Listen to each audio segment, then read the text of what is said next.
Alright, today, Linux utility is what we're going to be looking at. How's everybody doing? Been working on this a little bit. Fluffy been working a little bit on the chat. He sent me a couple updates.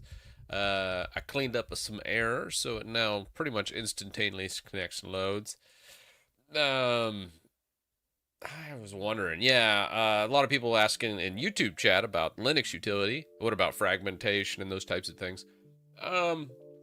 Really, the only thing you have to take into account for when it comes to Linux distros is package managers. Package managers change from time to time, but honestly, I mean, you could also leverage Flatpak. You can do those. Most distros all work the same way. You know, they still put the configuration for the user in home folder.config. System-wide configurations typically all go into the root etc. So very, very standard pretty much across most Linux. So in some ways, writing a Linux utility could be easier than writing a Windows utility, believe it or not. It's different. Also, on the Windows utility side of things, I did release an executable to people that have paid for it this past day. The one bug I found is older systems that don't have Windows Terminal were reporting an error, so that was kind of unfortunate. I wanted to fall back to PowerShell, Windows PowerShell, which is 5, really old. But I know a few people that don't have that, so I was like, damn, okay. Well, I guess you can install Windows Terminal to alleviate it, but I was like, I probably need to redo that part of the executable to fall back to Windows PowerShell. So unfortunate, and then I have to redo the code signing, the submissions to all the AV companies. Bleh. Oh well. Such is life.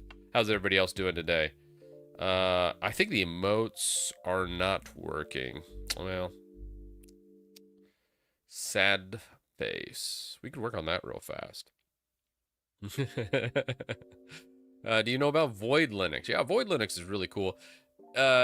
So there's always little gotchas in Linux realm. Void Linux uses, I think it's OpenRC, right? I know it doesn't use systemd, and that's kind of like its claim to fame is having a separate init system, which there's a bunch of different init systems out there. Systemd is obviously the most prevalent, but there's some others. OpenRC is a favorite one of mine. Run initd, if you're going back to like Ubuntu 16, like that was 10 years ago that it used initd. But yeah, a bunch of initialization systems. Systemds can be a little bit on the heavy side. That's where most of the critiques come from.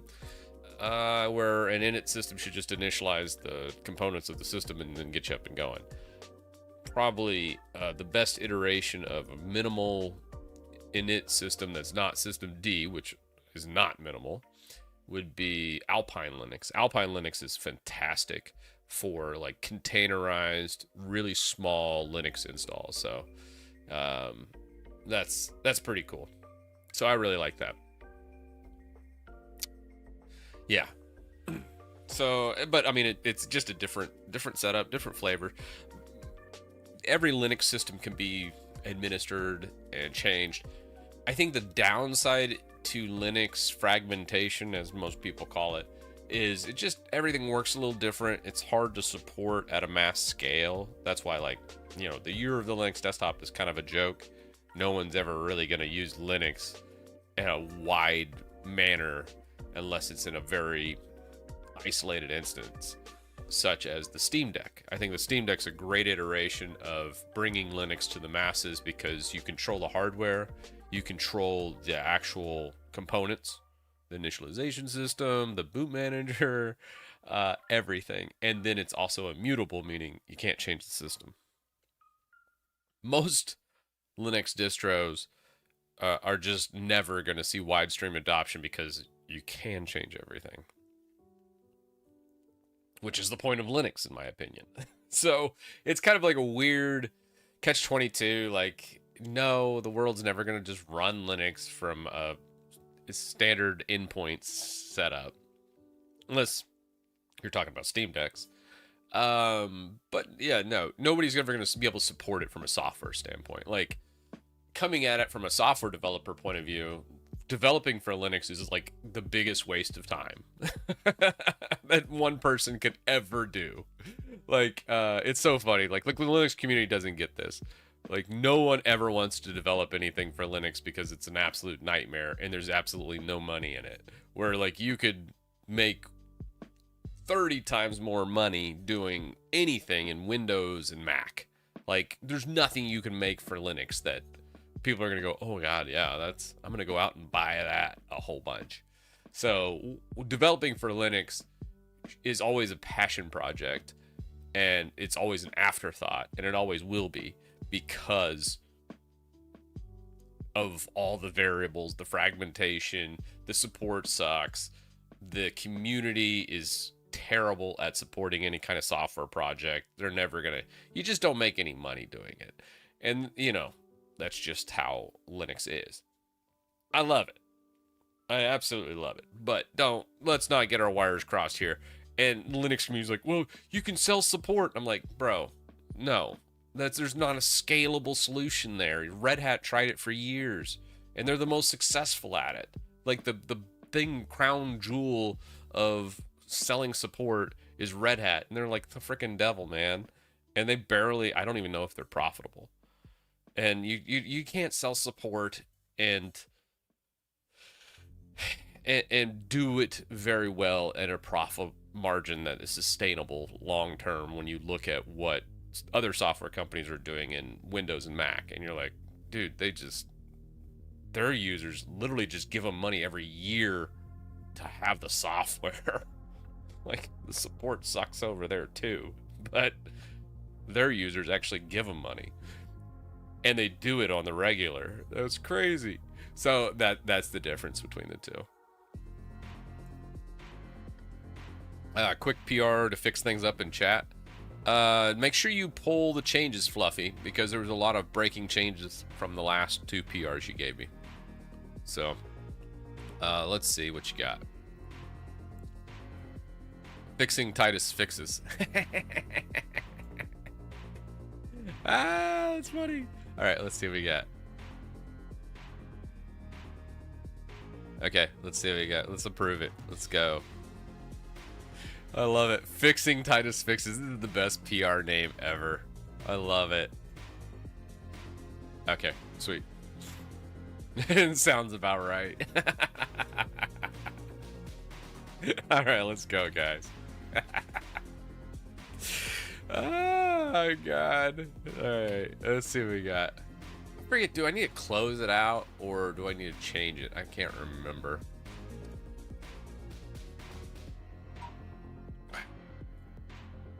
All right.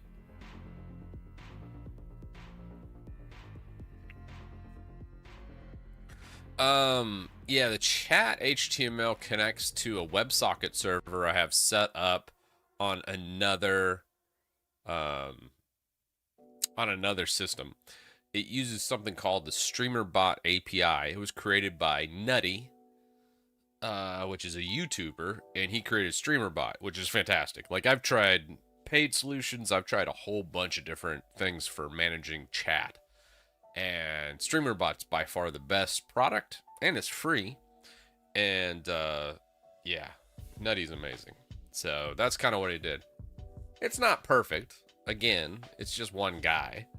So, but it gives so much stuff, and it's great. I absolutely love it.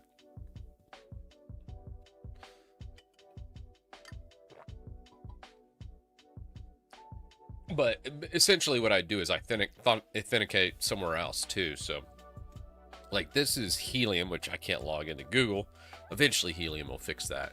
And then, yeah, emotes, still broken. I don't know how we're going to pull in emotes. That's going to be a difficult thing to troubleshoot.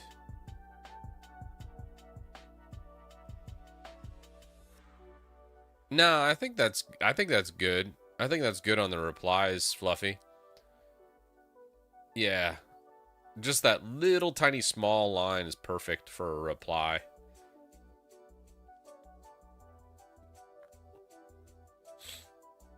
Win 11 sucks. Yeah, well, it's better than Windows 10 at the time. I need to make a video saying Windows 10 sucks, and you're an idiot for using it in 2026.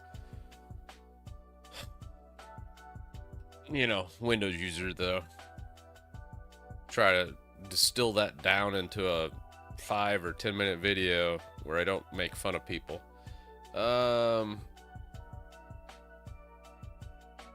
Yeah, that's gonna be a hard one. Windows 10's end of life. It's kind of cobbled together these days. It's you know, it's seen the same death of Windows 7. I don't know how to tell Windows users this. Maybe I just don't tell them, and I just let them get infected as they continue on down this dark, dim path as they clutch on to the last remnants of Windows 10.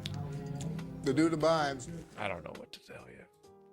Dude looks like in need of coffee, bro.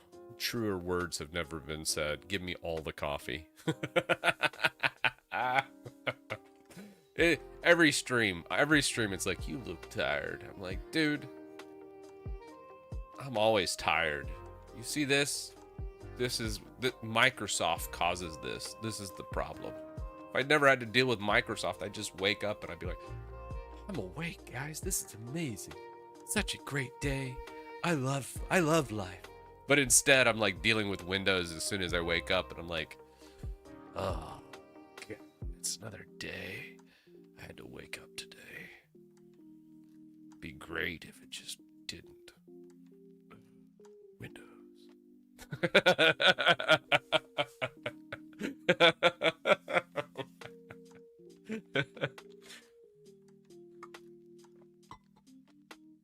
Yeah. Off topic. Any thoughts on going to war? How's it affects us? I am a tech YouTuber. I know stuff about tech. The intricacies of the geopolitical realm I am not well versed in, good sir. I barely graduated high school. I went to college at a community college for like maybe a year and a half. Understanding the current political spectrum, I am not a wizard at, so I don't talk about that which I don't know. Occasionally I might go, oh, that's dumb, but again, I don't have any insight. I don't have any new original idea that hasn't already been set out in the world. Now, on Microsoft, though, I do have some opinions.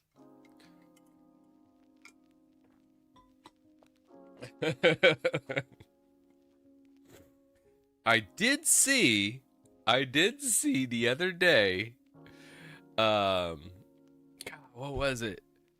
Bill Gates was on Jimmy Kimmel, and I was like, damn, Jimmy, you are scraping the bottom of the barrel. The guy that literally drugged his wife because he slept with some underage prostitutes. And you're going to bring him on? I mean, how many millions of dollars did old Bill Gates grease the palms of the powers that be to get on or was it not Jimmy Kimmel? Not Jimmy Kimmel, Jimmy Fallon. It was Fallon, actually. Yeah. I was just like, okay. And it was after all the whole Epstein stuff came out. And I was like, dude. So there you go. That was wild. I was like, dude, y'all are desperate. You must have needed the cash infusion to put him on. Bold choice. I'm sure there's some boomers and stuff that don't watch the news that probably missed that whole Bill Gates thing.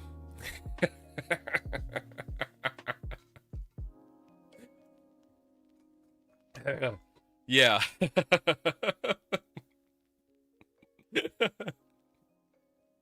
Oh, yeah, the MacBook Neo. Oh, man, that's wild. Yeah, it has like a mobile chip in it. I think it has like an A19 or something. I probably said that wrong, but it's kind of wild. I would really like an ARM-based Linux/Windows style computer that is actually good. The Linux ARM system's, I think, a little bit better developed than Windows. Windows is at least trying these days, but, you know, maybe they'll get it right here in like 10 more years. Oh, it's a cut down 818 Pro. Oh, dang. All right, well, here we go. What would manage? Who would manage and maintain all the repositories after Titus dies? Damn, going dark on me this morning. Nobody. They would just fall into disrepair. Someone would have to fork them and take them over. As the cycle of life continues, someone would probably do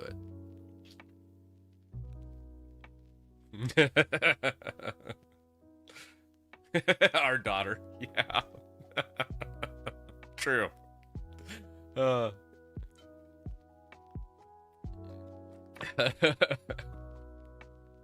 Have you abandoned Wayland? Yeah, Wayland sucks, man. Every time I try it, I just run into bugs. It's not like groundbreaking bugs or anything. It's just like annoyances, and I'm just like, well, I tried it this year. See you guys in 6 months to a year. I'll try it again. But yeah, Wayland's just not there. And it hasn't been there for 15 years. Who knows if it'll ever be there. I'm starting to kind of lose hope on Wayland. Every time I try it, I'm kind of like, I think it's better. Maybe. But, I don't know. Are you unsatisfied with the Mint team? No. Mint team's great. I think that's headed up by Clem. Any dealings I've ever had with Clem, he's an amazing developer, and he's done a great job with Mint. I mean, Mint's not my jam. I'm not a big Cinnamon fan from just a purely subjective, like, aesthetic look of it. But as far as a functional Linux distro, Mint is at the very top.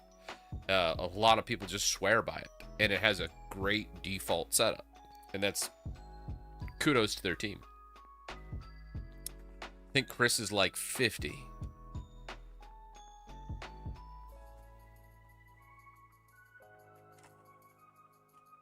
Yeah, I'm out of here.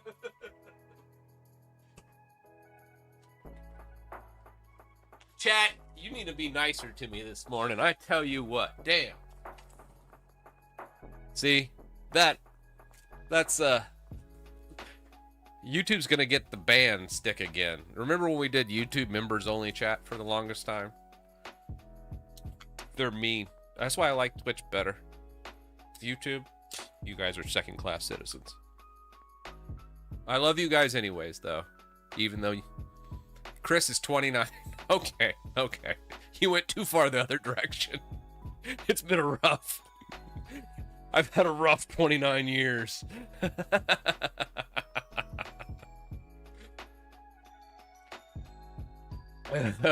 That's what working in IT does for you. As a 29-year-old, it's been rough.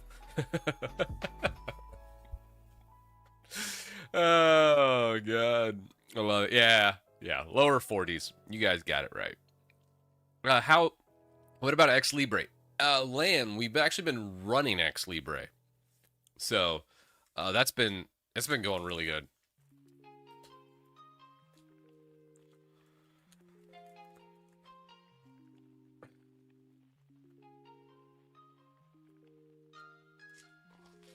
Oh,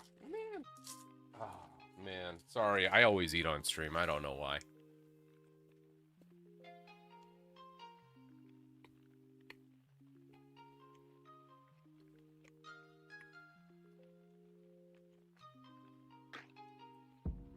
Yep, 43.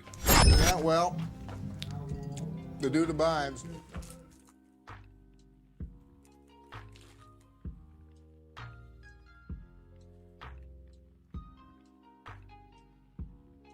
Will you do Windows 12? Yes. Thank you for the super chat, by the way, King Kong. I will absolutely do Windows 12. Debloat. There's one thing I like. Like, sometimes, yes, I always joke, Windows usually causes me a few gray hairs. But I do like the challenge of making Windows suck less. There's something fun about taking something like a giant turd and polishing it that I actually enjoy. It's almost, maybe I watched MacGyver a little bit when I was growing up a little too much, because I really loved that TV series, and it's kind of what I feel like whenever I'm in Windows. It's like, I bet I can make this shit work.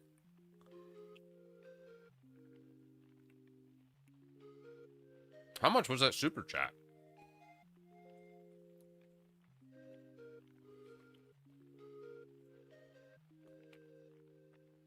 Oh, thank you. Much appreciated, ma'am. Oh my god. All right.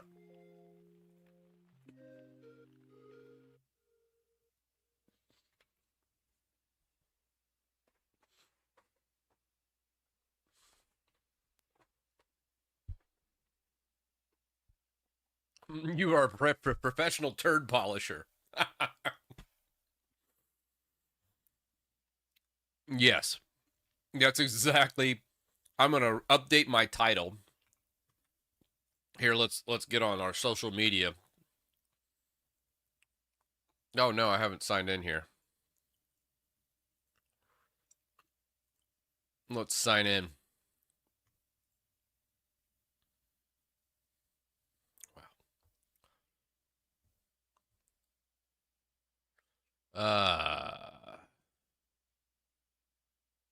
Please enter your phone number. Or email? Okay, that wasn't it.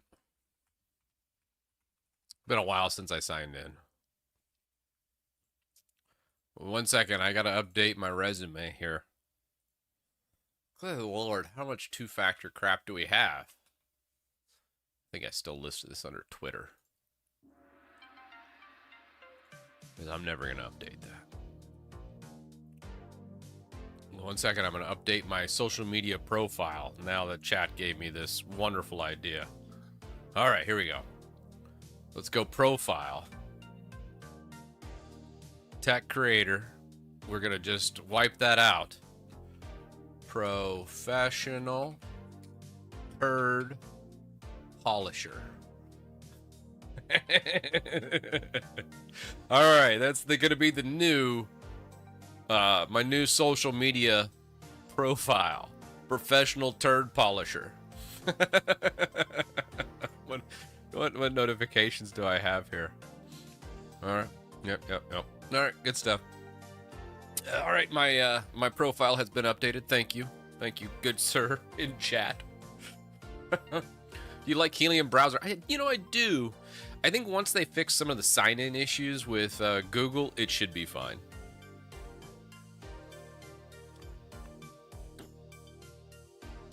Satya Slapdella gonna be so mad.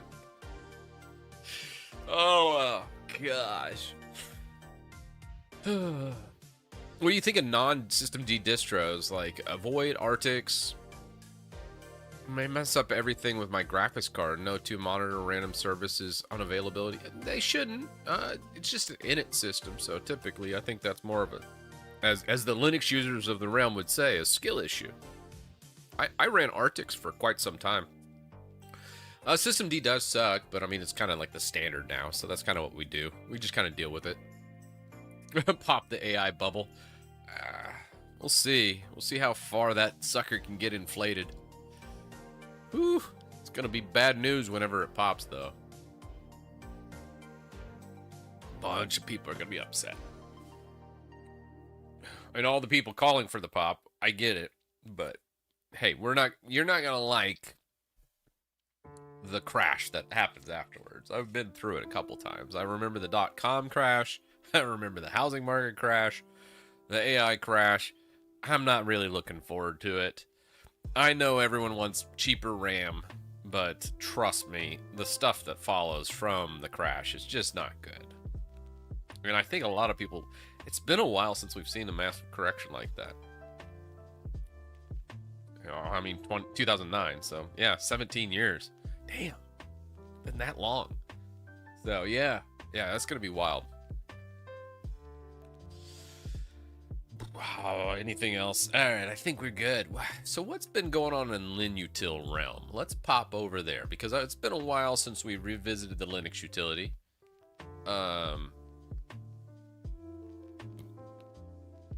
That's weird. I wonder when was last update? It says it's last updated. Huh. I was just wondering on that.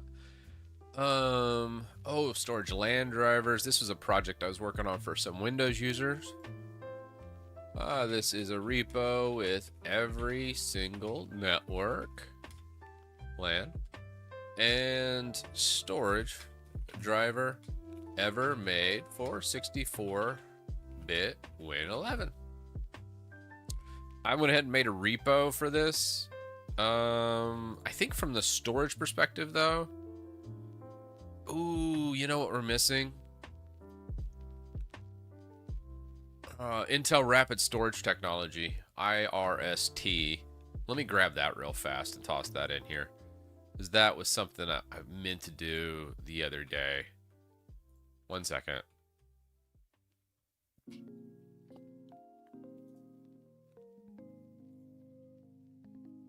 Are you in cryptos, the bitcoins? Not really. I think I have some with like Robinhood, but it's not like something I'm really into. Once upon a time, I had a crypto mine in the old garage here back in 2017. I was farming me some Ethereum back then. That was, dang, that was 9 years ago I was doing that. Can you believe that? Yeah, Ethereum was, I think, like $17 a coin. Talk about inflation. That's kind of wild. But yeah, no, I'm pretty much out of all that these days. I think I have a little bit of Bitcoin, but that's about it. Not something that I like put that much time and effort in anymore. As soon as everything went to ASCII or ASIC, however you say it, the application specific integrated circuits, I think that's what it is, ASIC. Anyways, as soon as it got away from like traditional tech into like custom built tech made mostly by China firms, I kind of was like Bitmain and some other ones that did it. It felt really dirty. And then I was like, man, this sucks. So I couldn't even do any of the mining anymore. And I was like, I'm kind of out. Yeah, ASIC. Yeah. I was like, but you know, such as life. Let's go Intel Rapid Storage Technology driver. 1 second. Intel. What's going on there? Rapid Storage Technology. Download. What version is this? 18. What year is 18? 2023. There's something newer than that.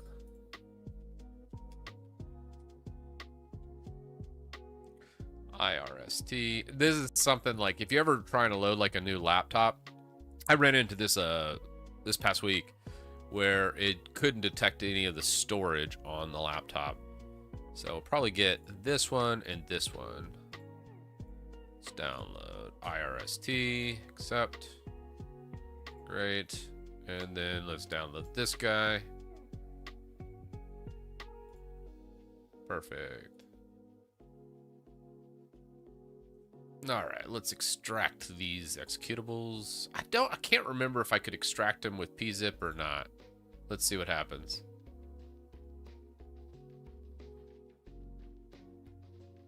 No, they're encrypted. That's okay. Intel usually has like this weird broken thing when you're trying to extract drivers. Perfect. So then if we go temp and we just grab sort by date modified and then just grab the latest folder that was created in your temp directory, you usually can steal the drivers. They try to lock them. but they don't do a very good job of it. And this is just what we need from a driver perspective. Which IRST was this? Was this number 1 or 2? I don't remember.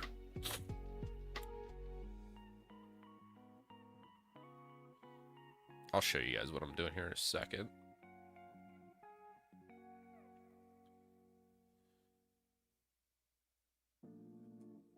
Let's go GitHub, Repo, clone, and we're gonna clone storage LAN drivers.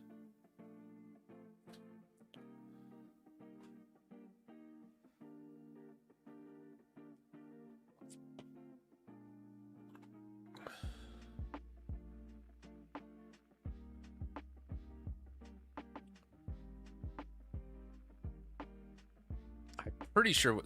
Did I run? Which one did I run? Let's go details. IRST. Oh, dang it. I don't remember which one I got. I'm pretty sure I ran this one, which was the 2026 IRST.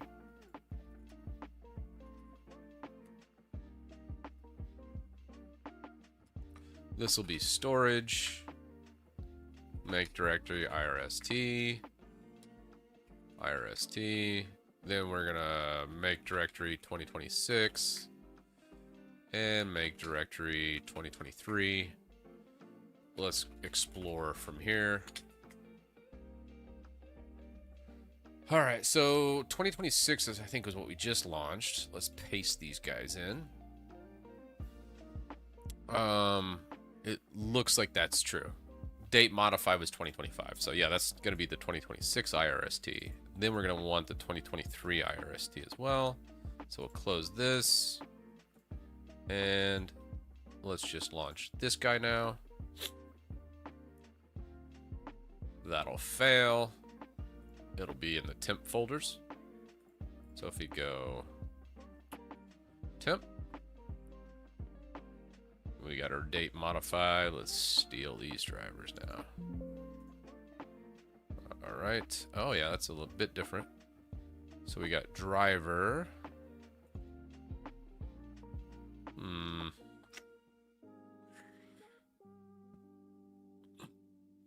Did they discontinue Optane?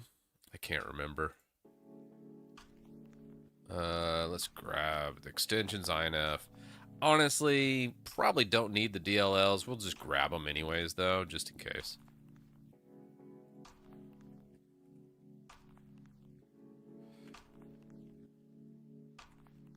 Okay, so then we got all of 2023 IRST as well, so that should be good.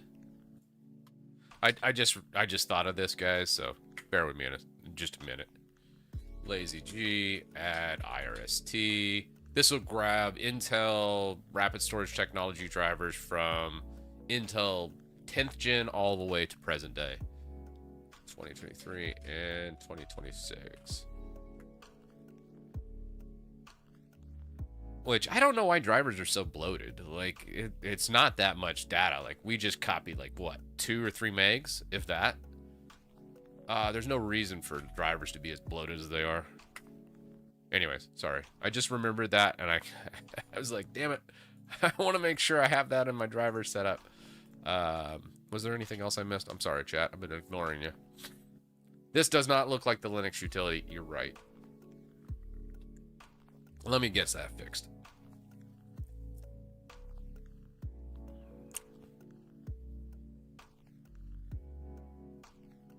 I would sincerely apologize for interrupting your stream, but you've got a fresh PR. Oh, nice. I like some free. Don't ever apologize for doing a fresh PR. I love it. Let's go. What do we have? Whoops fix. I did the event that is probably not configured for StreamerBot settings, so I commented that, so I messed up. Oh, case gift bomb. I don't know what that is. I don't think that's really that big a deal.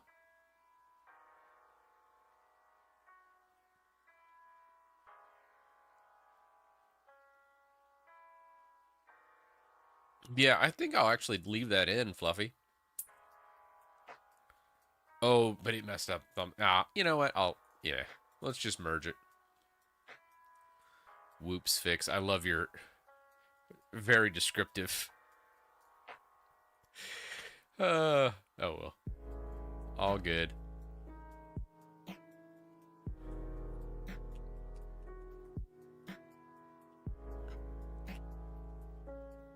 There we go. Let's refresh. I have noticed we had some problems specifically with the connecting taking a long time. Pretty much fixed all that in console, so it's like an instantaneous connect now, which is a lot better.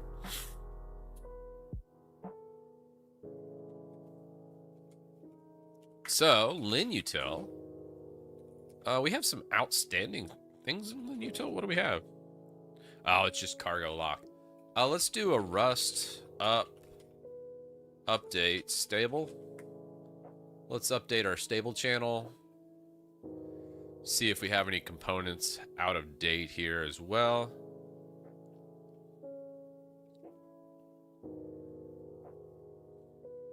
And we'll update this. The Linux utility kind of has a whole bunch of different things. There's a few things I need to change and kind of clean up here as well. Let's go cargo outdated, I think it is.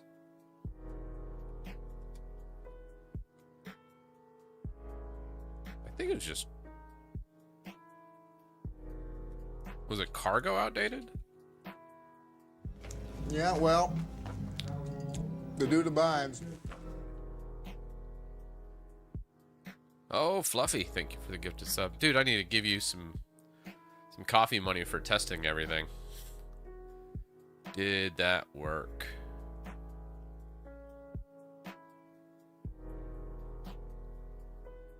I don't think it did. Let's see, maybe it put it at the front of it. It says gifted sub, but I think that's an older one. I don't think it did it.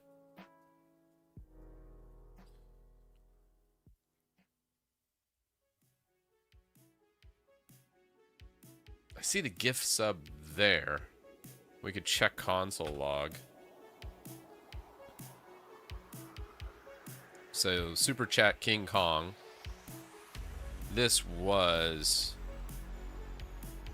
should be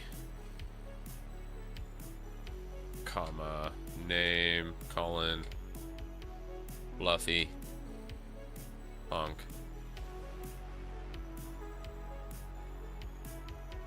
Oh, can I not change it here? Ah, I did change it there.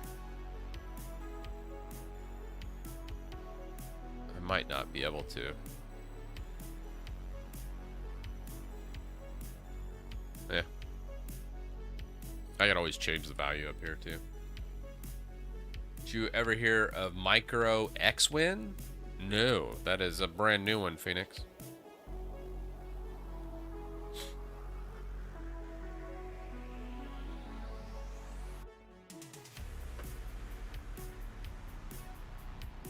Hey, Koi. It's Adam.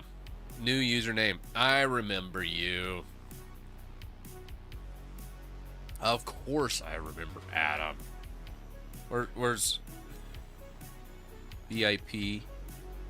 Koi Boo. There you go. There you go, Koi. Gotcha.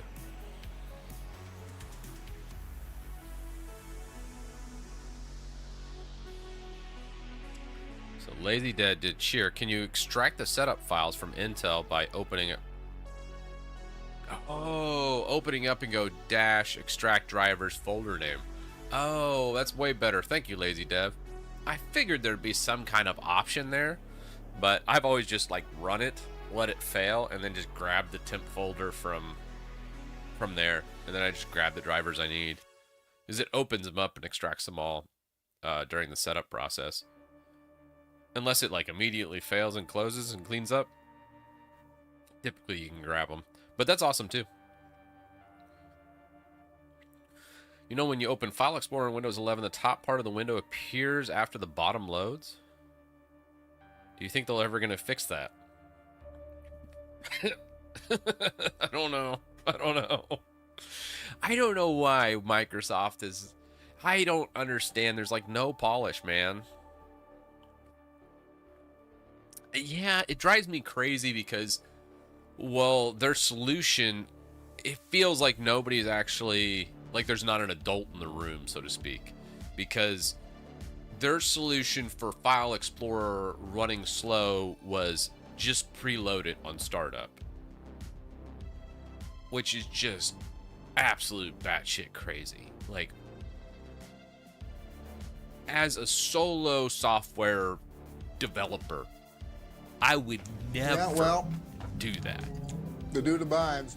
The fact a multi-trillion-dollar company is doing it blows my mind. I is just like, you give 0 Fs if that's what your solution was. Oh, fuck it. Let's just do that. So, I don't know. Oh, cool. Yeah. Lazy. And also SYQ or SVQ. Thank you for the prime. That is working, Fluffy, by the way. Good work. Look at that.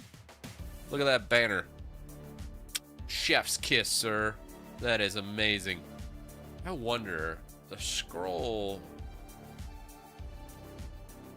could make the scroll a little better. You know how there's all this space right here, this white space? Could do like a dash or something. I don't know. I like it. It's fine. It works good. It's working a lot better. Viewer count? I guess we could do a viewer count. That'd be kind of fun. I always forget that people are watching. I'm always like, I've got like 10 people watching, I'm sure. It'd be funny. Like, it starts psyching me out. Like, I pull up YouTube and I'll be like, oh, there isn't just 5 people watching over here. It's actually like a couple hundred. Holy crap. Yeah, that would be a little freaky. So I think I'm like one of those persons that just kind of ignores the viewer count. And it makes for a less weird stream. Like, you've seen some of those streams where it's like the first time a person streamed and they're like, oh my god. I think it's almost like public speaking for some people. Which, public speaking, I'm not bad. I wouldn't call myself amazing either. I just don't do it very often. Oh, 4 or 500 with both platforms. Oh, sweet. More than I thought. There is a viewer count update, but that's probably going to be... Yeah, I don't think the WebSocket pushes through viewer numbers. We could query it directly from the API. I just don't know if anybody really cares. Like, that's the thing. It's like, hey, what do you guys want to see? Like, if someone contributes, I'm like, hey, I want to actually show that person. That's why I love the banner. But I don't want to be like... I think one of the other things on live streaming I never really understood, and maybe I'm completely off base here, so maybe someone in chat can correct me. I never understood the whole, hey guys, we're gonna get 100 subs today or something like that. We got a goal of 1,000 subs or something crazy. Isn't that like just saying, hey, I need money, please donate? I'm really trying to get $1,000. That's how I interpret it. So it's kind of weird for me. I always am very appreciative for anybody that donates, but it always felt weird, like asking for like, I don't know. You know what I'm saying? I'm just like, ah.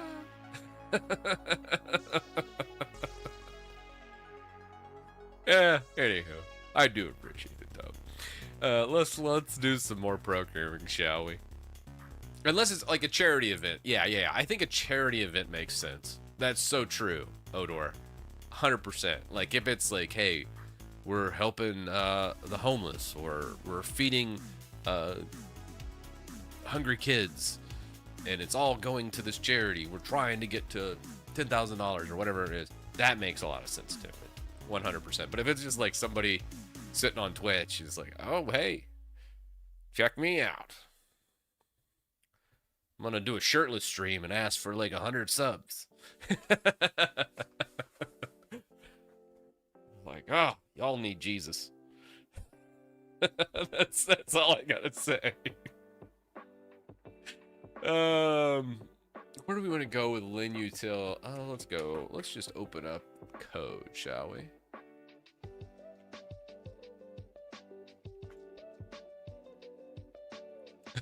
Shirtless drunk arch install. Let's go. Yeah, let's make a stretch goal for everybody. That would be hilarious. Oh, dude. You know what? Let's push you to here. Let's take you, put it over here. Now we're cooking.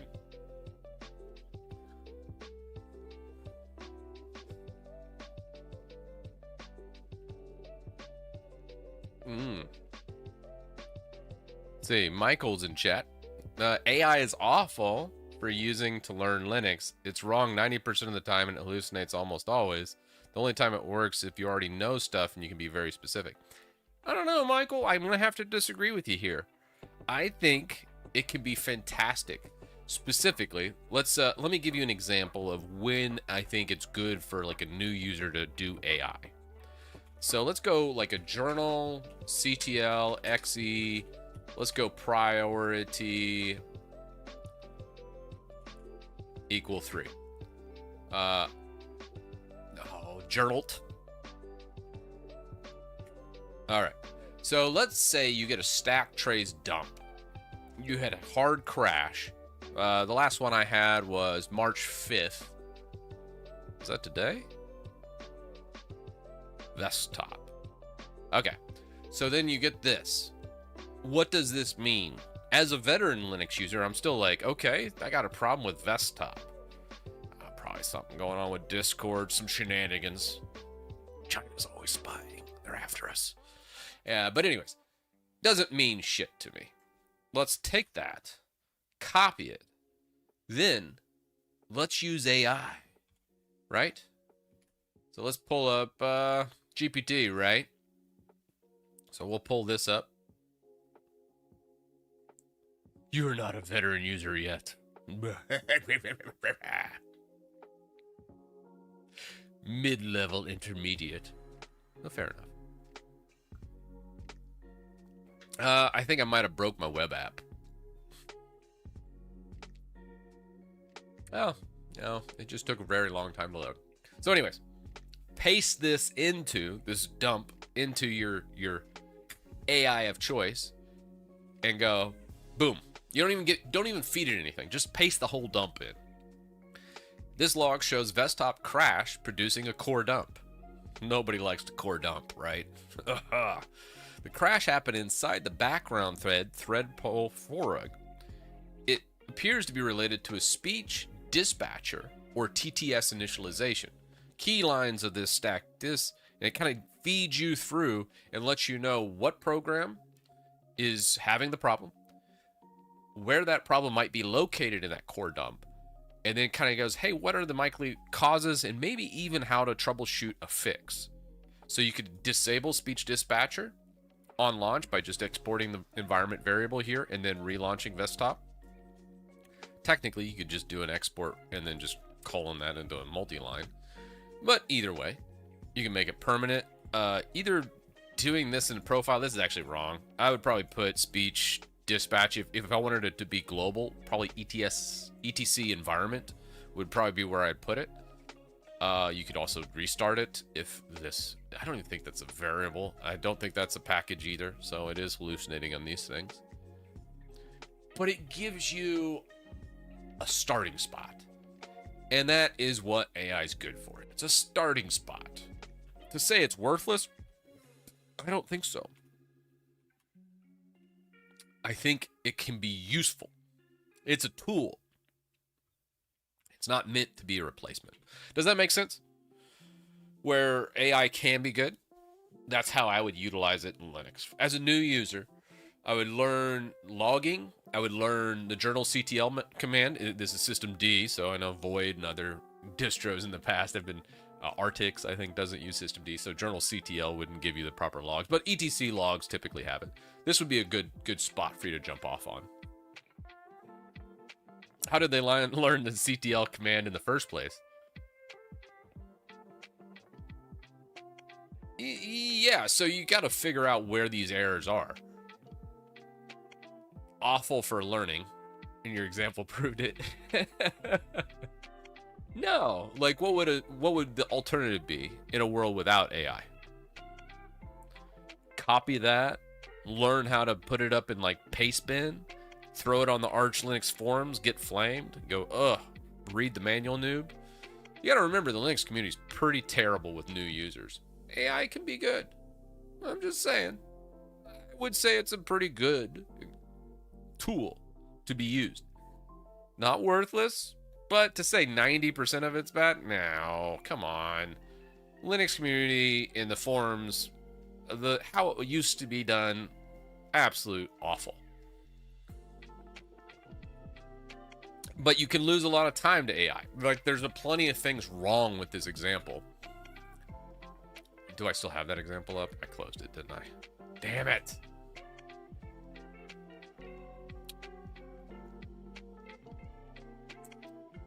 You know what? I need to fix this stupid Chromium launch too. Why is there a giant latency here? Anyways, yes.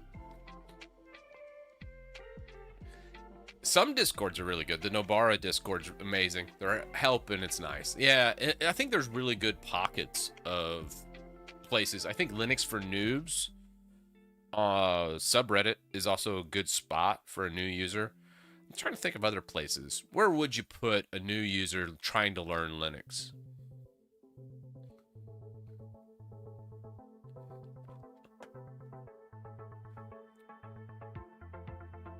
It's totally possible. Oh, yeah. No, dude. I'm not saying it's not possible. I've also kind of created...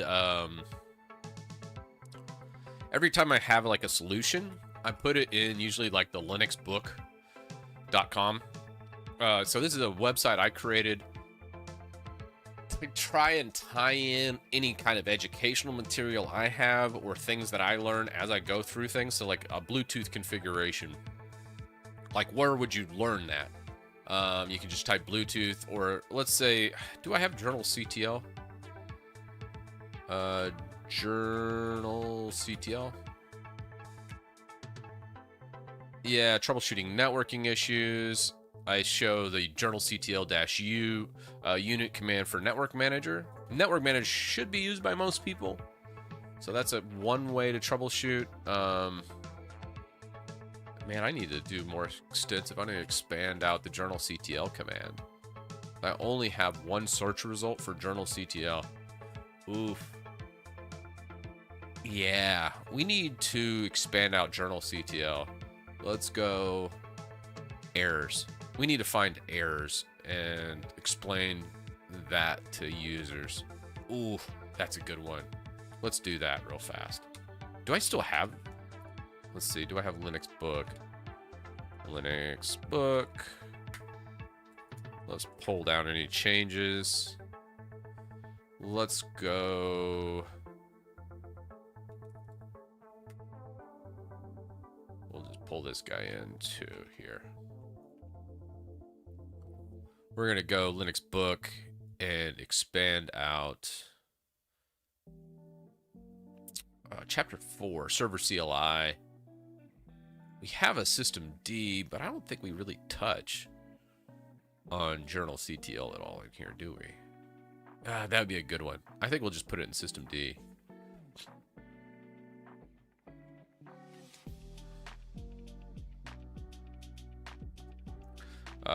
And logging.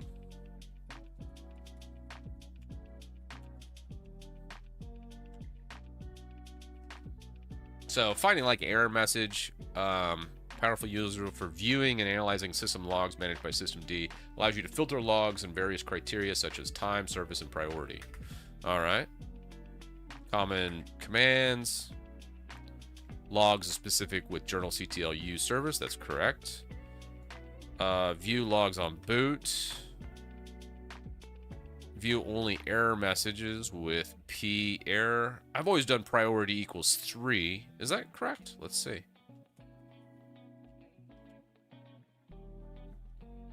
CTL B. Wait, what was the P error? Oh, it does. You know what? I don't think I've ever done that. I'll have to remember that. It's easier to remember than priority equals 3. So then we can filter that out.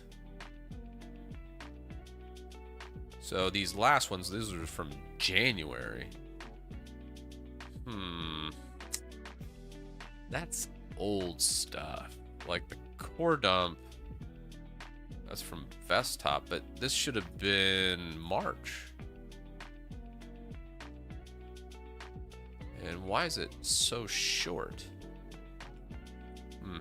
All right. View logs since a specific dates, lose the last hour, follow a line. I think, oh hell, let's try follow. Yeah. That's working.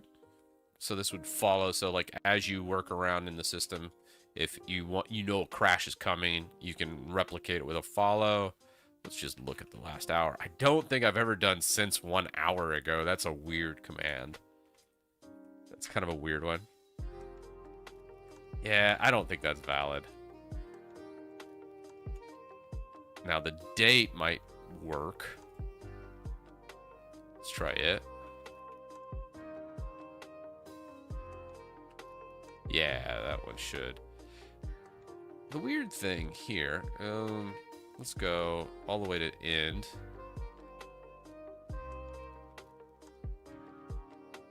Yeah. That should be pretty good for most.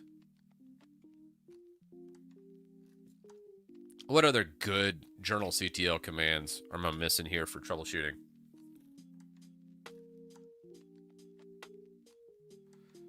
Michael, which distro do you recommend and why? He's like, bro, I don't have enough text to write all that shit out. Sometimes people do have like a specific distro they like. I don't know.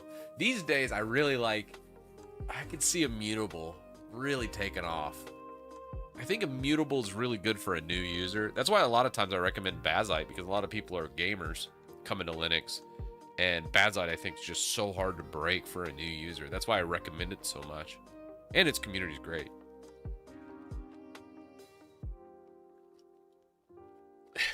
Of course, Peter says Immutable sucks. Shocked. Shocked you would say that, Peter.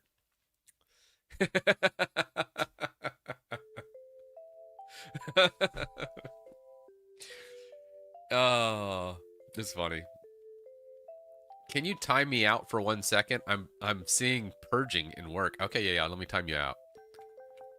Let's go. Timeout. I'm down for a timeout here. Fluffy. Putting you in timeout.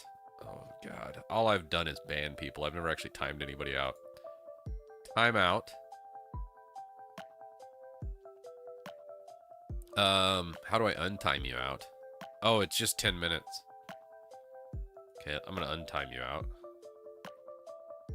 Okay. Let's see if that worked.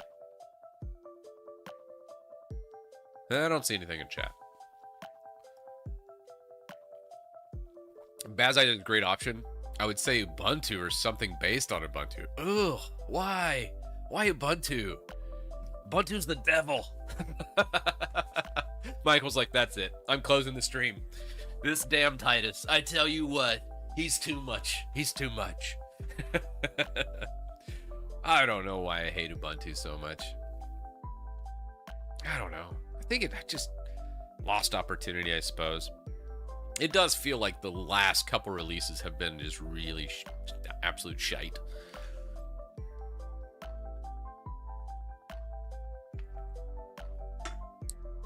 I mean, but there's are flavors of Ubuntu I don't mind. I've never minded Kubuntu. I've always liked Kubuntu in some form or fashion. Lubuntu, which is lightweight Ubuntu, also not a bad spin. But stock Ubuntu, man, I haven't installed that in years. What is the Ubuntu experience like now? Hell, let's install Ubuntu. Sorry, guys, we're all over the place today. I haven't installed Ubuntu in a good 2 years, probably.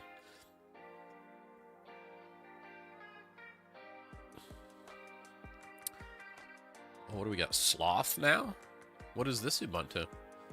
We're not gonna go LTS. Let's grab the latest and greatest 25.10. Sure.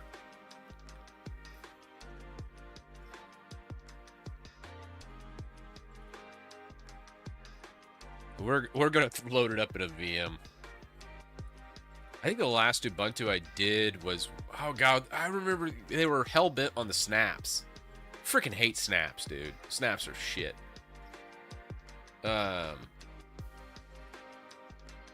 It's kind of weird because it's like closed source, controlled by Ubuntu. It's just weird. I never understood that. Flatpak, app, image, both way superior.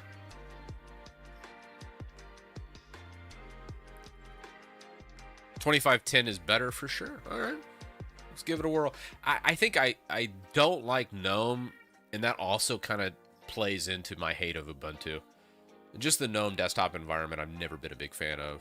Or GNOME, as the neckbeards say. It sounds stupid, so I'm not going to say that. That's why I always say GNOME.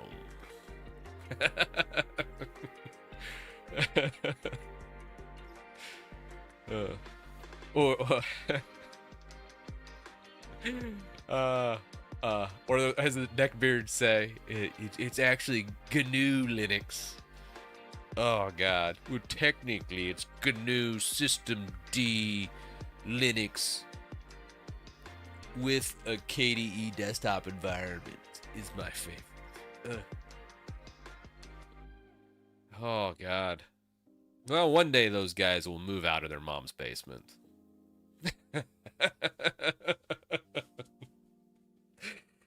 Jason Evangelo wanted to write a hit piece on Chris Titus Tech because he called Ubuntu the devil.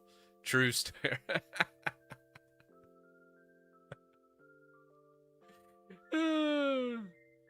That's funny. Oh, it's fine. I don't care. I'm like, Linux is a weird place and it's full of weird personalities. Everyone's really passionate about it. And I think that's the cool thing about Linux, but also kind of like the thing that's a little bit weird coming from like Windows or Mac or whatever you're coming from. The weird thing is,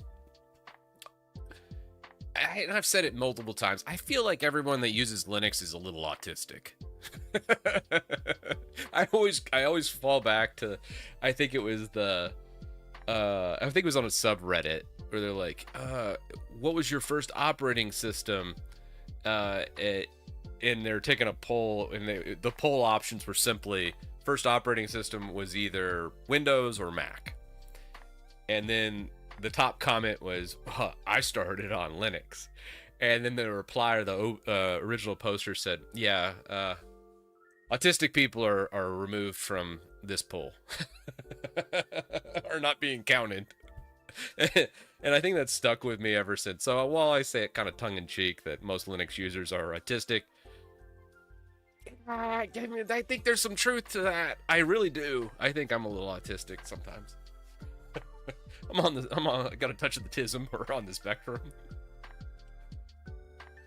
Yeah, so I think that is a thing. But you should know that Linux users are also really, really passionate. And I think that's kind of cool. I think it's really neat because you got to remember, a lot of times people just don't use or think about their operating system. They just kind of want it out of their way. Yeah. And it leads to some really cool things in like the whole spectrum. Like people, a good example of why this is a good thing is, think of the age verification thing kind of going around the internet right now. Discord's doing it. They're talking about doing it on operating systems. They're talking about doing it all over the place, right? In Linux, could you imagine if they tried to do, like a distribution tried to do age verification? Like, let's say Ubuntu came out tomorrow, because, we're picking on Ubuntu today. and said, we're going to do age verification for everybody that signs in.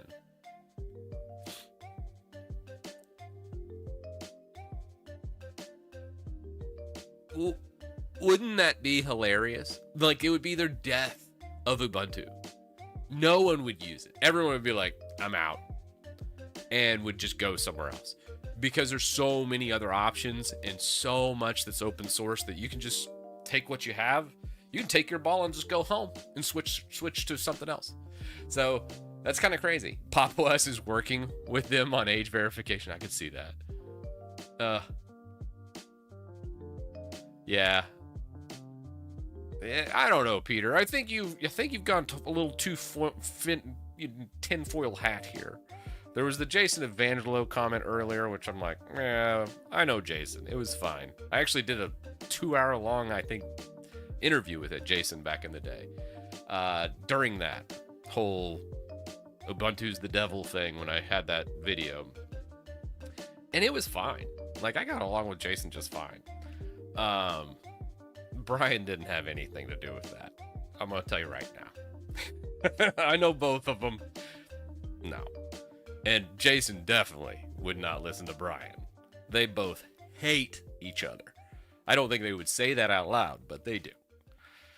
They couldn't find two people further on different ends of the spectrum. So, your information's bullshit. I wanted to just say that. After thinking about it, I'm like, there's no... Yeah, well, the dude abides. Yeah, I'm usually pretty real with folks. That's the thing. Like, what's lost in most today's world, I think, is people just are afraid to have their own opinions, or they'll just regurgitate the same shit that they hear somewhere else. My opinions are my own, and usually, thinking especially when you look at the influencer social media realm, you typically have to skew into a certain audience and then just stick with that and just say, hey, here's my beliefs, and they're absolutely 100% rock solid, never going to change.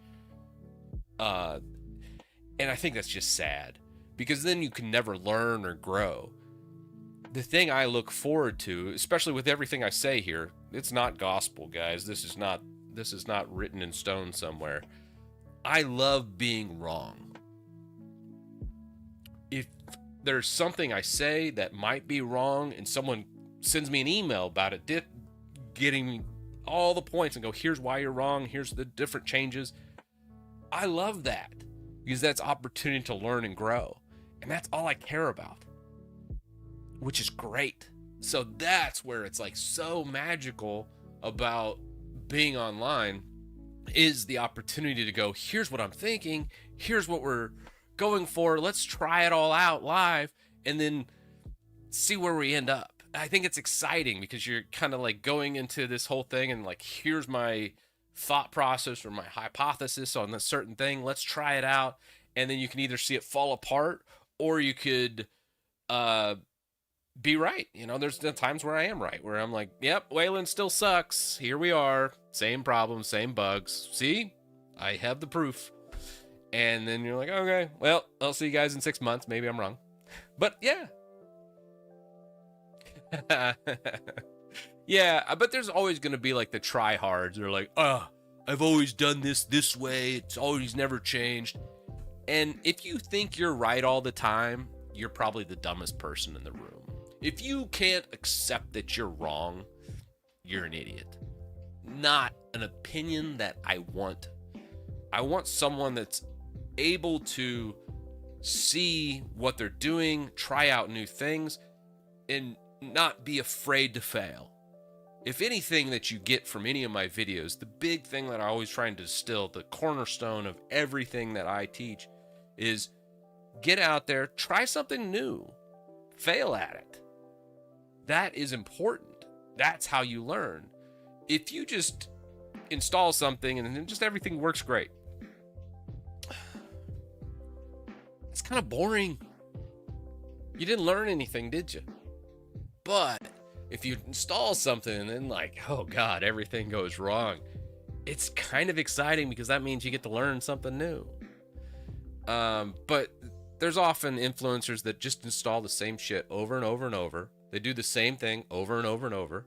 And then it's like, you don't really ever learn anything new. You don't grow. You don't expand. And I think it's important. So, yeah, keep failing. Experience things.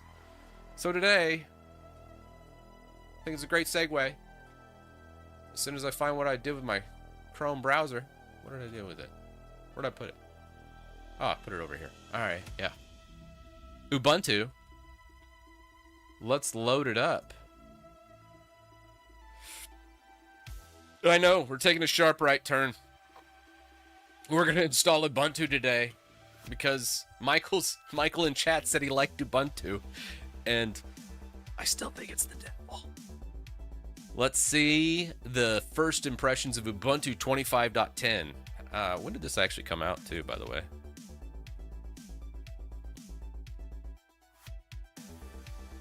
Hmm. 25.10. Let's see. Ubuntu. Nice. Oh.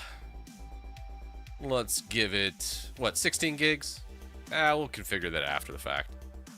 We'll give it 50 gigs in a QCOW. Customize. Let's do a bridge networking. We're going to change our CPU topology. We'll apply that. Go memory. 15 gigs. Let's go to that. We'll make it shared as well. Let's go.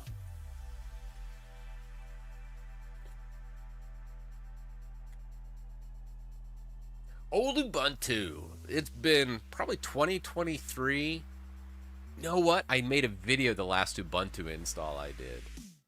Let's see, while it's loading.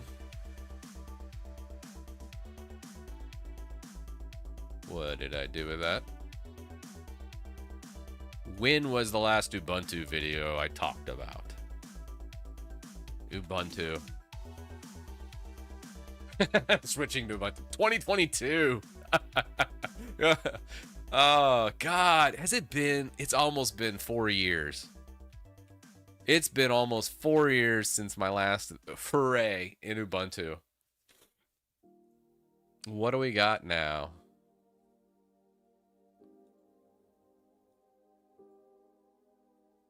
Like the static. I bet we'll get like some kind of pop-up startup screen here in a second.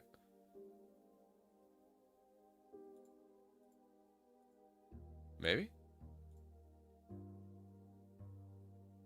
There he goes.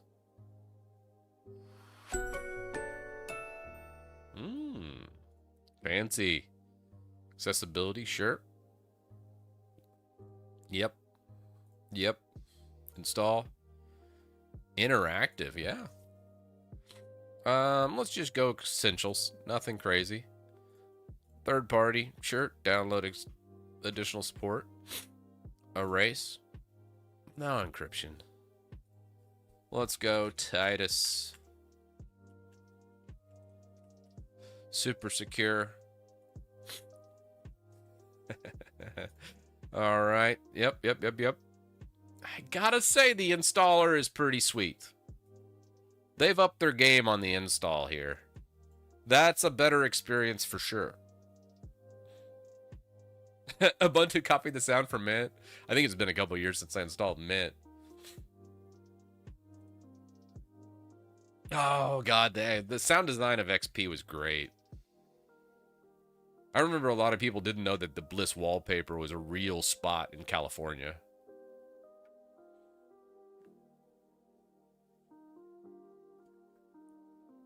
I would love that, Michael. I think a cool part about it is I love the back and forth because I think diametrically we're very different. And I love hearing different viewpoints. So I'm down, man. Hit me up. My email is contact@christitus.com. But yeah, no, hit me up. We'll set up something. I always like talking. Yeah. The cool thing is, yeah, find other folks that think differently than you and talking to them. I think a lot of times in today's world, it's very easy to find like your own echo chamber and people that think the way you do. And again, I think that's also something that you should try and branch out to and reach someone that thinks differently than you, believes differently than you. And I think that's also a good opportunity to grow as a person. So, but yeah, no. I love it, man. Sure you yeah, the one downside. Okay, here's my first critique of the Ubuntu installer. No dark mode? Is there dark mode in here? Let's see. I bet there's a dark mode.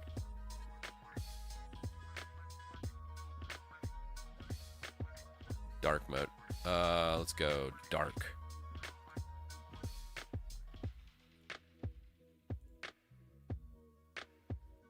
Problem solved. Never mind.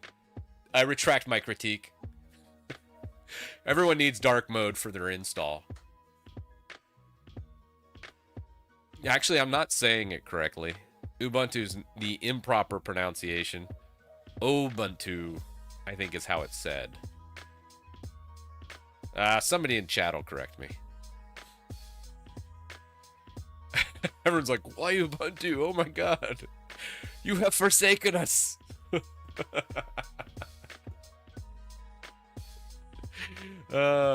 I'm just trying it out. It's been so many years since I've done an actual Ubuntu desktop install. I want to see what all they're installing now. It's kind of cool. At least they got the console option too. This is pretty clean so far. They might have backtracked a little bit on their snapd BS that they were trying to push a couple years back. I don't know where they're at now. Nobody really has talked about Ubuntu in recent years that I follow. I'm a secret Ubuntu shill.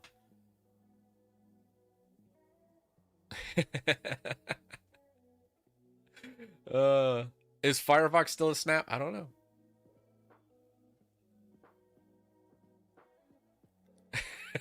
Chris is like the AA guy who drinks alcohol again. That's a great analogy.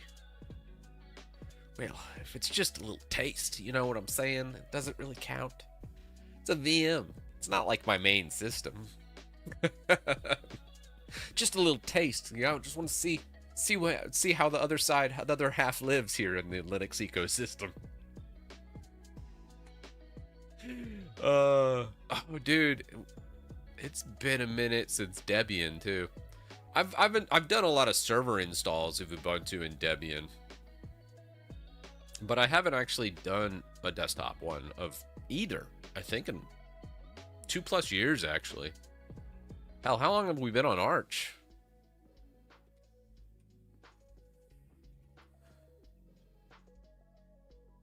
Now 677 days. And before that was some weird ones. We had OpenSUSE for a couple months. And then we had Artix for a month or two. And then Nix. We were on Nix OS for 90 days. 90 to 100. It was like 3 or 4 months of Nix.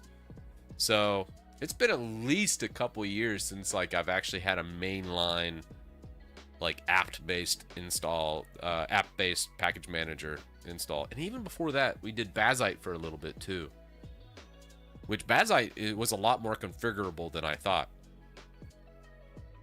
1 second here. Update for journal CTL commands. I think that was, yeah. Come back here.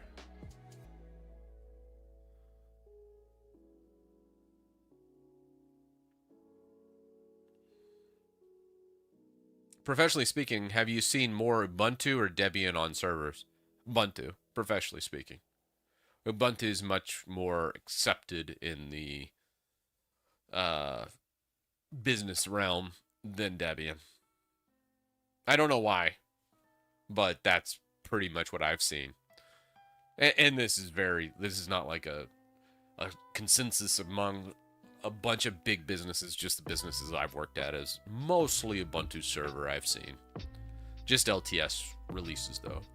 So like if you were to look at any just headless Linux boxes that were run, a lot of them right now I think are setting at I think Ubuntu 24 LTS from a CLI perspective.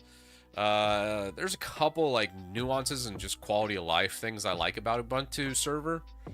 Probably live patch being like one of the forefront nice things. If you're not familiar with live patch, you can essentially live patch your server, installing like a new kernel while it's up, and it never requires a reboot, where most other distributions out there do require a reboot after upgrading the Linux kernel. So, yeah.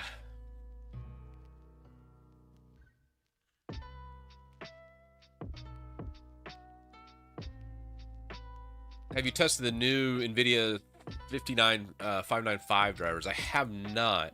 Inside on that Linux box, I run an Nvidia card. The 590 drivers were not good. Had all kinds of problems with 590. So I think I downgraded to the 580 Nvidia cards in there.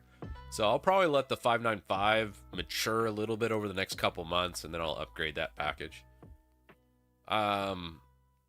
These days, I really like running LTS kernels.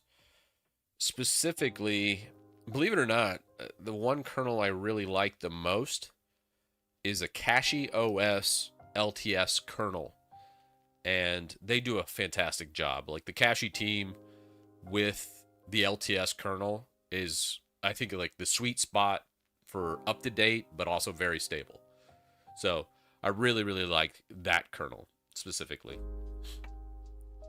Yeah, I think a reboot is still recommended, but not necessary.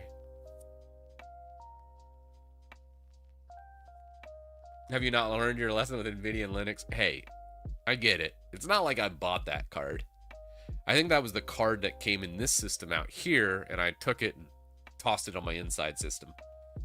At the time, I was doing a lot of video production, and Nvidia still like absolutely pummels AMD when it comes to video production, specifically DaVinci Resolve. It is just not even close.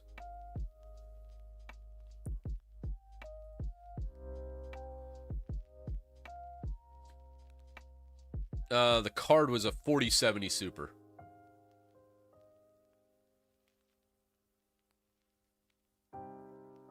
Live patching is only when you have to, not what you should do.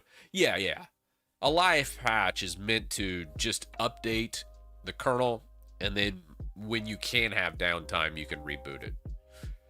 Specifically, like, let's say a server's in production. A good example of when to use it is it's in production, you get a 0 day, and you're like, oh shit, the CVE just came out. It's a 8 or 9. We need to patch that immediately, but we can't bring it down in the middle of production. Live patch is a godsend in that respect, where you can patch it, and then later that night or early in the morning, you can give it a kick, and then reboot.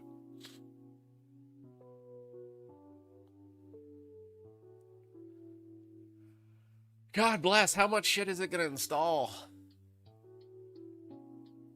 It's going to get all the things. How big is this install? Well, I did install the extra drivers and such, but we did not do the extended release with like LibreOffice and such. Yeah, let's pull up the snap log. I'm kind of curious. I'm sure they still use snaps, because they just refuse to let that technology die. So we'll do like a snap list and see what happens. Bloat Ubuntu. Hey. Hey guys, we might be hitting something here. What if I got an idea? Most of my ideas are bad ideas, but this is an idea nonetheless. What if we add an Ubuntu Debloat to the LinUtil? What do y'all think? It's not a bad idea, because there's all those suckers out there still installing Ubuntu, I say we make a Ubuntu Debloat tool. It's like the modern day Microsoft for Linux. If there's one thing I'm good at, is debloating stuff. I'm telling you. Didn't know Marchi started as that. Oh, Marchi's like a different thing now. Last time I installed it, I just didn't like a lot of the tools and stuff. It felt too bloated to me. I know an old contributor to the WinUtil, Conti, actually was making a new distro based on it was like a minimal Amarchi is essentially how it was done. I tried it on stream. I think it was Simple OS, and he was working on getting that off the ground. So I thought that was kind of cool, like an idea of a stripped down Omarchi. I'm still not convinced Wayland's the way, though. I still have some issues here and there with it, whether it's ghosting or weird stutters. I don't know if it's something with my hardware. I don't know. I just always have some kind of issue with a Wayland-based setup. So I'm just not ready to take that leap yet. I've tried River. River's very rough around the edges. It's cool though, but I was not a big fan.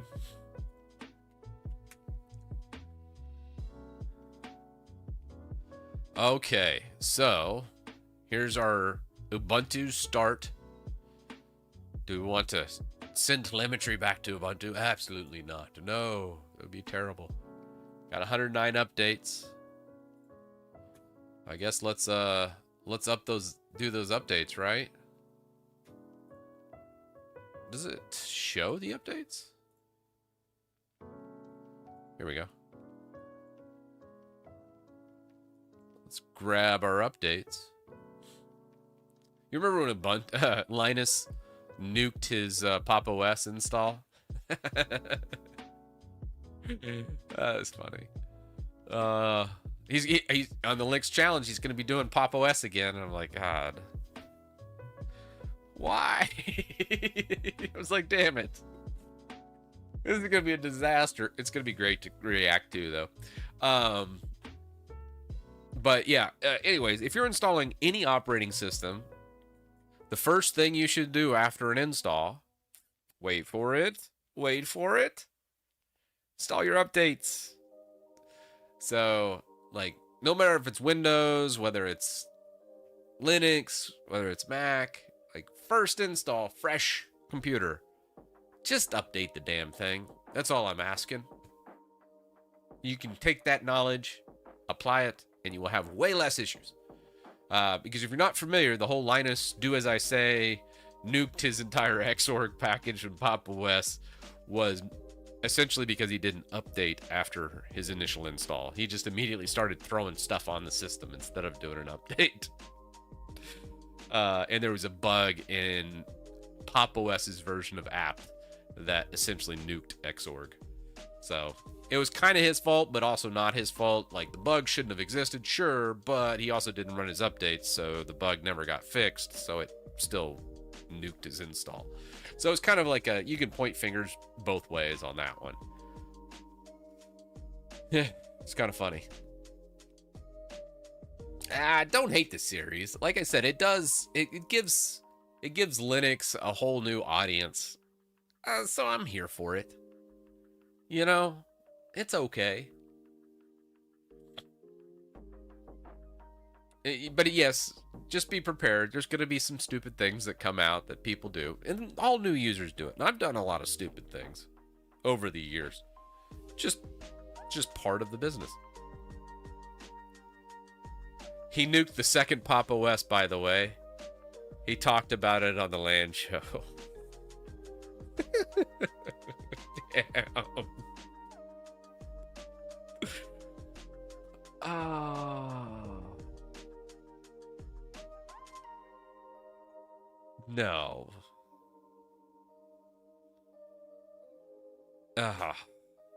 Really? Damn. Has he released the first video of it yet? Oh. Goodness. Really? Oh no, yeah, Cosmic's still beta, isn't it? I know it moved out of alpha, but I think it's still beta.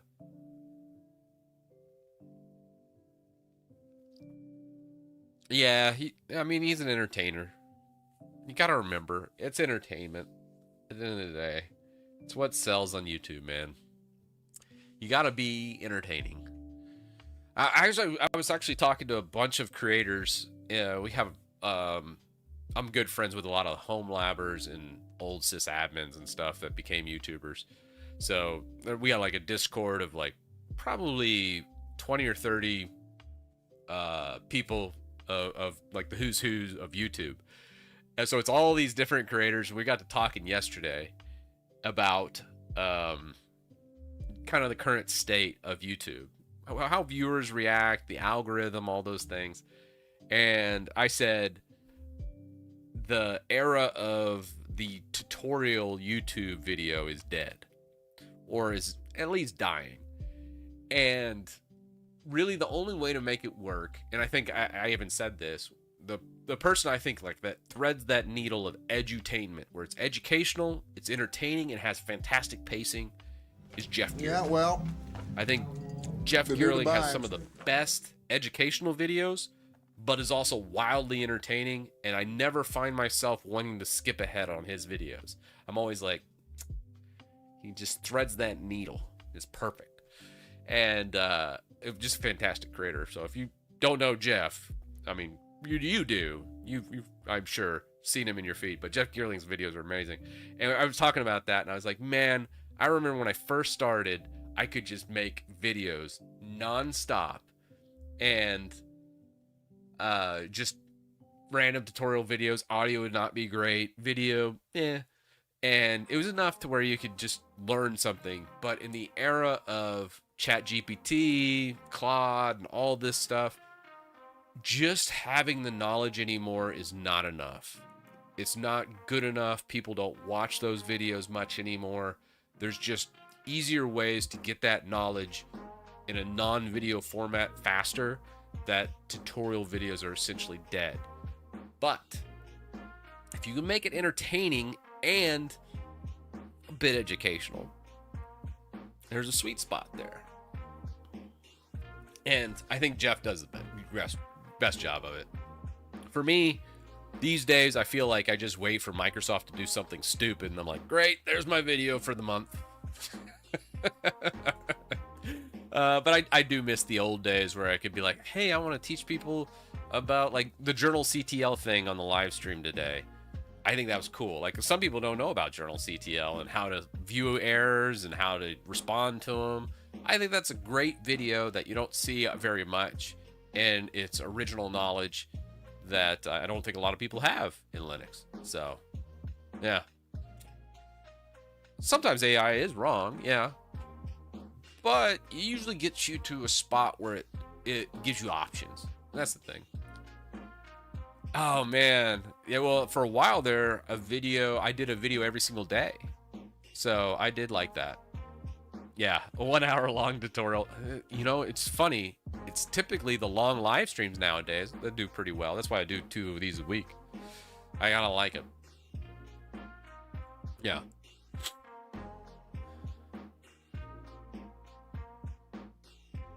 How is Jay from Learn? He hasn't popped up in my feed in a while. I've always liked Jay. What's he been up to? Let me look. Learn Linux TV. How's he doing? He's over 1 million subs now, man. That's awesome. He's got Ubuntu, jamming jellyfish in the background. That was I think that was the last one I installed. Automate Linux backups with rsync and systemd. I usually use rclone instead, but that's cool.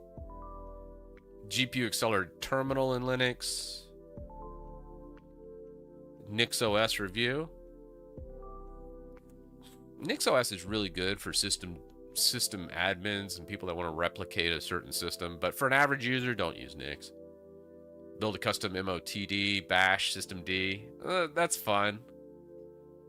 You just change a lot of people mess that up. Like Ubuntu is actually a really good example of. What do we got? What's the hotkey here? Yeah, it's still the same.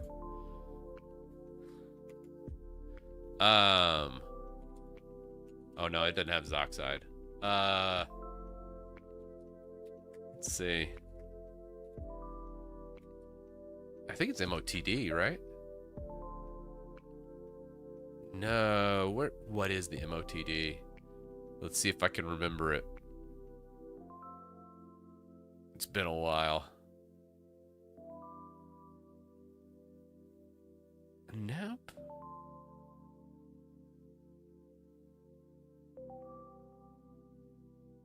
Trying to think of where that would be. I thought it was like motd.conf, but I was wrong. I can't remember which directory it was in. It's here. You know what? Easy way to check.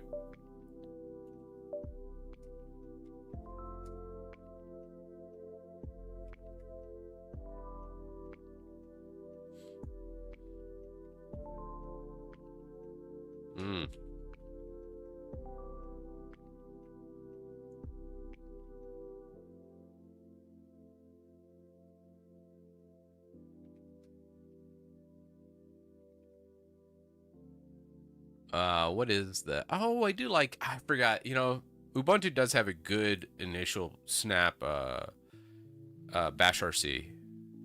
chroot, force color prompt.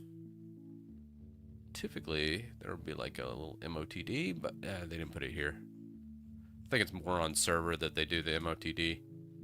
Ah, hell. etc issue, maybe? There's no issue. There's no MOTD. So it'd be update MOTD. Yeah, update MOTD. So then you got all these different headers, and it goes in order. So then you can change this header, and then go into the next one, so on and so forth. That's cool.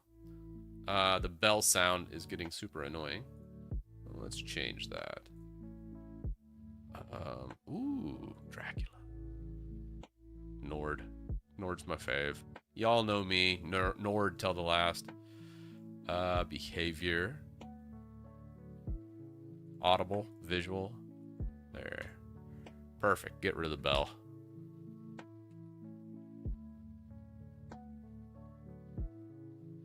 I am a Nord addict. 1000%. I don't know what's wrong with me. Anyways, what else we got? Oh, dude, look at this one. 160K. 3 weeks ago. Deploy self-hosted apps on RAM node. That's a big one. I had to kill all my members' videos. They were just getting super annoying in people's feeds. 5 proven tips to learn Linux faster. 400K. All right, maybe I'm wrong here, guys. He's hitting some big numbers. Man, iChinga. I was using instead of iChinga came after this, but Nagios. Is Nagios still a thing? Nagios is what I used to use 10 years ago in business for monitoring. And then iChinga came out, I think around that time. And now there's iChinga too. How about that? Uptime's another alternative for home labbers out there. I think Techno Tim does some good uptime videos as well.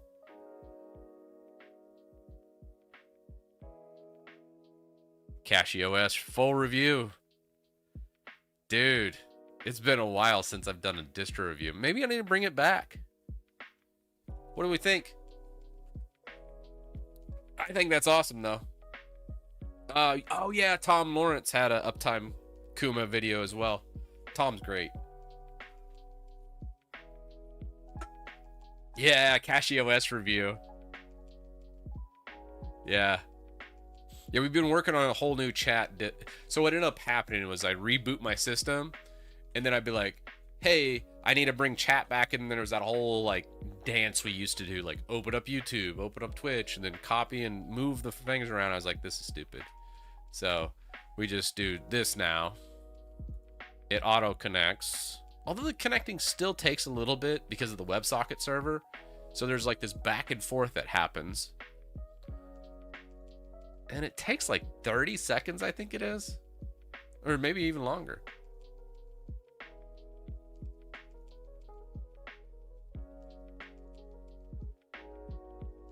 Oh, there it goes. Okay. Now it works. Yeah.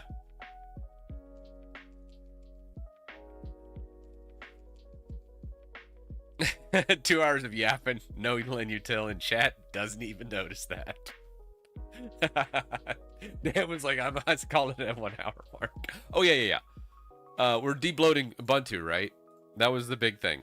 Snap list. So we got Firefox. They've pulled back from the snap installs, guys.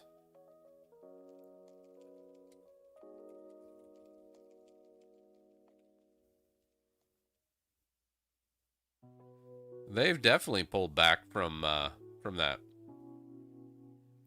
Chatterino is great for Twitch, but I wanted to pull in YouTube as well. Oh, I'm sorry, Scotsman. Don't take it personal. A lot of times, I totally forget. All right. So I'd probably remove Firefox for the first thing to debloat Ubuntu. What do we have for... What's our total usage here? Right now, GNOME shell, PTYXIS is its terminal of choice. I like that, actually. So it used to use GNOME terminal all the time. PTYXIS is really, really cool.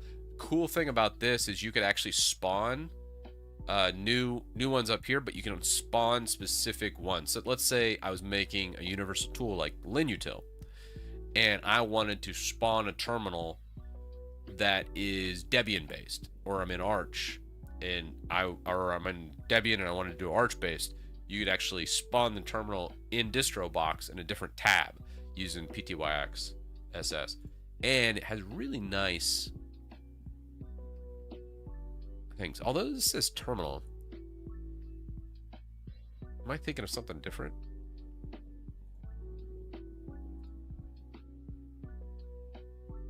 No. Okay. Yeah. No, it is PTYXIS. I think it just renamed it terminal in the app center.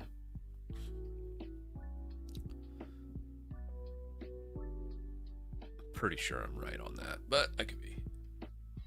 Favorite distro is Arch. Arch is like the best for me. Anywho, what else we have? Any other junk here that I can get rid of? Oh god, I hate GNOME. So heavy. How much memory are we using, by the way? 1.8 gigs. Ugh. We don't even have a browser open, and we're almost at 22 gigs of usage. That's that Wayland GNOME efficiency.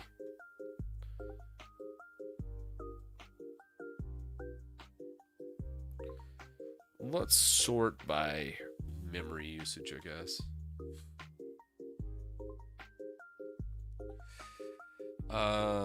Man, that new terminal is pretty damn heavy. Well, it's nice, but 370 megs is pretty heavy for that. GNOME shell itself is about 500 megs, which is honestly not terrible for a full-blown desktop environment. XDG desktop portal. What are some other big ones? Mutter. X Wayland. I guess like the big thing about Wayland I don't like is it still has to load all this Xorg dependencies and old stuff for compatibility. So it essentially ends up bloating it up. So all the benefits you get from it are pretty much negated it and then some. Some spice. That's just because it's a virtual machine. You normally wouldn't see spice on here. I think it just detected it and installed it. Cups we could get rid of. We don't need printing. Ubuntu Advantage. That was a little live patch crap I talked about a little bit earlier. Anything else in here? It's just a lot.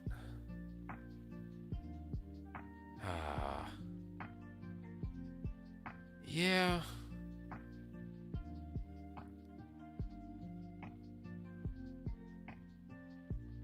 I don't know. I don't know. What are your thoughts about hypervisor-based game crack that's being spread around like crazy and security issues caused by them? Hypervisor game crack? Not sure what you're talking about there. Oli Zans. Great name. Yeah, I really like KDE a lot better, but I'm coming from like a couple decades of Windows. So like a old school Windows user, I think almost always feels it more at home at KDE compared to GNOME. Where I think if you're coming from Mac, you probably like the Ubuntu GNOME type setup first.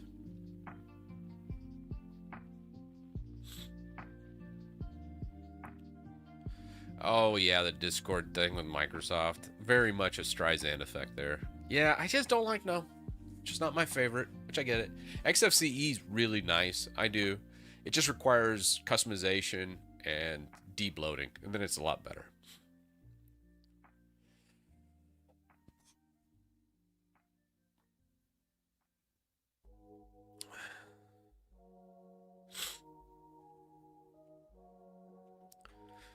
On Linux utility,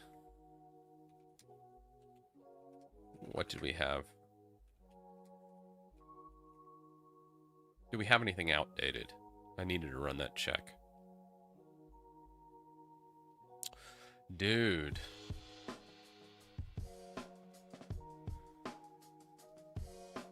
Failed to select a version for Unicode width, required by package Ratatouille 29. 29's VT100, which was a fork that I had to create to get the TUI version of this working.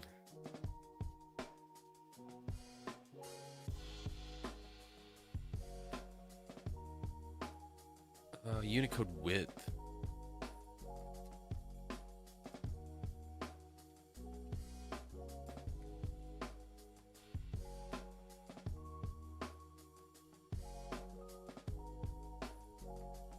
Huh.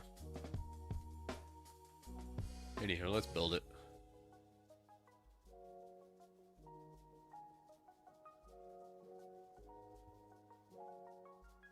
Oh, made a PR? Oh, I never even checked the PRs. Let me check that.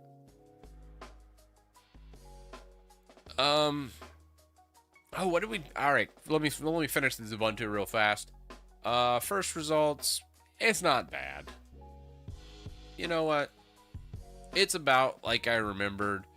They stopped going so heavy into all the garbage with the snap packs. It looks like just Firefox, which is good. They kind of started to pull away from that.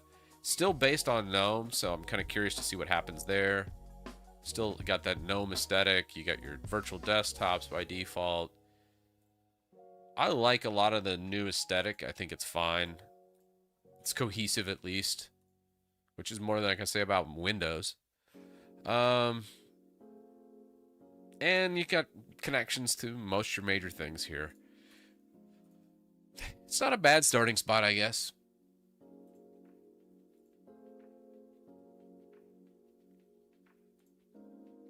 And, I mean, you know what? Teach his own. It's not for me, but I get why people say Ubuntu. They're walking back some of the nastiness I saw last time I tried it. And I want to say Jam and Jellyfish was the last one. Looking at Jay's video. let's see, where was that? When was Jammy Jellyfish Ubuntu? That was the last one. 22. Yeah, Ubuntu 22 LTS was the last one I tried. So it looks like they have improved quite a bit in the last 3 iterations, which is good. I always like seeing distros bring it back a little bit. It works. It's a bit heavy, and it does install a bunch of crap, but if you're coming from like Windows per se, or any other operating system, it's going to be less than those operating systems. I mean, it's a pretty low bar, but still, it's there.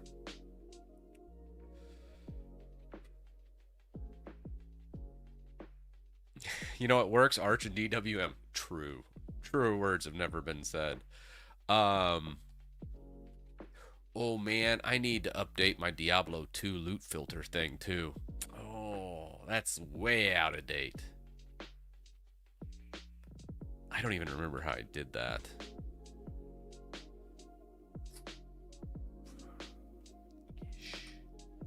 I have so many projects. All right.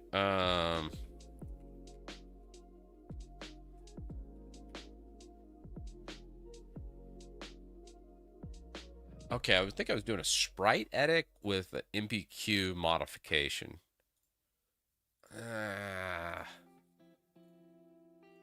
That's not gonna work. Let's go look Nexus mods real fast. We might just jack somebody else's since they redid it all in this last expansion.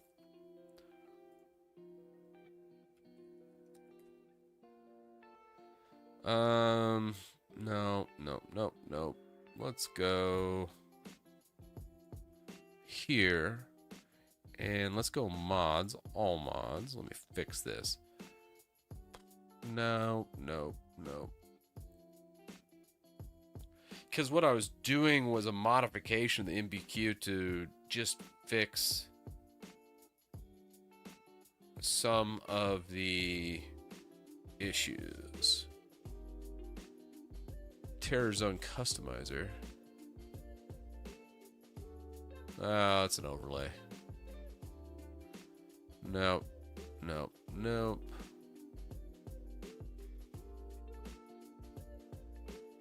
Yeah, what it was essentially, like if you look at the... So this is the stock setup, right?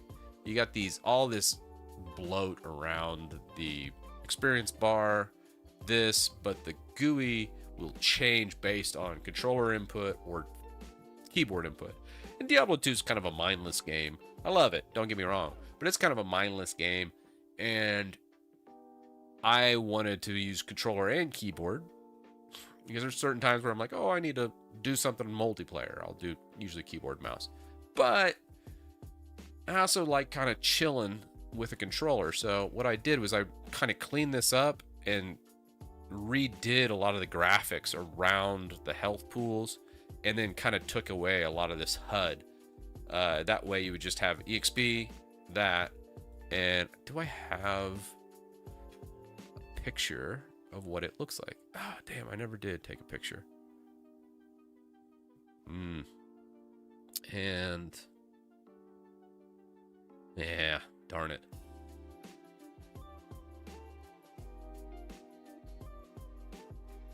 Yeah, it removes all the artwork clutter. Yeah, controller's a king for Diablo. It's so nice when they added that feature. Alright, let me think here. Someone's probably already done this. I don't need to overthink it. Let's just look at the top mods for this, right? Let's just go top files. You got your mod manager, reimagine. We're not trying to do that. Nope.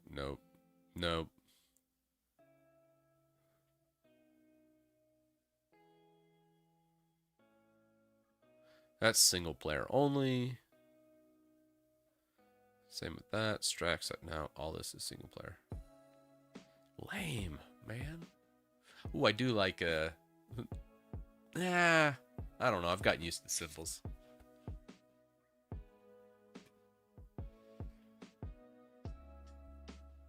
Damn, was I the only one updating this mod?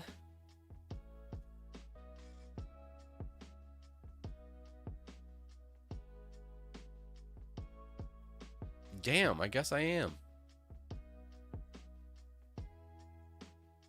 I guess everyone just runs around with those stupid artwork all the time.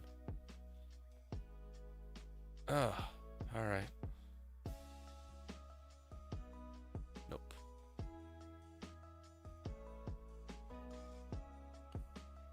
Yeah. Skip intro videos.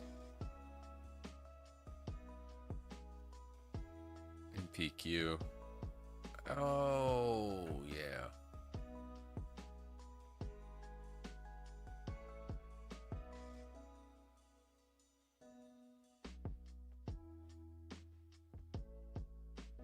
I kind of like these loot filters because it pulls in the kind of, hey, pick up absolute, like big, like these are mid runes actually. And then it kind of cleans up a lot of the junk. So it's not like just piling up the whole screen.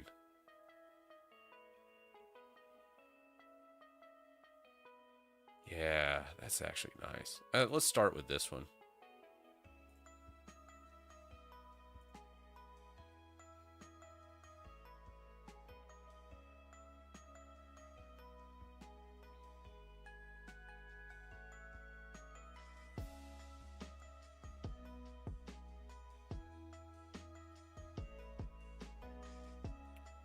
All right, we'll grab this guy.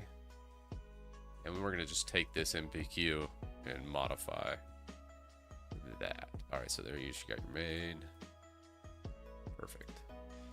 And then if I could just get a refresher on installing. Download it here. Put into a mods directory. And then just go mod d2ramm. So then we'll come over to our mod directory. Do I even have it over here? Oh, I don't think I do. Oh, no, I do.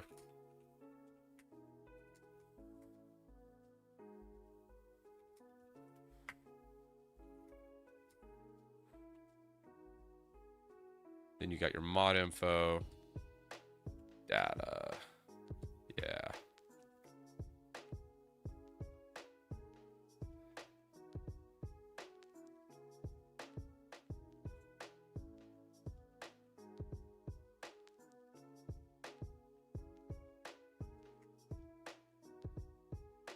So this is this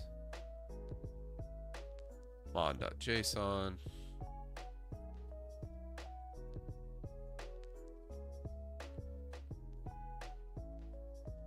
I think there's something else there though.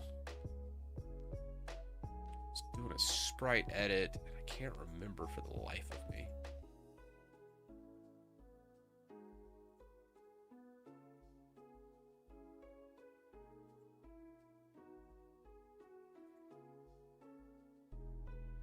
Yeah.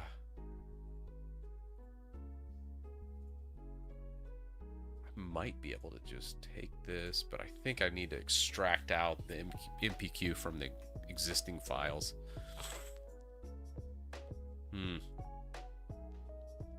Let's look at that.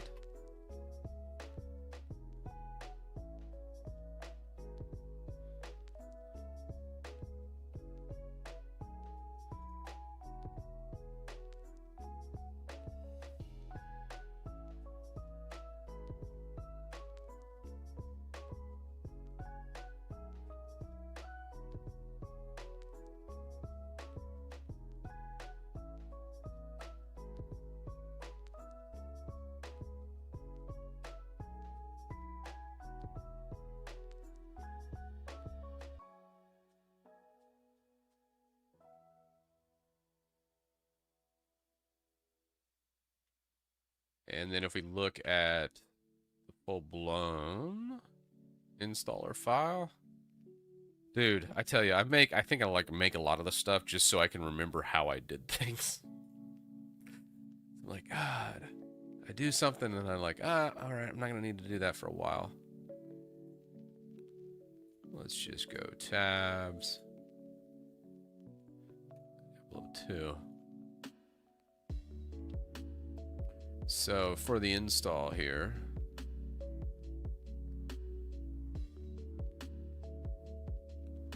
you download the latest release, which is the zip. That gets extracted out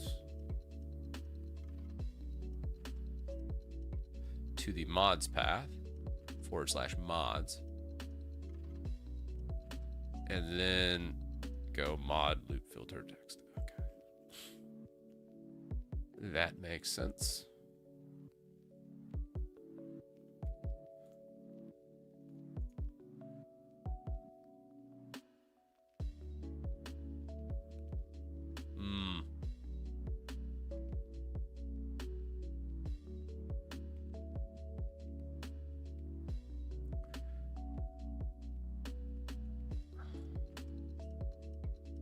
So if we look from here,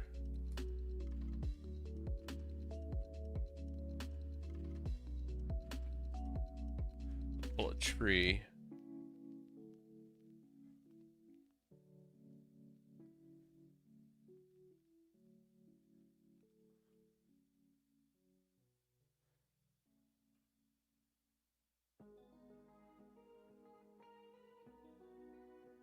Oh, that's right. I added sprites to it as well.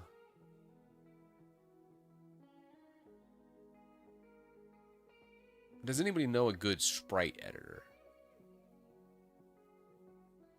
Who is LinUtil for? Right now, it's mainly for me. A lot of times I fix something, I'm like, oh damn, I forgot how to do that, and then I just kind of have it there for me specifically, to where I'm like, oh, let me look that back up, or let me reinstall that on this specific install, and then I'm kind of expanding it as people make requests. Ubuntu test went good, Michael. You know, I can see a spot. They've really walked back a lot of the dumb decisions from like Ubuntu 22. It doesn't look like they've completely gone full steam ahead on the snaps. You only had the Firefox snap there, and if you wanted, you can just strip out snaps and just use Flatpak, as has always been the case. I never did check to see if we could install Flatpak on it. Yeah, well, But it was not bad. the dude abides.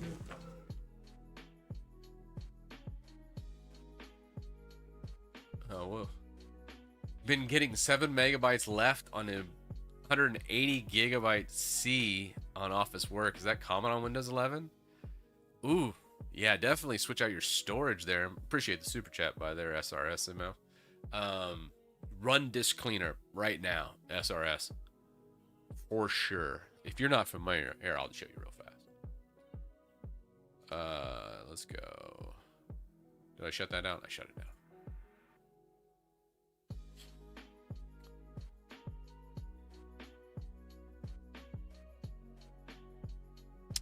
I don't know. You can't really say Flatpak's less secure than Snaps. Snaps had their own massive security problems in the past. If you're not familiar, you know, I think a couple hours ago we actually had somebody like, hey, you do anything with crypto? Well, let me tell you a good story about the Snap store and them installing a bunch of malware crypto wallets. Yeah, so even though Canonical controlled the Snap store, and they did that because it's more secure, they allowed a ton of malware on a bunch of people's devices just because they didn't properly vet. I think it was a whole bunch of crypto wallets. I can't remember. This would have been about 2-3 years ago. Let me make sure I get you an article, just because I know there's going to be that one Ubuntu show's like, oh, but technically that's not entirely accurate. Let's see. Snap store infected crypto wallet.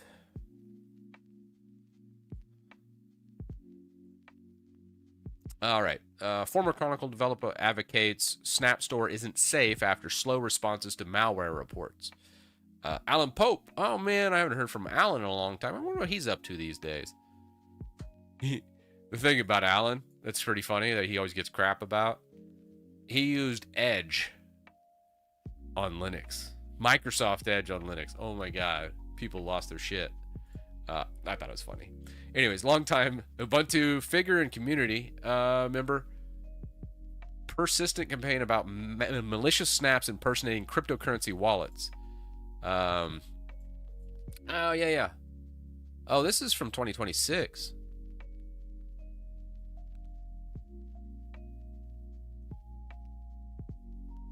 Oh, okay. I guess it came back. Oh, okay. Well, what I was thinking was from 2 years ago. Well, what's the new thing? Sometimes get caught in automated filters. Change tactics. Belong to legitimate snap publishers taking over their accounts and pushing malicious updates to trustworthy applications. This is a significant escalation. Okay, it's gotten a lot worse. Shit. All right, it's worse than what I said. Snaps are compressed and highly cryptographically signed, revertible software packages for Linux desktop servers and embedded devices. They use standard security primitives in the Linux kernel alongside technology developed by Canonical for Ubuntu. Snaps are published in the Canonical Run Snap Store. Anyone can sign up for an account and, with relatively few roadblocks, publish a confined application. There are over 7,000 publicly published snaps from hundreds of developers. Yes, I'm banging this drum again. I've written about this topic before. Exodus Bitcoin wallet, $490,000 swindle from 2024. That's what I was talking about. That's the one I was thinking about. Anyways, this came back. And apparently just a month or two ago. Nobody covered this. Has anybody ever heard of this? Or is this a new thing? Am I just behind the times? Huh. I worked at Canonical between 2011 and 2021 as an engineering manager, community manager, and developer advocate.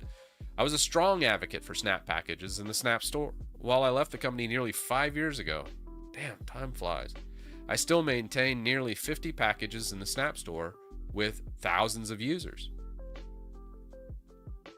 Oh man, what a Chad.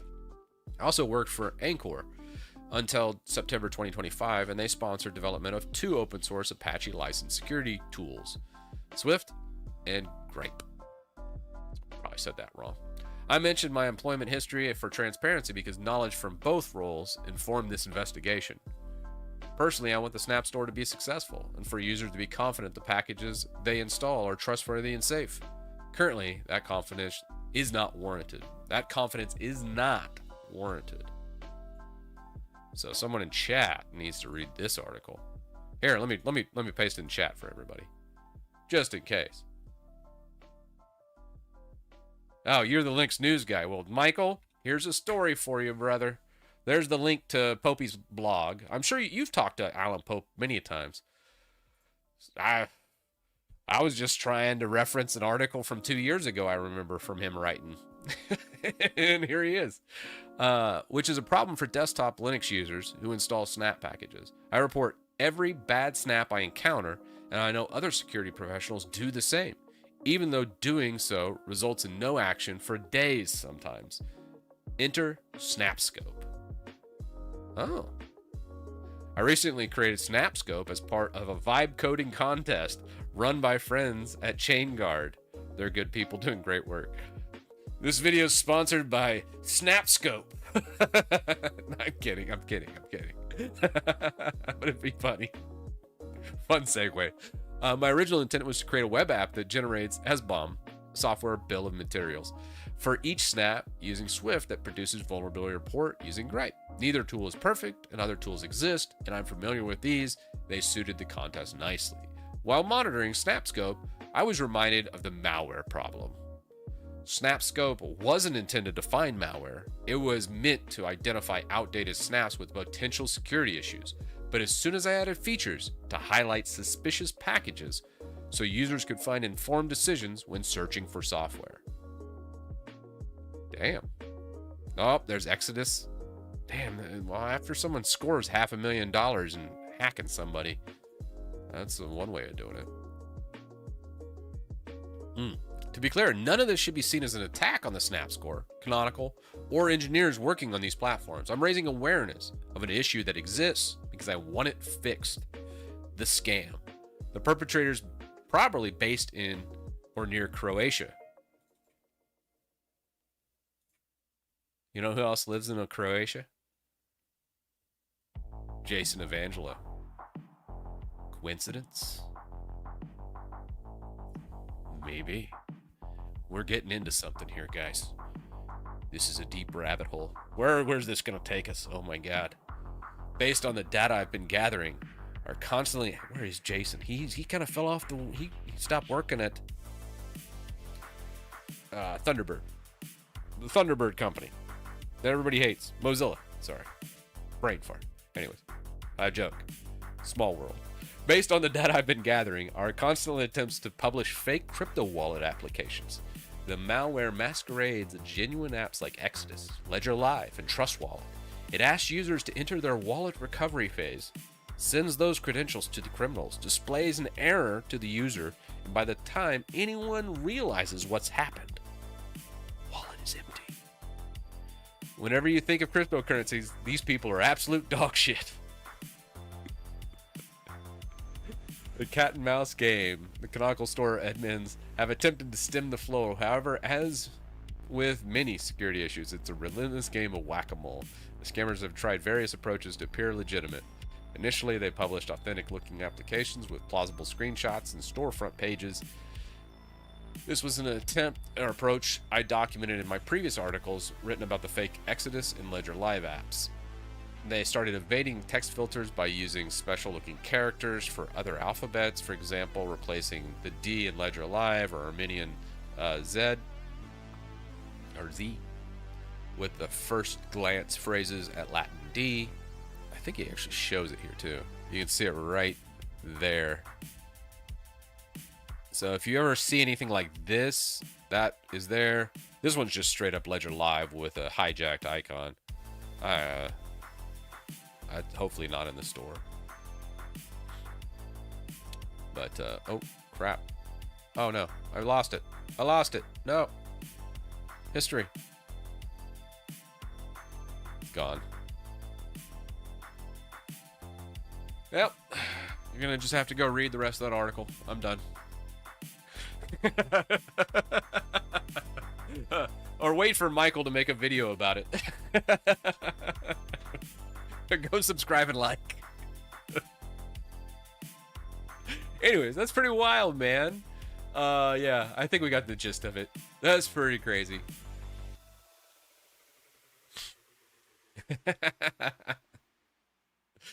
Oh.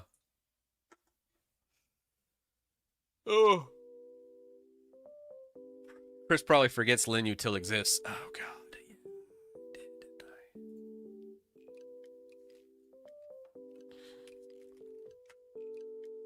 All right. Oh, we got some poll requests. Let's go through some poll requests. What do we have? Let's go through. I think this one was like really terrible. What did I write in here?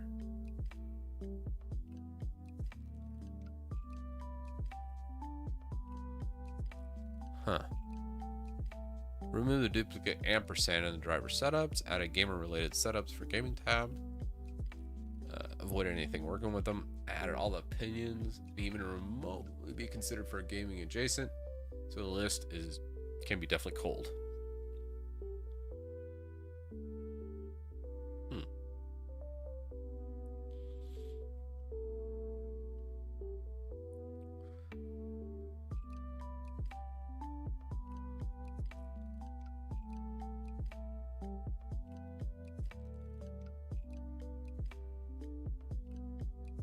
Was this another tab? Related tools and setups. But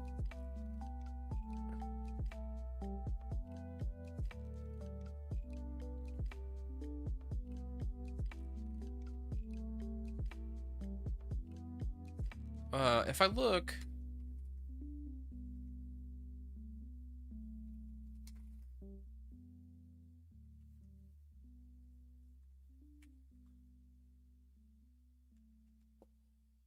I don't understand.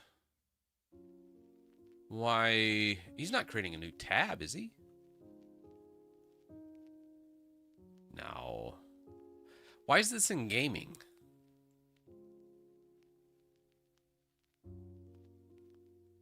Oh, yeah, okay. I get what he's doing. He's making a new thing for the gaming setup, so it just pulls in like gaming utilities and references those that have already been there. I get it. Okay.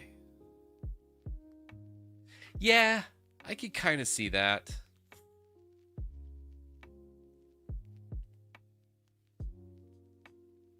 Oh, I had a double ampersand there. Yeah, that's actually pretty good. I think that makes more sense for folks. Hey, Peter, you know what's not finicky? Grub. It's the best. It just works all the time.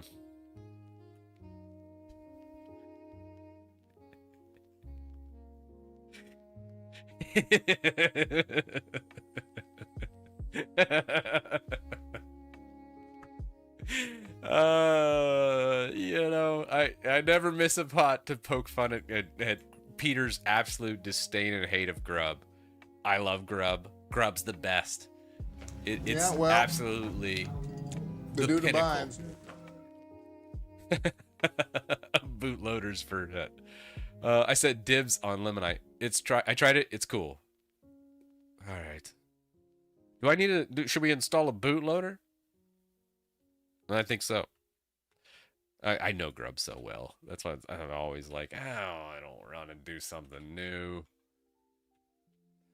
You know. Yeah, this is good. We're going to do this PR. What's going on with that? Maybe it's an old error or something. I think I fixed all the labeling errors. I know in WinUtil, I've done a lot better with the labeling. All right, bump Nix. Compatibility 57%. Damn, that's a pretty bad. What happened here?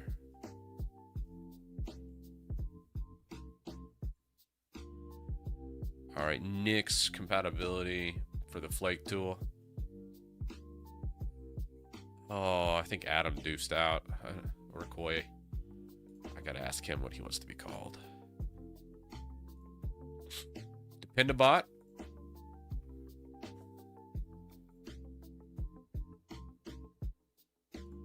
I feel like merging this.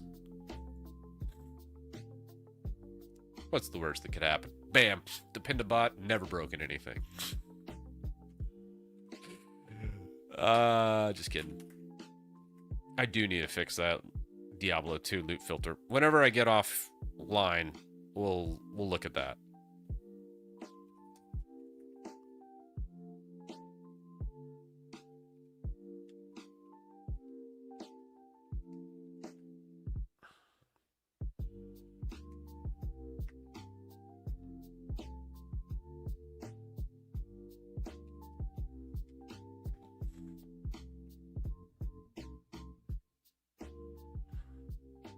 All right. Next one, tree sitter highlight. Compatibility unknown.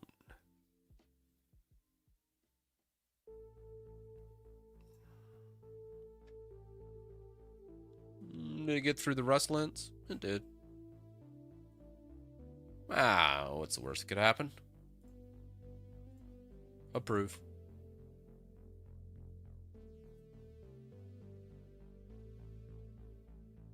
I think I'm going to actually ignore the cargo lock. We might add that to like a git ignore and just git remove it. Let's see.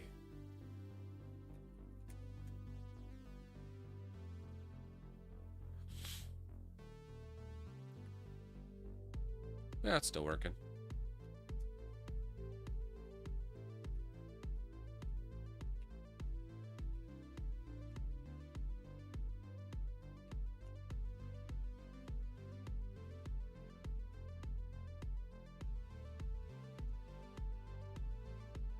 Have you all noticed this shit ain't working? Oh, I know now.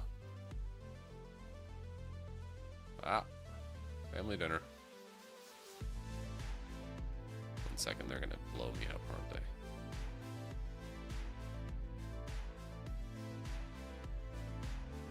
Alright, sorry.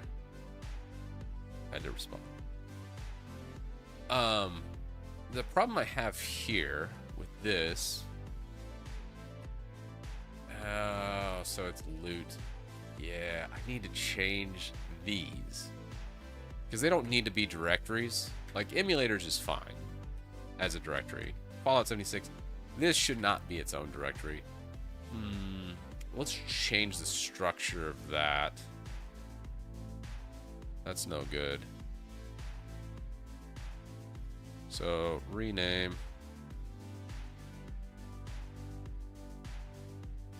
Just call this Titus mod. Put that here.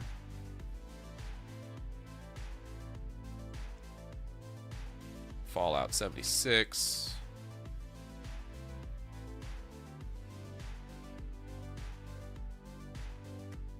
Titus mod. Let's get rid of this. Get rid of this. Arc Raiders mod. This makes Arc Raiders load faster, cuts down like the sequence.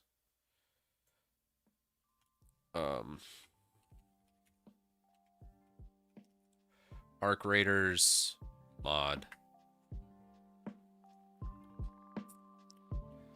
And then let's update the tab data. Update tab data for Diablo 2, Arc Raiders, and Fallout 76.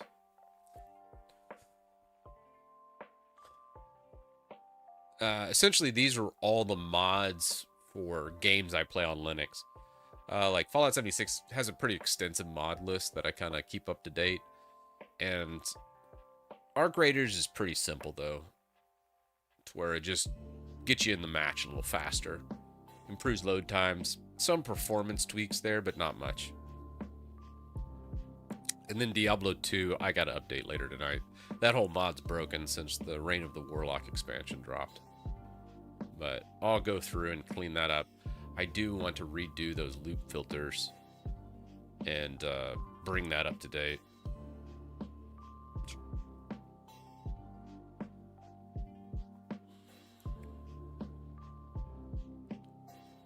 Yep, that's good. Perfect. Arc Raiders mod. Applies mod to sets sets engine.ini to read only to prevent game overwriting settings. Motion blur, like there's a lot of stupid defaults in Arc Raiders which I really didn't like. Motion blur, VRR optimizations.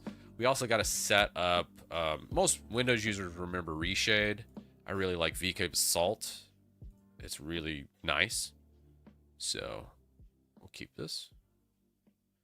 Gravy. All right, cool.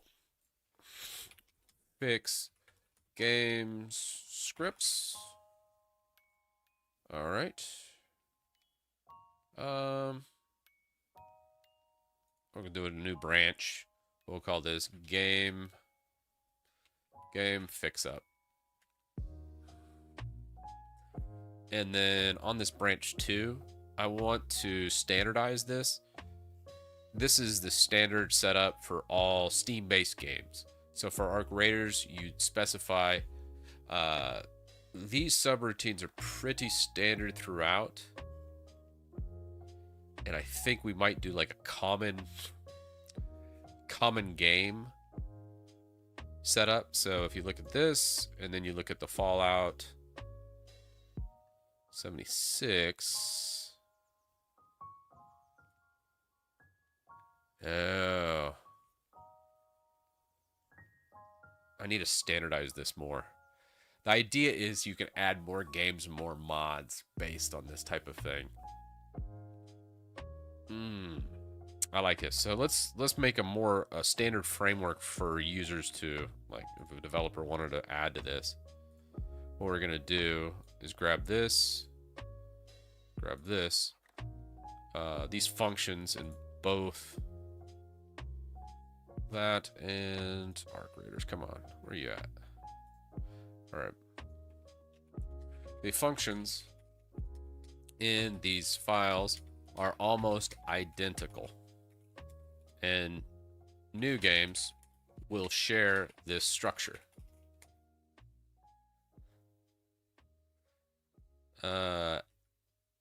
Move these functions to a common. What was the structure we looked at already? We're currently pulling a common script, common service script. We're going to call this common Steam script.sh file, and then append that to the header of these files. We also need to make a new variable for the clone. Ooh. But here's the thing. Some games will need to just do common game data files, and some will need compat data files, which those are two different locations. On Linux, think of compat data as like modifying an INI in your documents my games directory. And then think of common games as like going to the actual game directory in your C drive to make the modifications directly to the game files. So the get repos for each game. What? That sounds right.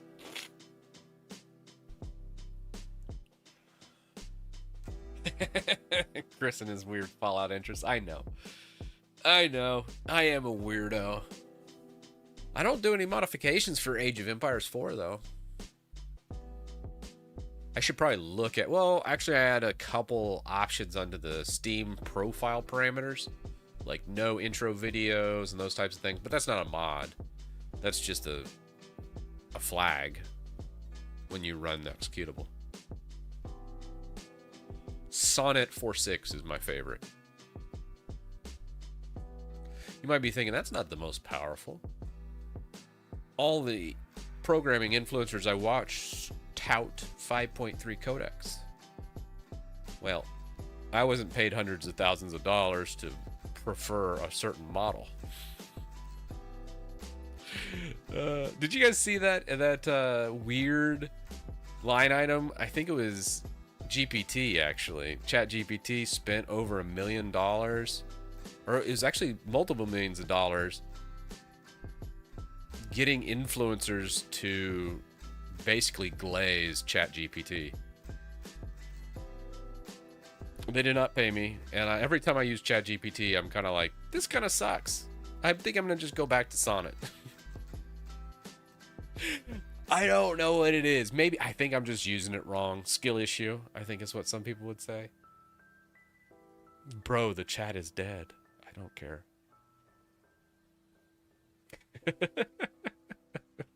It's YouTube chat.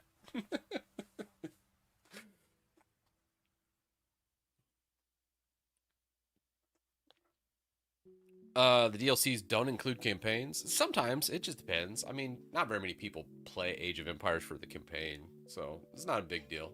Having like a new Civ is probably the best thing.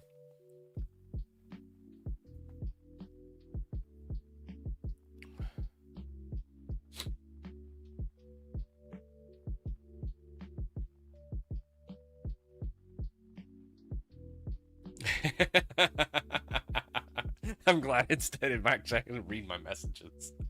Yeah, it's only the unimportant messages that I always read. You know, it's just the little things, right? ChatGPT is the best, and by the best I mean the most annoying and irritating. I don't know. I think Sonnet 4.6 is, when it comes to coding, I've enjoyed it the most. It feels much better at getting you close to the solution, where GPT just sometimes goes crazy and you're just like, what the hell? All right, this is nuts. You killed chat. I know. I do that from time to time.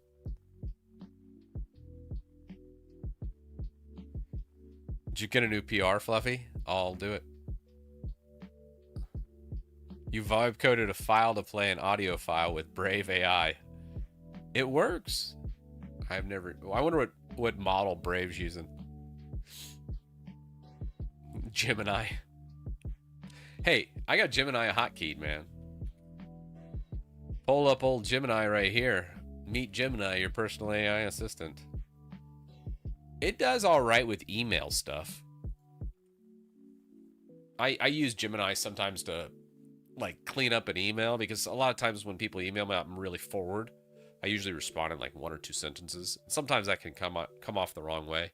So sometimes I'll use Gemini to soften my speech a little bit, so I don't sound like such an asshole.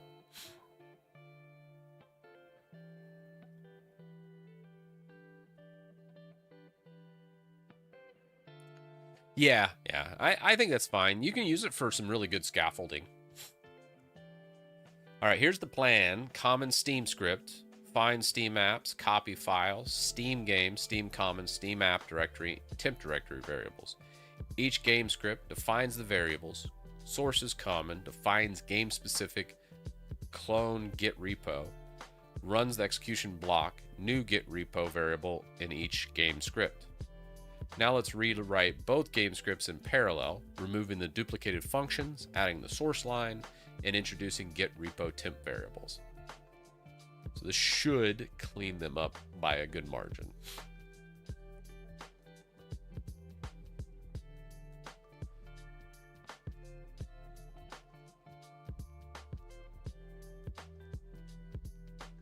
Temp directory is not really needed.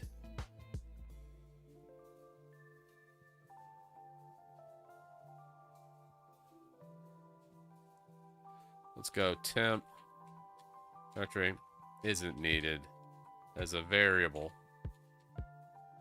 as that is used during setup and then removed at the end of each script.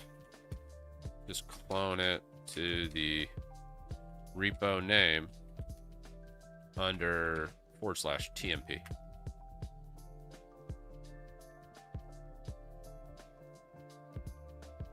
Hey, I like a lot of red. Less files, that's always a good thing, man. And I think I'm going to take that Steam script as well. We're going to go back a directory with it. I'm going to put that in the... Well, I guess we don't have to put it in the main directory, but I'm gonna. I forget. Well, no, tab data will ignore it. We don't need to put it in. No other. Everything in gaming related that's going to use is going to be in the gaming directory. Yeah, it's fine. It's fine. All right. Now we get rid of that. Now when we clone it, temp directory, how is that made?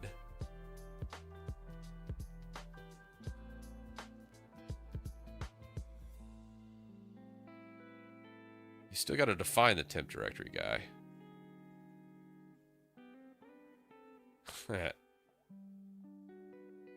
So, and then maybe they put it in the common script. Let's take a look. It's fine. Temp directory, temp directory.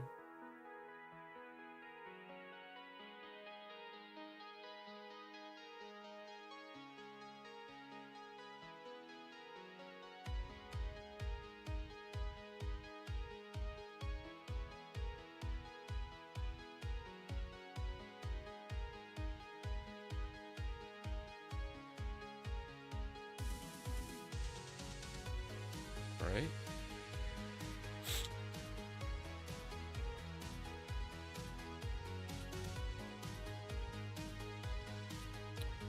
That's fine, I guess. Now let's look at the common Steam script.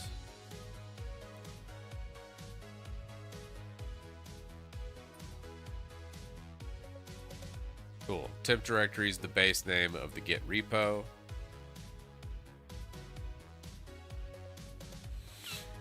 That should be fine. So you got copy files, find Steam directories.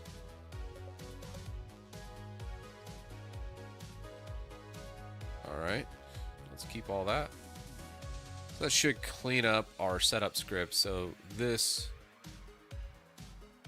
will grab all our directory names, the required variables. Something feels a little off here.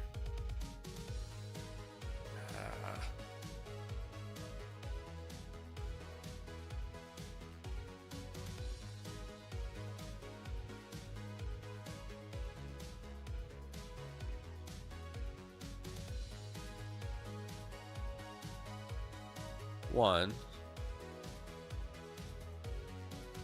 this isn't even calling this frickin' function.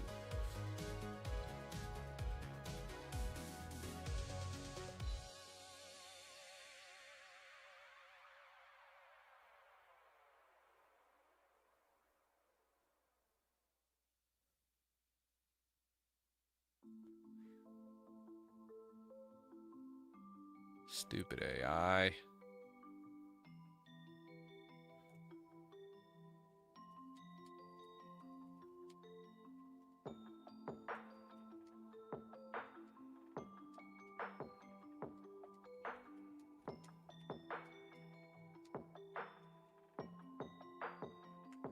Yeah, looking at the logic, they aren't even calling the function they create in the clone git repo.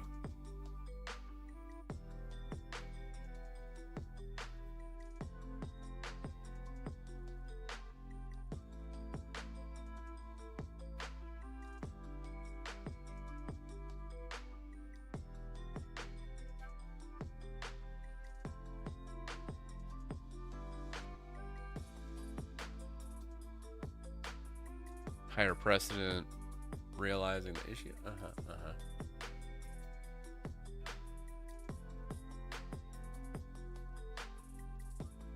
Yeah, it's not even gonna call the script, man. Oh no, I think it's gonna completely going off the rails now.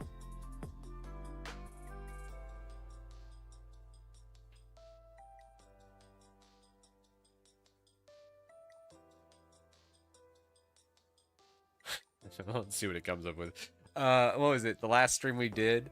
Remember what it was? What did it do? It wasn't able to launch a flag after calling PowerShell when we were doing the WinUtil. So it decided to make a new function,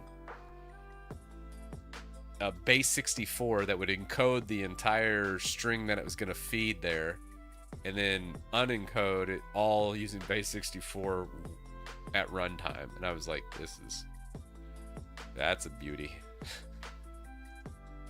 Yeah, we had to delete that. That was pretty funny.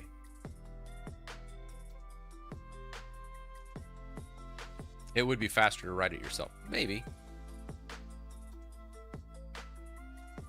Zed was a little faster. It's just that I kept running like token issues.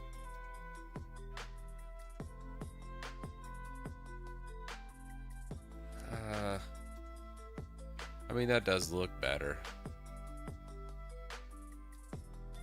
That's so terrible, though.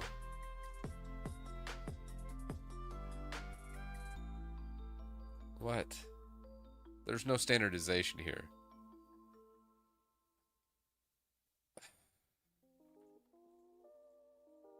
This is what it came up with. Really? It's fine. That's not the problem.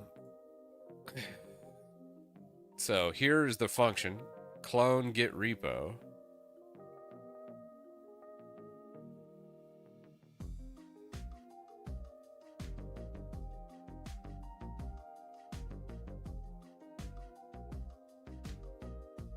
There's just, now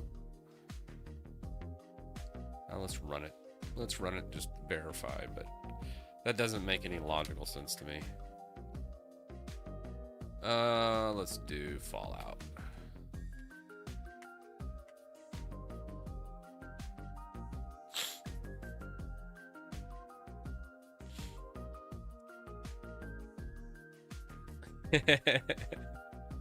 Yeah, pretty much, Scotsman.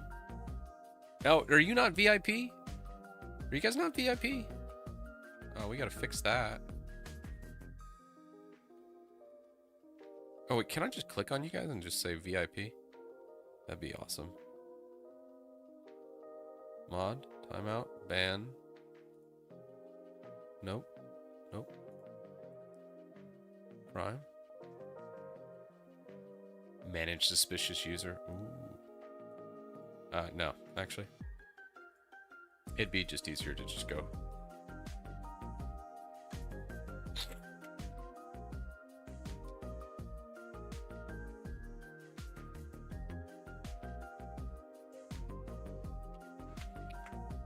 Bam.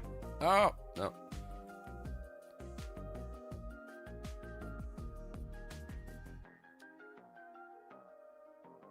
I don't know what VIP does, but it makes you look cool. It gives you another icon. I think it like has less rate limits or something. We're just gonna go with that. Oh, you get a diamond. That's right. You have a diamond now.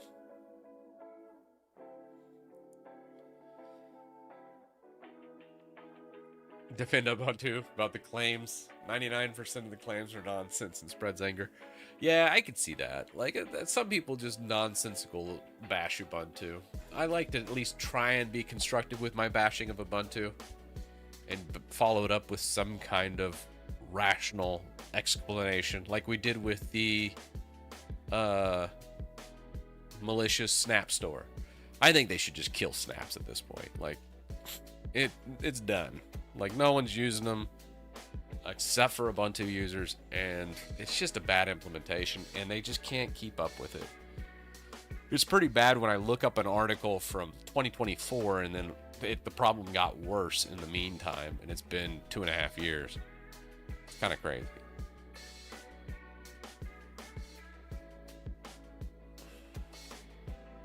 Oh, slow mode. Yeah, that's right. Yeah. You can copy our names. I know. I like to go the slow route. Flatpaks do not work on servers. No attention to do so. Snaps work great on servers. Wait. People use snaps on servers?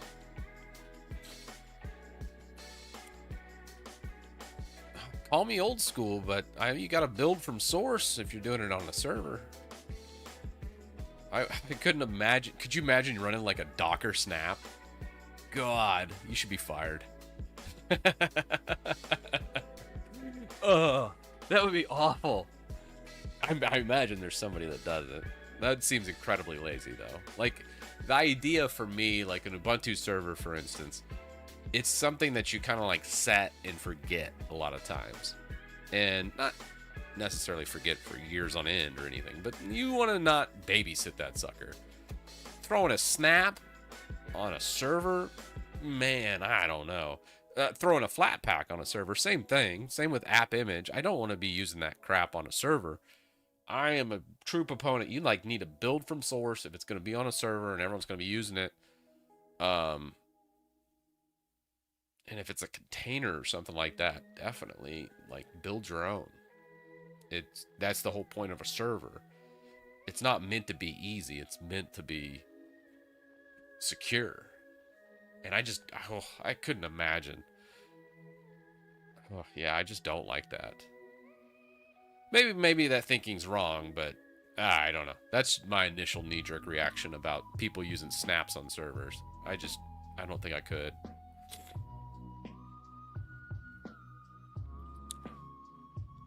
Snaps are designed specifically to be for servers. Building from source is not relevant to security.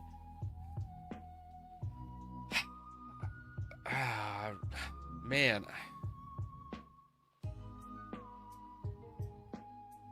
You're relying on canonical to keep everything up to date when you do it in a snap.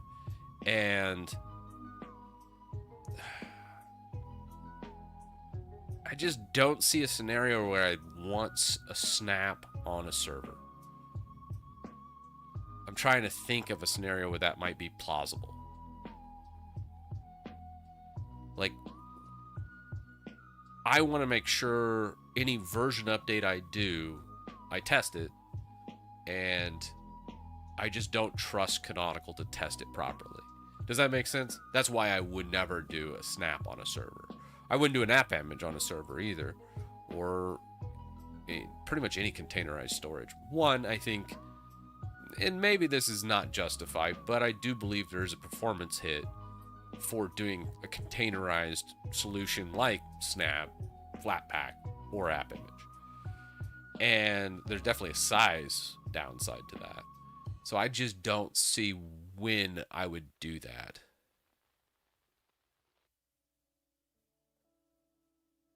Yeah, snaps are good instead of Podman or Docker is not what I'm saying.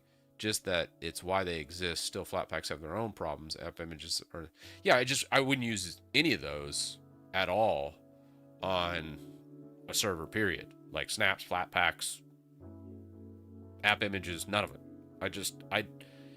I'm trying to think of any. No, I've never done that in my 20 plus years doing servers, Linux servers and business and that type of thing.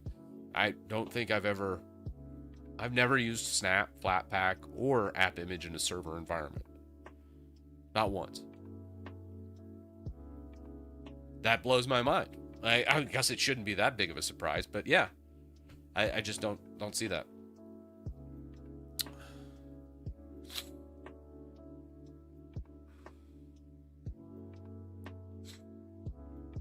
Oh yeah. Well, when I would say there's like you have to bake in all the dependencies for the app image into that container. I don't think there's like with permissions and those types of things. Flatpak I really like because of flat seal. It kind of complements it pretty well. Snaps, I'm not sure how it maintains its permission structure and security side of things. I don't know. Yeah. All three formats to me, just, I don't like, and I don't trust, nor would I put it in a secure environment. I would prefer to manage those directly through, like if it was a Ubuntu environment, let's say an Ubuntu server, which I deal with, I would install the binary, and then if I was worried about security with that, that's when AppArmor and like an AppArmor profile, if let's say I wanted to maintain some type of privacy or security around that application, I would set up those permissions there. It has nothing to do with what installs that program. Yeah. So that's kind of how I think of security on Linux. I just don't think I would ever do it that way. And again, like if something is not right there with what I said, please, I might have been doing it wrong for 20 years. Let me know. But that's how I think of security and permissions.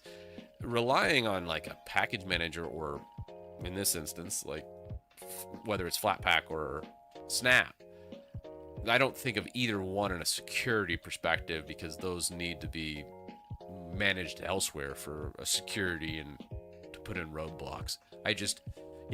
Like you'd have firewall, you'd have AppArmor profiles in Ubuntu. If you're using this in like a Fedora or a RHEL type situation, it would be SE Linux, and setting up SE Linux profiles would be ideal. That's where all the permissions and security would come from. And I know some people are like, well, you probably see like a binary might run loose, or if it's a malware or something like that. Well, what do you... I'm trying to think of anything that I wouldn't... Like, millions of people are using every piece of software I use on a server. I couldn't... Yeah, I would not do that. Yeah. Linux experiment. I haven't seen the Linux experiment in a long time, actually. I know he's still probably doing stuff. I think he's like the Linux news guy. He's like Michael, I want to say. But he seems like a good guy to me. I've never really had any dealings with him, or never really chatted with him, so I can't really give you a real world example. I've talked to a lot of YouTubers, but never him. Which is weird. Of all the people, you think I would have run across him. I've chatted with in the Linux realm. Brody Robertson's probably the person I've had like several couple hour long conversations with, and I've always enjoyed him. He's fun. He's a fun guy to talk to. Oh yeah, I've been how long ago? It's been a couple years now. What is it? Tech over Tea? Is he still doing that? Here, I'll link it to you for you guys. If YouTube search works. Yeah. Yeah, here you go.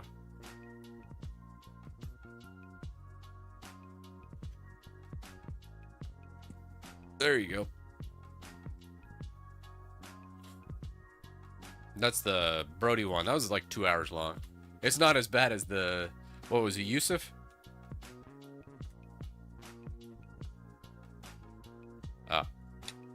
Let's go stuck Yusuf. That's the best thumbnail. Look at that live thumbnail. Thanks, YouTube. Oh, that's funny. Oh, good. He's changed this a couple times. It was 3 hours and 26 minutes. Damn. Anyways, let me share this one. That was fun.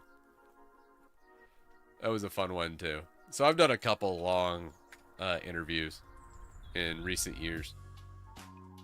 No ethics left. I think that was OpenAI we were talking about. It was actually pretty heavy on the AI talk, which was kind of surprising. Because I'm more Linux Windows kind of guy.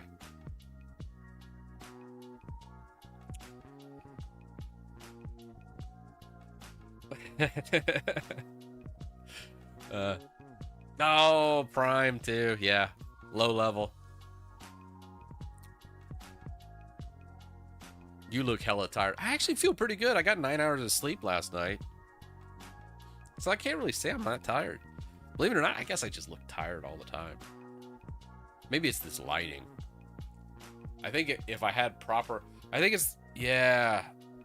Oh, you know what? I think it's the lighting. Because if I actually sit up straight,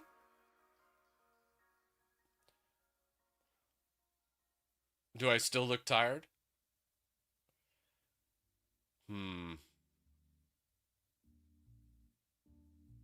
Maybe. Yeah. Yeah, I get like 9 hours though. I got no complaints, man. All right. What were we at? This so didn't work. Or did it? It said it did.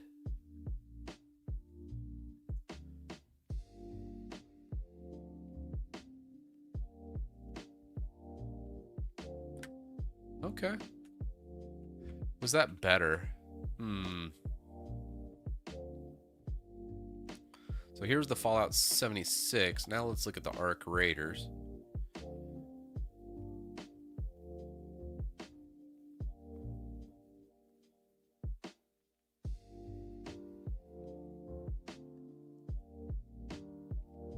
No, I think that's pretty good. Because then you can do the compat data and the common tweaks direct. I think that's fine. Yeah, another Celsius. Oh, I do. No, we're out of fluids. That's okay. Let's finish this up. Oh, this is back when I was doing like my own pass and stuff. This is awful.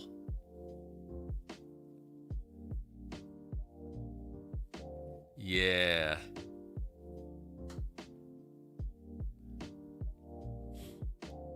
This is terrible. Oh, because they added the Steam launcher since then.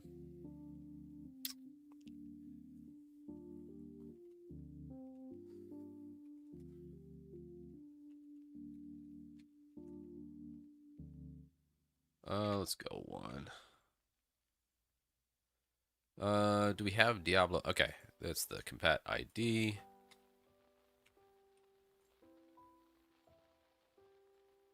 Standardize this mod with Diablo 2, as it is now a Steam game with the compat data ID being, boop, look at Fallout and our creators for examples.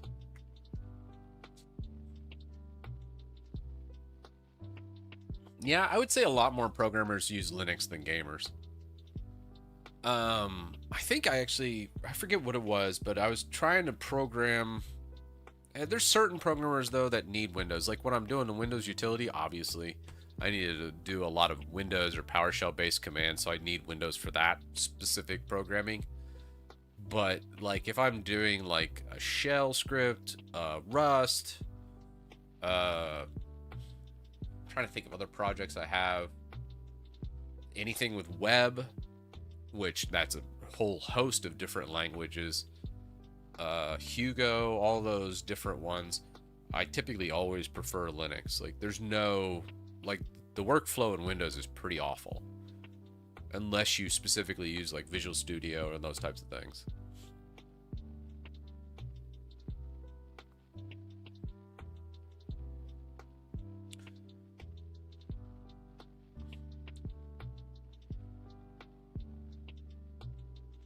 All right.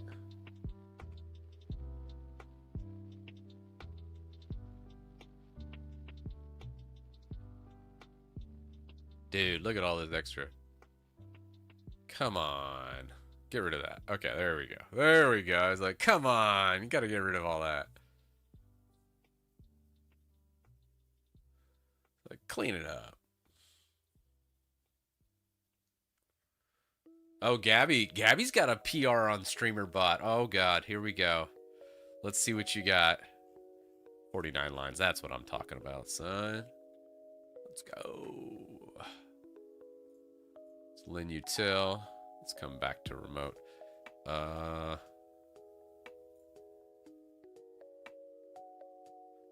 Did this one not get... Oh, no, we did. Starfield config. Oh, God, that's right. I had reinstalled Starfield for a little bit. Love my jank Bethesda thing. Alright, that's Starfield mod and auto installs. I gotta go back to that eventually and test. Arc Raiders. Simple mod to reduce load times and performance tweaks. No motion blur, etc. Cool. Try and document some of this so people are like, what the hell is this repo? Alright, StreamerBot chat interface, pull request. Alright, oh, here we go. Fluffy. So purging was broken because someone kind of messed up and didn't see that it was tar user, not just user. About get sub, something is broken. I feel there is something, not sure what. Wish I had a bigger channel to access your StreamerBot. Oh, fair enough, man. Fair enough. We'll find it. So the container. Twitch container.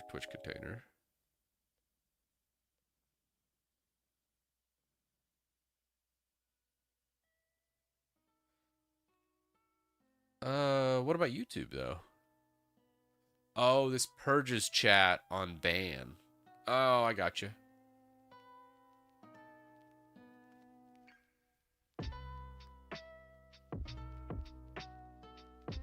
Oh, YouTube we gotta fix, though. But why would you remove the if statement here? So if the source was YouTube, it would set it as YouTube container, else Twitch container. Now, I'm not like an amazing JavaScript guy, so correct me if I'm wrong, but that syntax looks correct.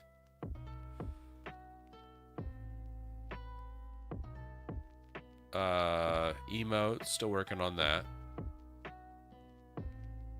Oh, it's not declared.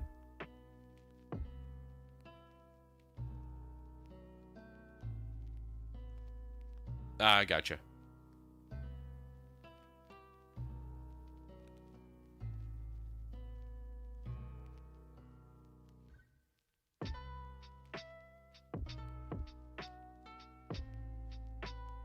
Oh God, Michael, have you seen this?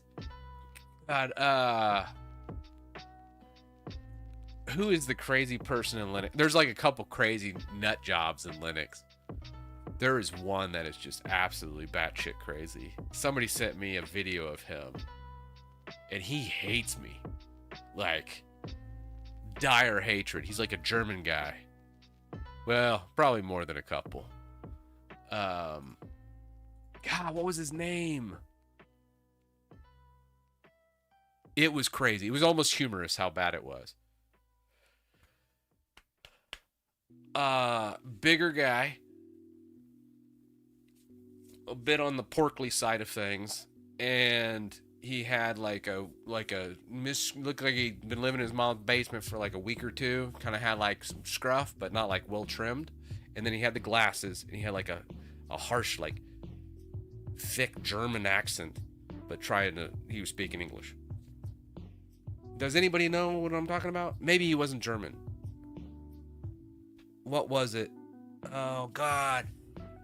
Oh, so great. I would love to play one of his videos. We narrowed it down to 1 million people. Damn it. Okay. No, not the Linux cast. That guy's all right.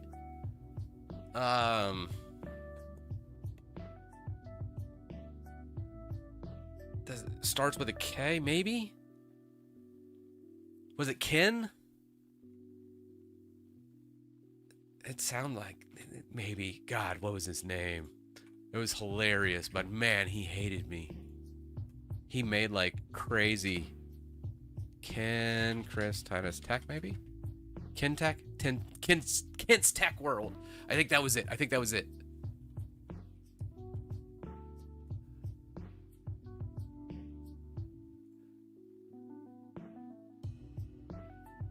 People, today we're going to look a little bit. Yes, that's the guy. Oh God. Ha. Is he still? He's not still talking about me. It's been a long time since he popped up in my feed, but something somebody said in chat. God, his thumbnails are awful. Do we have anything?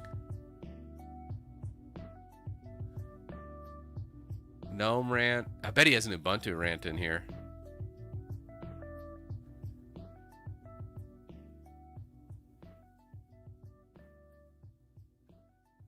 Oh yeah.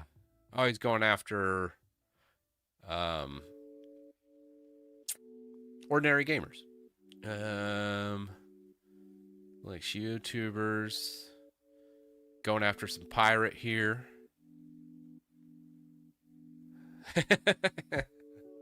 Yeah, he didn't get very much on the pirate stuff. Making fun of Gamers Nexus and Linux or Linus Tech.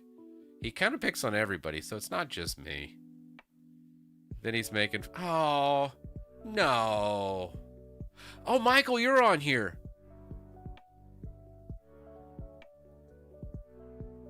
Hey.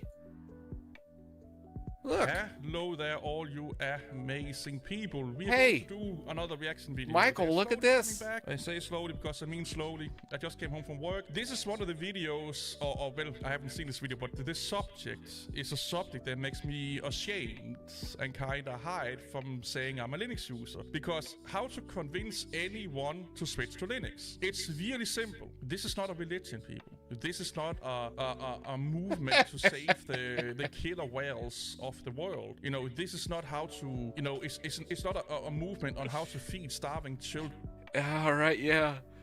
Anyways, I'm not gonna link that video. Michael, if you really want to like hate this guy, probably he's pretty brash, man. If you thought I was brash, he's really bad. Oh man, he stopped talking about me. Dang. Dang it. I love that he puts like his face right here. That's great. Like, wow. That is crazy. This guy's full on nut job though. Oh, here you go. Let's see. Here I am. I knew I'd be in one of these Hello videos. there, all you amazing people. Today we are going to look at probably the most idiotic statement ever been made by a human being called Microsoft helps Linux adoption. We all want to believe this. That's not the case. It is. Linux growth is over 30 years at 3%, 30 plus years. If Microsoft massively helped Linux growth, that would be way higher. Way higher. This is a 6 minutes video and I can probably make this into a 2-hour rant.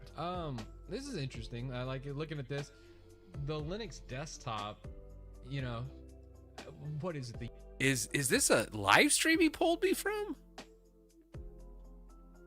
Well, it's quite an honor. All right. Year of the Linux desktop people always talk about. When is the year of the Linux desktop? Never.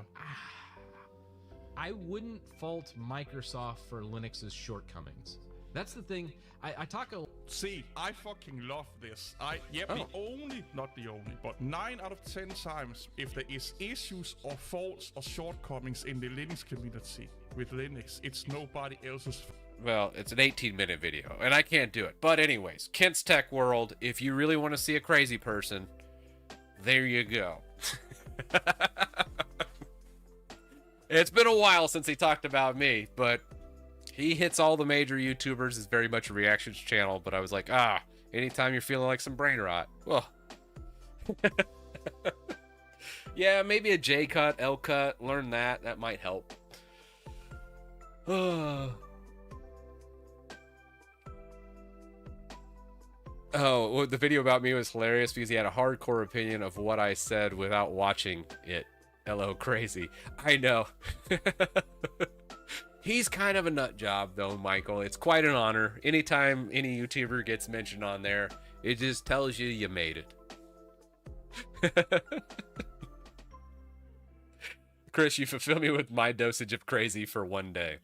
I do what I can. I do what I can. Anyways, I thought that was funny. Oh, the money in YouTube. Oh God, man. Yeah, YouTube's great and all. Don't get me wrong, but I'm no Mr. Beast, and it's just not worth it for me. Like, YouTube AdSense is just trash now. So, like, I don't want to get into the semantics behind being a YouTuber, but I don't think it's an actual job and or actual valid profession as much as YouTube likes to say, hey, we gave out $500 billion to all these creators. By far, probably the best platform for influencers. But at the end of the day, and I don't think really many, except for maybe the 0.001%, can live off of YouTube alone. And if you're like a mid-sized creator like I am, I would consider myself mid-sized, you have to do a lot of sponsors to do this full-time. Like full stop, or have some other business on the side, or some other marketing on the side, something else that you do. Like I have a day job, I do software development and other stuff, and then YouTube's like a secondary thing. It's still fun. I love doing live streams and stuff like that, but the era of just being able to make a ton of videos and then just getting AdSense revenue and living off of that, that's over. It's gone. Like, yeah, I have videos with millions of views and I can't make a living off of that. And I don't think I ever will. It's only gone downhill. My view counts have pretty much remained the same for the last couple of years. And the revenue I get from each view, YouTube's just paying less. And that forces creators to do more sponsored spots. And that's how they keep doing YouTube. That's why YouTube kind of feels like, it almost feels like Windows, right? The shitification of YouTube. And I think the big thing with that is you have to pull that in. And if you do sponsored spots, I think it just eats away at viewership and goodwill. Over time, people just get tired of all the sponsors like Squarespace and all the different sponsors out there that YouTubers pick. And it makes you not want to watch that content creator much anymore, because a lot of times it's just a lot of sponsors. Your sponsor block and other things does alleviate this, but I can't fault the YouTubers from doing it. But I don't see a longevity for this as a career. I just don't think that's a thing. So like to even say like, hey, translate it to other languages, like, man, you're already like America and US, from a AdSense perspective, we pay the most. So like a US viewer pays probably 3 or 4 times more than most other countries, from a fractions of a penny to almost nothing. So probably one of the worst countries where you just get absolutely nothing for the amount of views is, you know, your more developed countries. And like translating it to those types of languages, some things that might make sense, like maybe Spanish or Espanol, you got that. But even then, there's the semantics of like, or the trying to find someone that has the right inflections and saying it correctly, and then injecting that into the video. It's just such a difficult thing to do, and it's not worth it at all. Like most videos I'll make 10 or 20 bucks on over the course of several months, and that's fine. So yeah, if you want to make money on YouTube, it's not, hey, translate it to other languages. It's, hey, get a lot of sponsors and then pray your audience doesn't leave. It's rough. It's rough. I don't see any longevity for that. But it's not to say like being a YouTuber is like a dead thing, though. It can be a thing, and I think if you make your own product, you could use YouTube as almost a marketing tool. And if it's a good product that people like, I feel like that's the sweet spot where people love hearing the videos, love the watching videos, and then if it's your product that you're selling, you can stand behind it with 100% and go, hey, I'm in charge of this. You guys have a problem, let me know. And then you can build on that. But being a YouTuber in a traditional sense and not making anything that's yours, I think it's just that's a dying thing.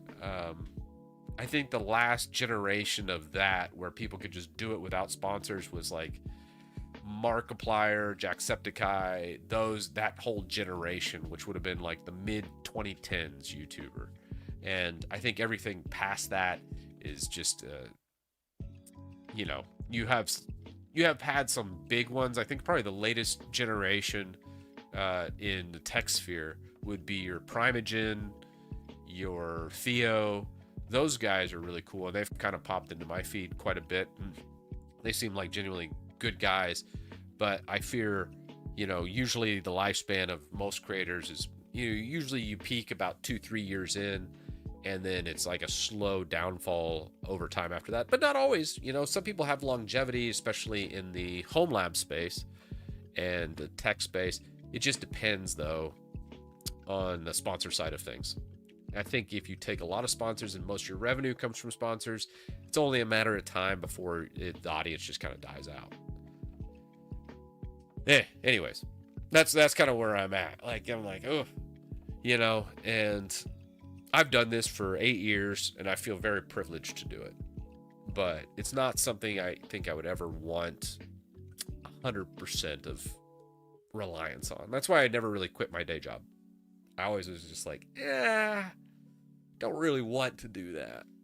And I think also it stems from the fact that it's not necessarily like an ethical or even anything I just talked about. A lot of times I just don't like the work. I don't like working with sponsors. A lot of sponsors require revisions and multiple edits, and you send them they send you a product, you review it, and they're like, well, yeah, that's all great, but you said this, we want that removed, or this added, you forgot this feature.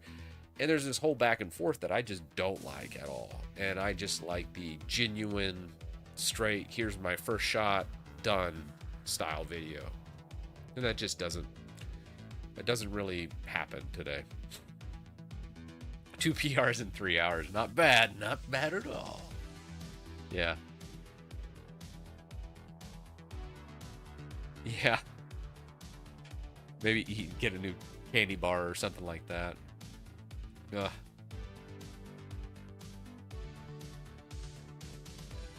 Anyways, sorry, off my kilter here. Do we have this? All right, so it did clean this up by quite a bit. Now for the common data.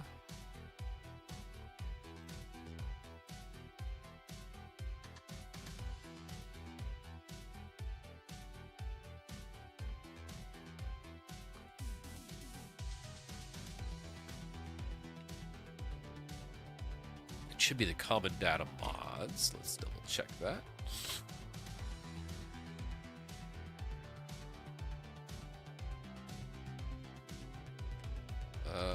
Steam. Actually, I think I have it over here. Common. Diablo 2 Resurrected, which should be here. Ooh, Steam Common's already there. Yeah, okay. Common path already includes the mods.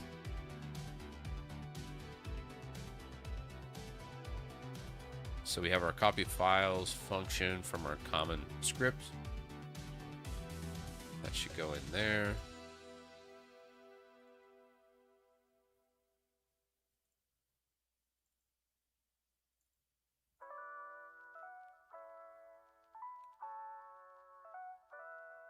So in the perfect world, I'll run this script.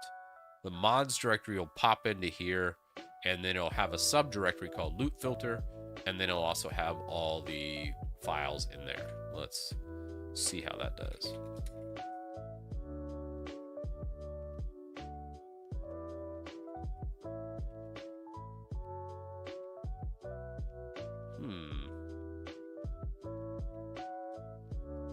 What happened here?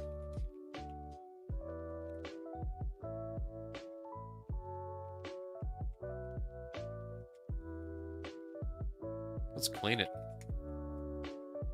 Maybe there was like a cached file there? It showed directories for the toggle data. That's incorrect.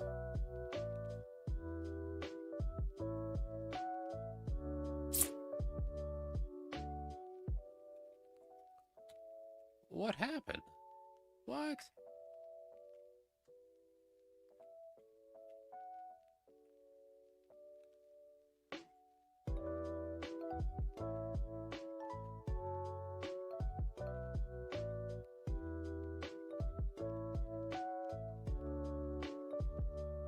Huh.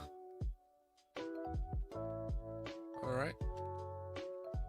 Standardize game functions. Standardize that.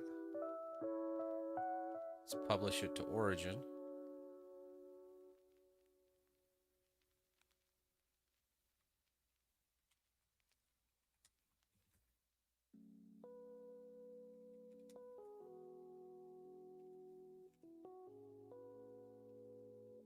What?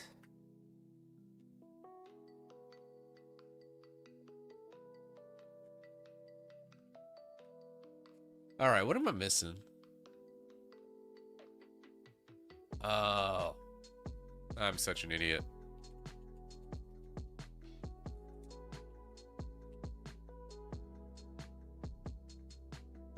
Yeah.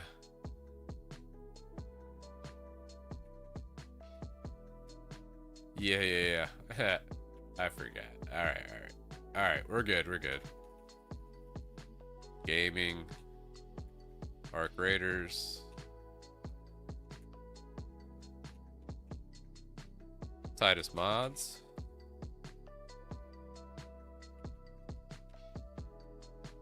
I think we can just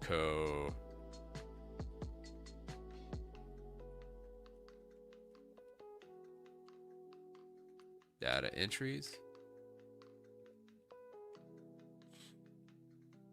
Let's fix this up.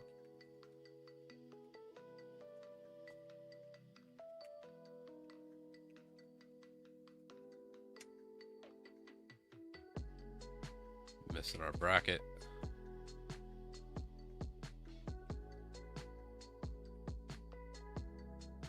All right. Emulators is fine.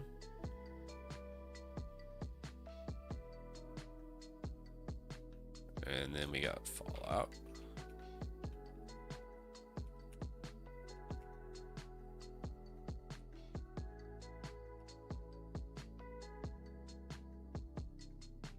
Okay.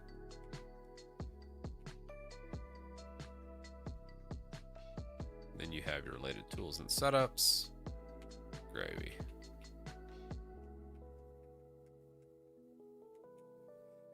Now it'll be where it's like, what is happening here? What the hell? Oop. My bad. What did I do? Oh, I missed the...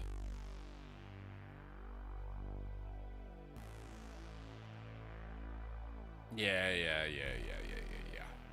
Gotcha. My bad.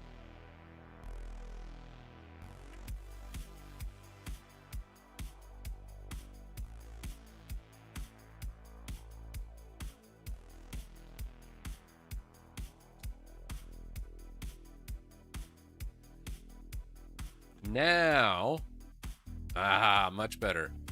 Directory and stuff should be correct though. We need a sort. I think I already created a sort tool. Yeah.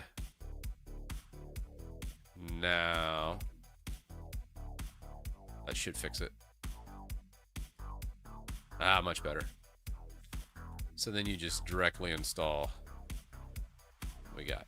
So to test this loot filter, this is not working yet, but we're gonna just get it, find it, clone it, copy the mods, and then it says, hey, go in there, add launch options and in your Steam library, select properties, launch options, -mod, loot filter, text. Got it close. That's very close to what is correct.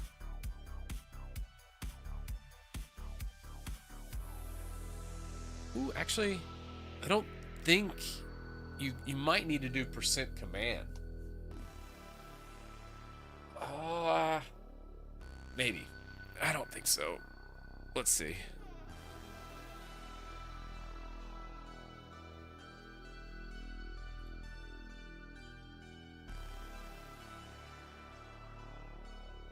Okay, you got your module. Yeah, probably do a command. I do have game scope enabled over here. Probably % command. Yeah. So I'd probably enter something like this. We don't want to backtick those percents though. Yeah. Something like that should be good. Now, the filter itself still won't work, but that's okay. I'll fix that later. Later tonight. Nobody wants me to sit here and do sprite edits and be like, ooh, your pants are now blue. Takes away some of the joy. Alright. Fix gaming menu. And Diablo 2 instructions.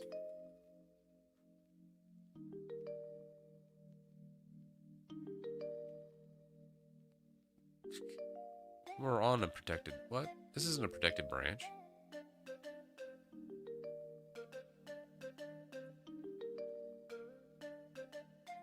Alright.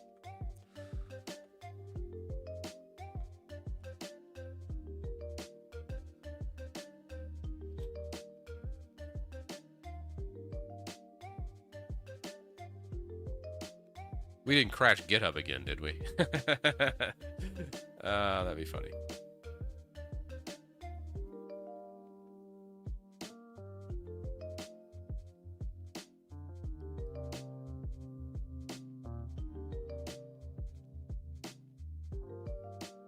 Oh, let's see. Chris hasn't showed up in my feed lately, so I missed a lot. Not really my fault. I wonder. Yeah, YouTube algo has been a little bit weird, wonky lately. So it's been 2 years of the Linux utility. Almost 2 years. I think the first stable release was in 08/01 2024. It's kind of wild.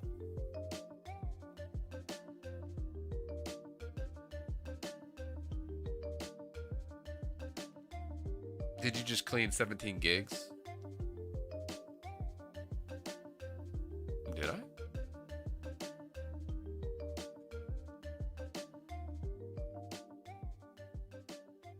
No. Surely not. But maybe.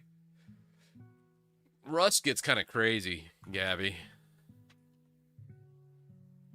I don't understand a lot of the nuances of it. I do like it. I like Cargo as a compiler, though. It's very verbose, and it's really kind of tells you what's going on.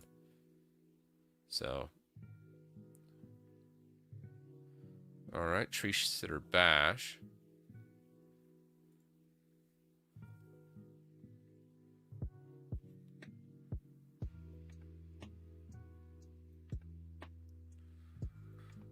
All right, let's bump it. Well, let's see what the bump will do. X task. God, I got to get rid of some of these unit tests. It does look like the linting of the cargo is working, so let's just go ahead and bump it.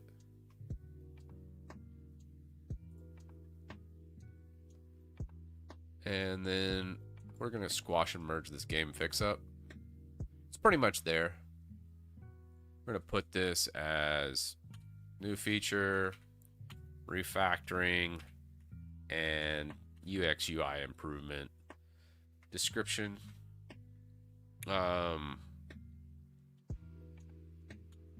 Unify games to use common Steam script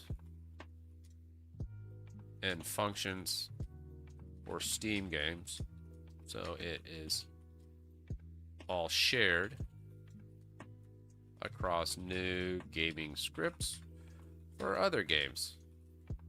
This keeps standardized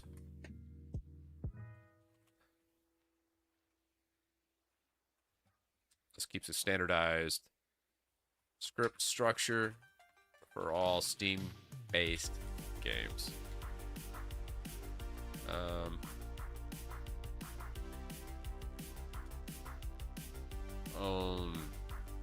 Data entry, set of directories, as that isn't needed.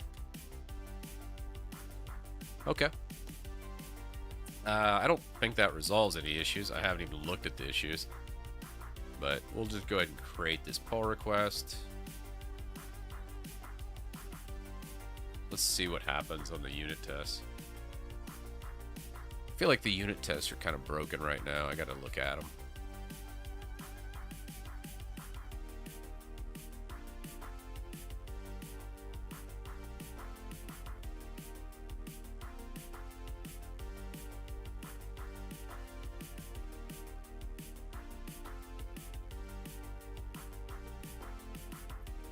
So, I did pull in the labels. That's working. Checking. Here we go. Bashisms and shell check. Usually these can throw some errors, but it kind of forces you to use POSIX compliance. So you can't just use bash stuff, which is good. POSIX is a lot faster, and then also it's also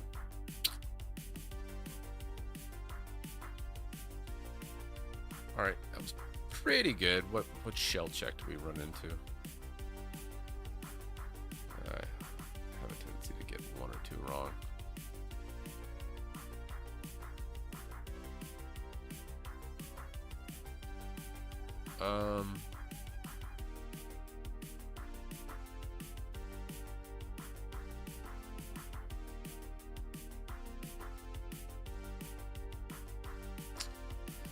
Yeah, it's used. God, I hate shell check. These are used, but they're just not referenced. Right here, they're passed to each other. They're just not referenced that way. Somehow shell check can't figure that out. Let me double check to make sure that's correct, but I'm pretty sure. Yeah, so it says like Steam game is never used.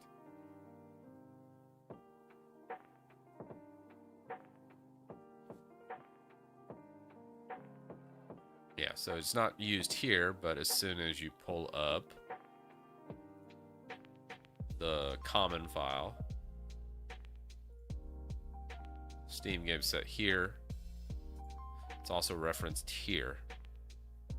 Yeah.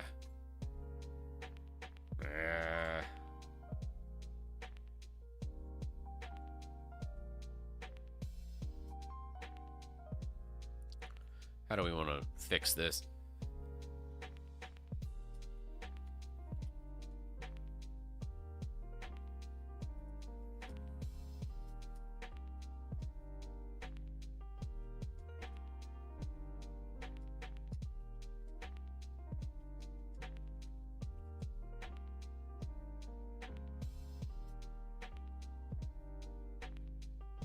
So these gaming scripts are causing shell check warnings even though the variables are used in the source common Steam script file.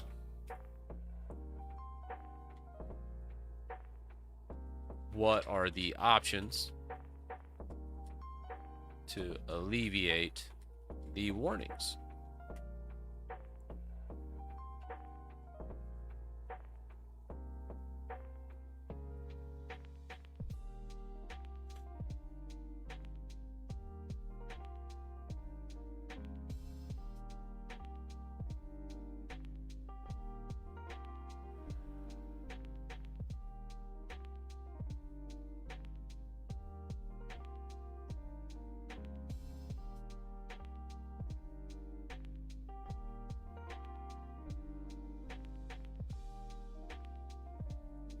Tell shell check exactly where the file to follow when it encounters the source line. Add this comment directly above the dot line of each game script. Shell check will parse the source file and understand that the temp file, blah, blah, blah, are all defined there. This is the most accurate fix. No warnings are suppressed blindly. Silence is the not following. Oh, that's... Yeah, you don't want to do that. So shell check source equals that. Yeah, that's probably the best way to do it. Just in the comment above. And then you can just disable it direct. But we don't want to do that. That would probably be the way. Not put it in terminal.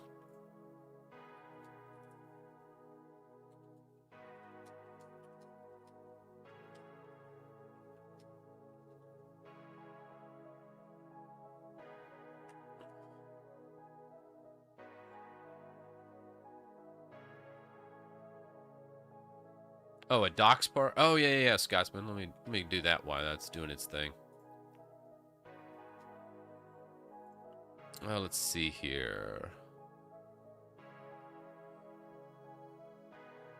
Where are you at? New Win. Oh, yeah. All right, what do you got?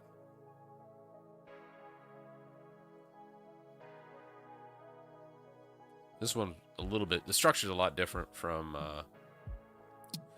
WinUtil.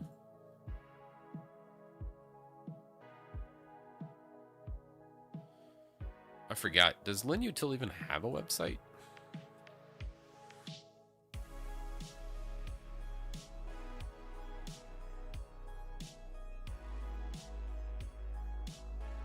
Oh, I could buy LinUtil.com for $99,000. Take a hard pass on that one. We're gonna just do a subdomain. No purchase necessary. Good night. All right.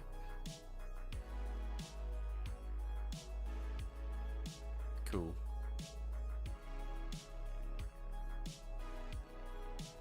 Did you just pull this from what we did over on WinUtil?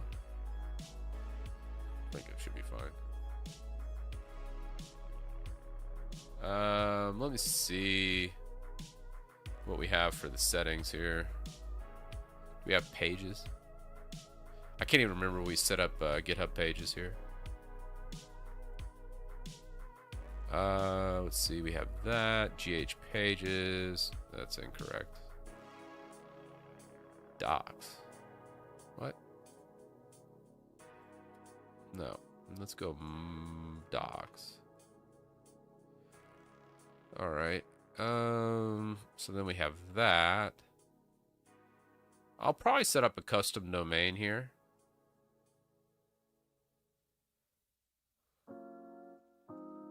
So, yeah, we wanted to do like a separate branch. Bro, what is up with all my branches here?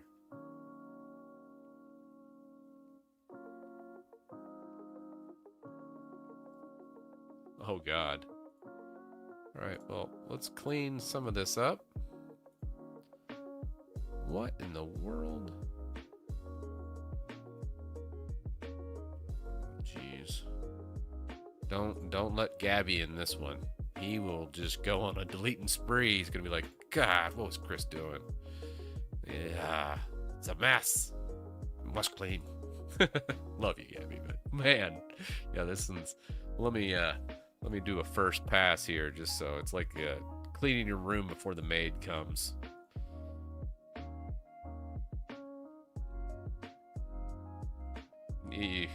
This is embarrassing, some of it. I'm like, oh God, I need to clean up some of that. Must clean, I know. Like, oh yeah, that's a lot. Let's clean that.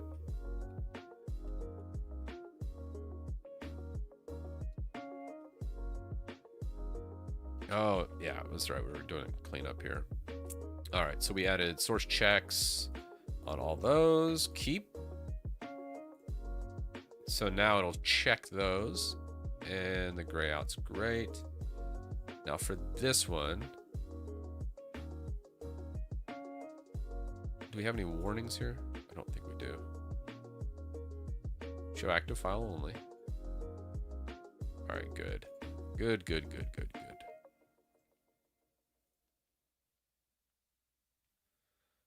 Nice, that should clear up all the shell check issues.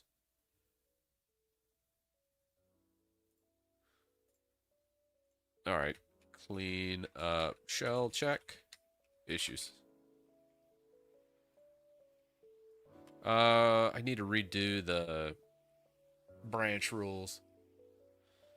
Right now, I think they're set to main.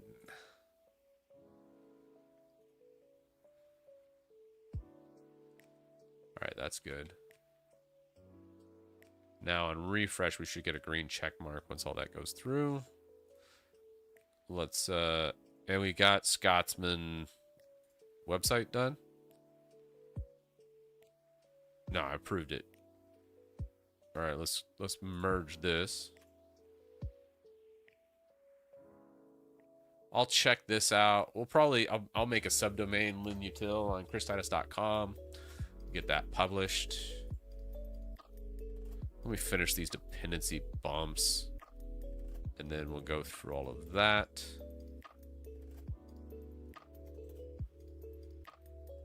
$79 on which.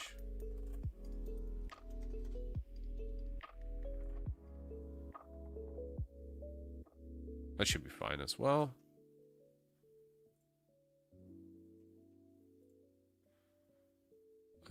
Just bumping from 7 to 8.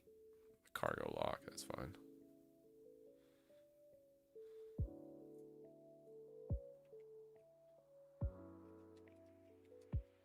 Let's pull these down. Make sure we don't have any shenanigans here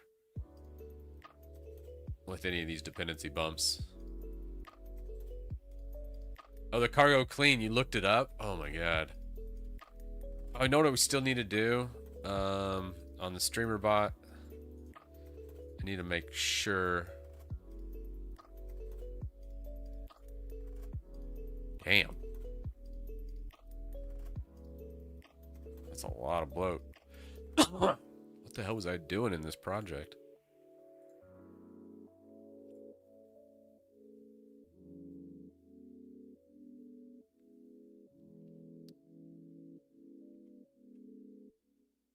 All right, that looked good. So that's solid. Which bumped. Now clap looks different. I think we got some issues here. What failed here?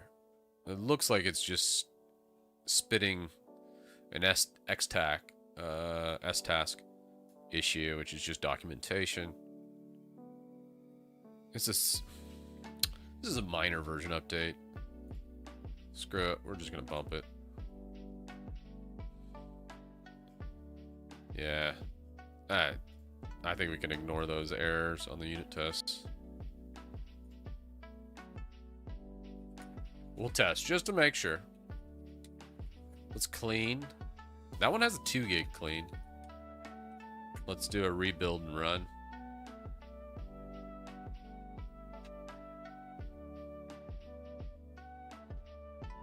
Imager's still banned in the UK? Man. That's crazy. Alright, yeah, that looked good.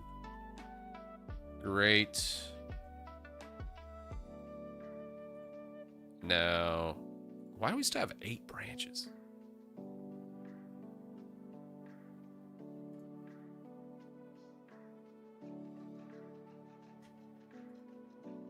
Clean up some of these old branches. GH pages. 2 years ago. Oh, I guess I did do the GH pages branch way back in the day.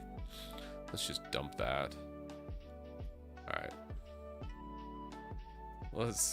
Now we're looking better. Now we're down to just the 2 branches. Doing some pruning. Much needed pruning. Alright. Now, let's go back to pull requests. Now we're going to get to some user pull requests, not just a bot.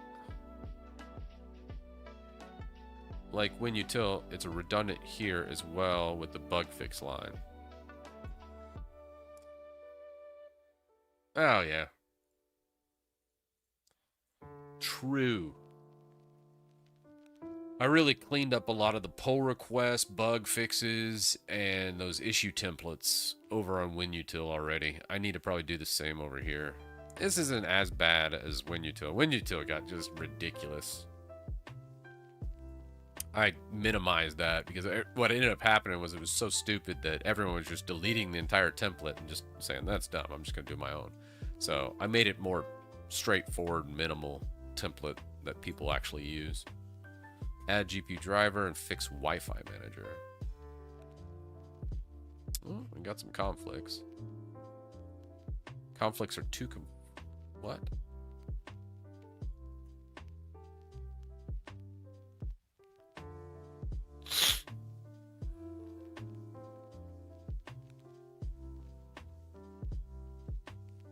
GPU driver.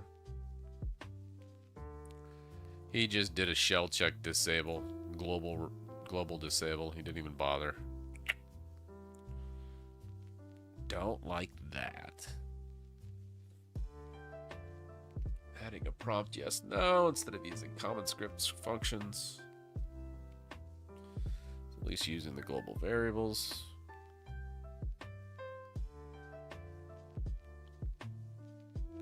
Alright, that's good, good.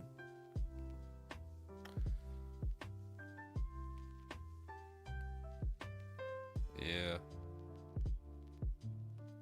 What is, I don't know what everybody's opinion is on this. Using official proprietary Nvidia drivers instead of Nvidia Open DKMS. I don't know, I've kind of... I think it's to the point now Nvidia should be using Open DKMS instead of just regular drivers, right? Using the regular driver DKMS, I don't think is actually wanted anymore. I think most people will actually prefer to do the Open DKMS.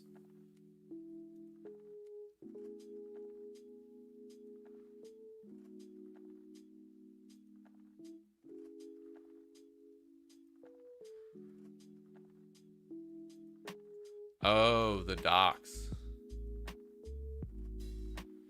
Oh, I gotcha.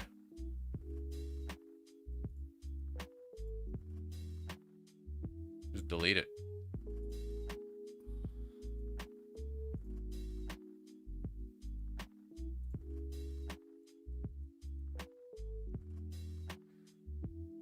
All right.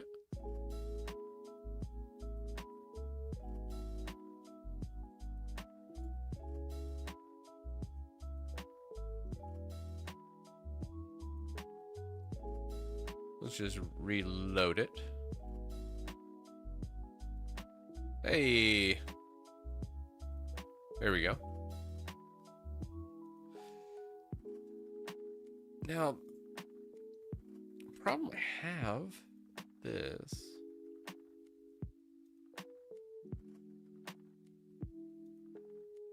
It's not necessarily wrong. Just something's nagging at me here. What is it? Handle Nix OS. Old Nix. Gotta be different. I guess the open DKMS is not necessary. It's fine. We can just stick with the proprietary. It's Nvidia after all. Tab data, GPU driver. It's a good spot. It's a good starting spot at least. It's better than not having it.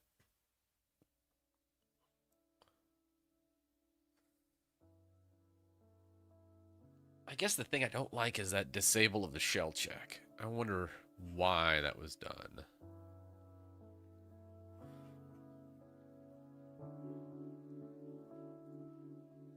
This right here.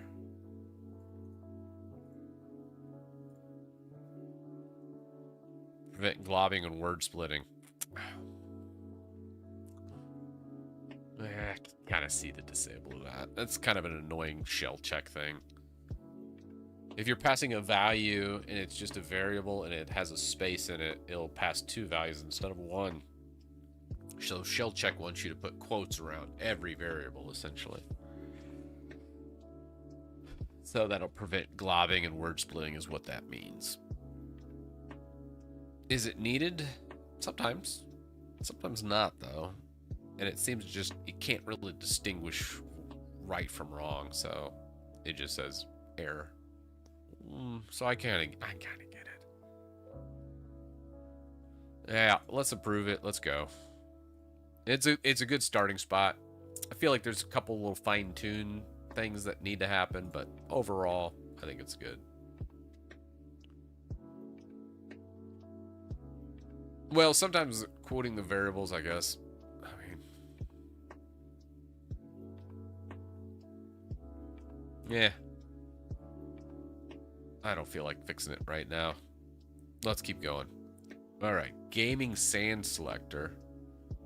Add a lightweight sand game selector in the gaming tab. A terminal-driven menu that launches browser-based falling sand and physics sandbox via XDG open. What?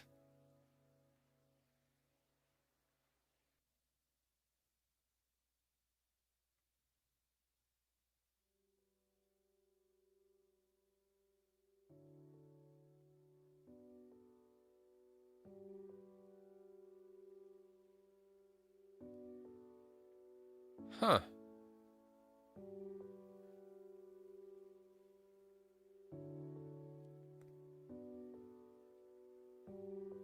Weird.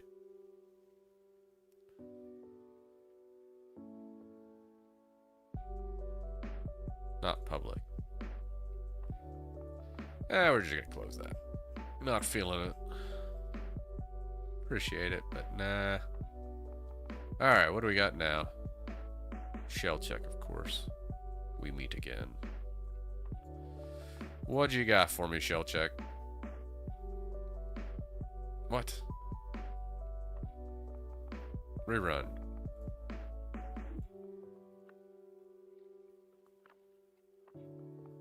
Did I submit the change?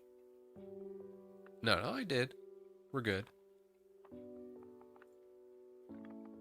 Oh, yeah, I still gotta update that.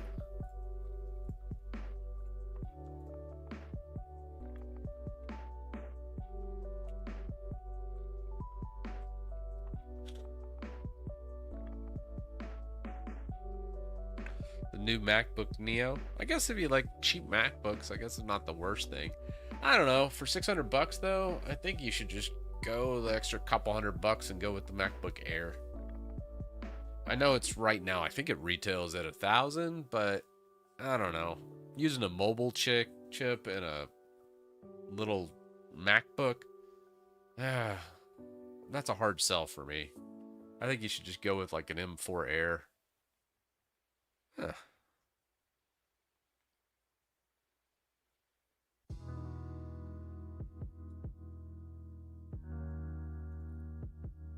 You know what? Let's see what old Sonnet says about this.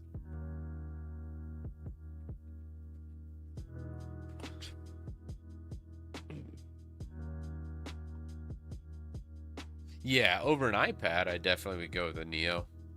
Hell, because iPads are like $600, aren't they? And you remember the iPad Pros?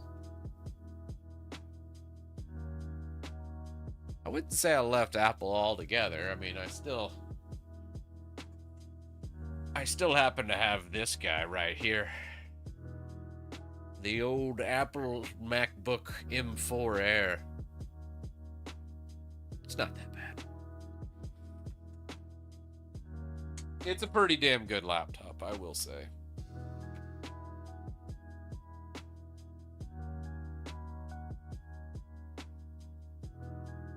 What?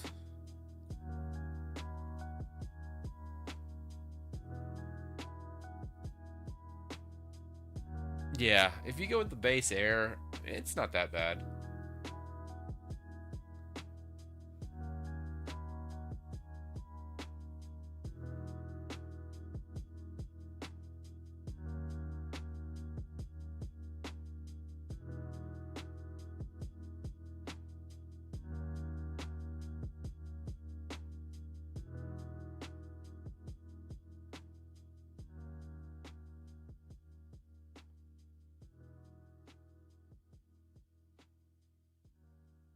Apparently the shell check source directive is a little bit off here.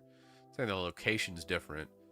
Real issues shell check runs from a repo root in the CI. It's looking at the current directory and it's not seeing it because it's an embedded file in Rust. Yeah.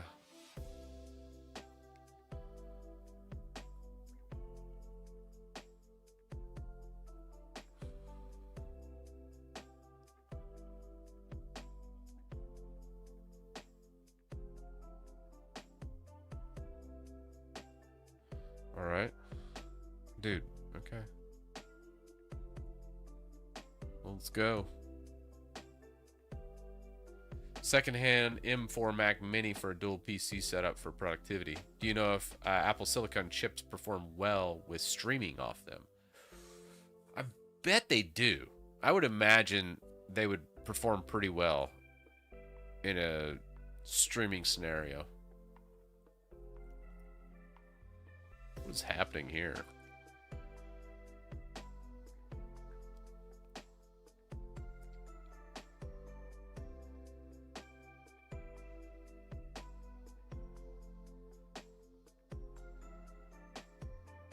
Yeah, the M4's, I mean, I'm pretty satisfied with that. I think the M5 has like a 10% performance bump or something. I can't remember what the advertised specs are. It's always usually 5-10%. So I wouldn't like be like, oh, you have to get the newest, especially if you can get like one second hand. I think that's ideal.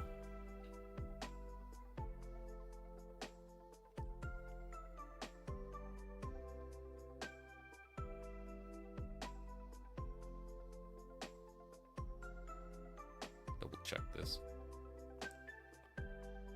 Okay.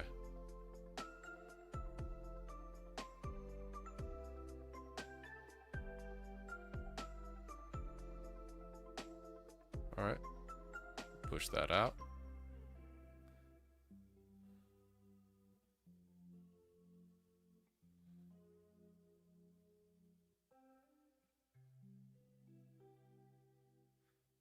It did actually end up finding the source. You had to use the full, the full path based from the root of the repo.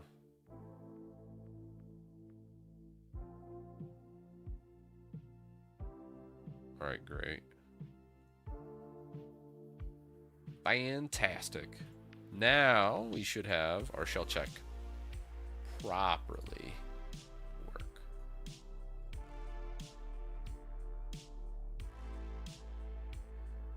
Let's go back. This is the one we care about. Damn it.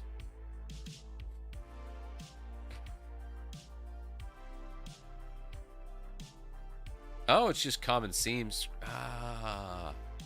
Yeah, so just the common script right here. But in this instance, we would do a full-blown disable. So common path, Steam common, compat data, all these things.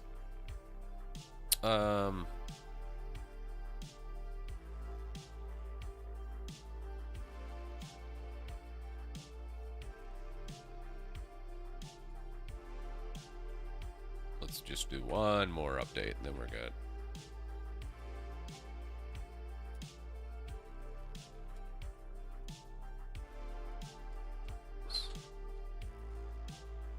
Let's just pull in the common script.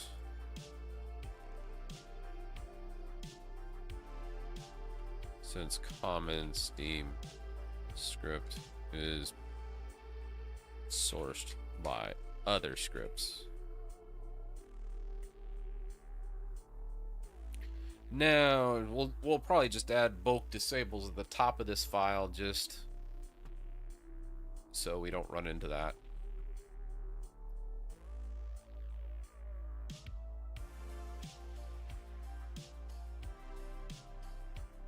Perfect.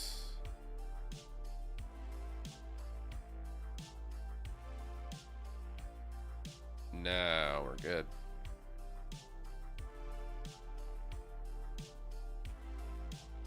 Keep that. And now it's working clean. Now it should be perfect. Famous last words.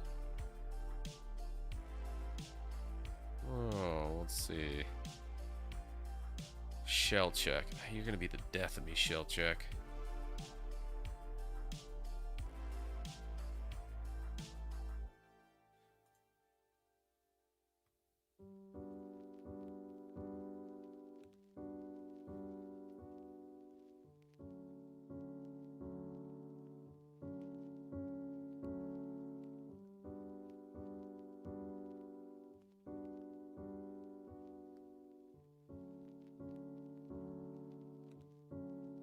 We got our shell check. All right, come on, green check mark. Perfect.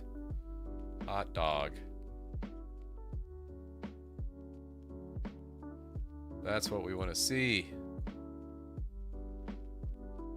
We are in business. Oh, dude, did I never? Oh, I never provided anything here.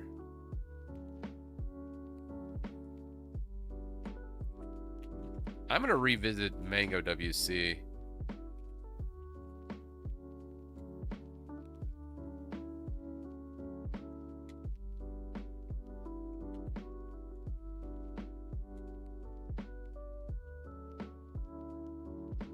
Well, this is more of an alpha than a beta. Yes, I'm no longer using Mango WC, but I'm going to come back to it. That config, I will come back to it. Alright, sorry. Sidetracked yet again. And, alright, that's all good.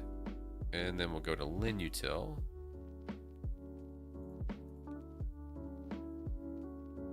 Got our pull requests. We now have a game fix up here. Perfect.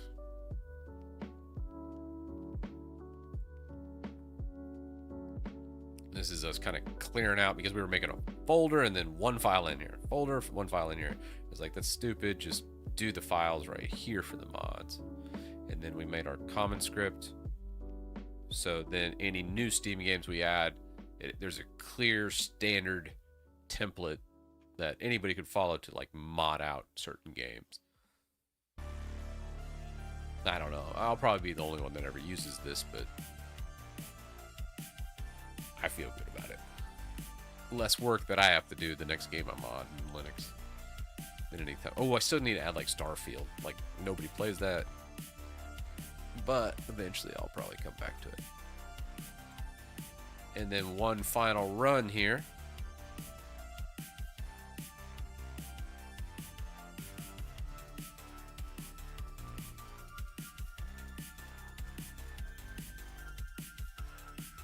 Let's clean.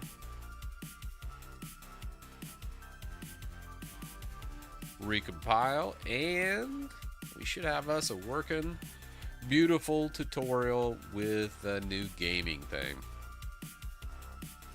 Oh, we do need to check if the Hugo built as well. Kind of want to clean up some of those unit tests for this as well.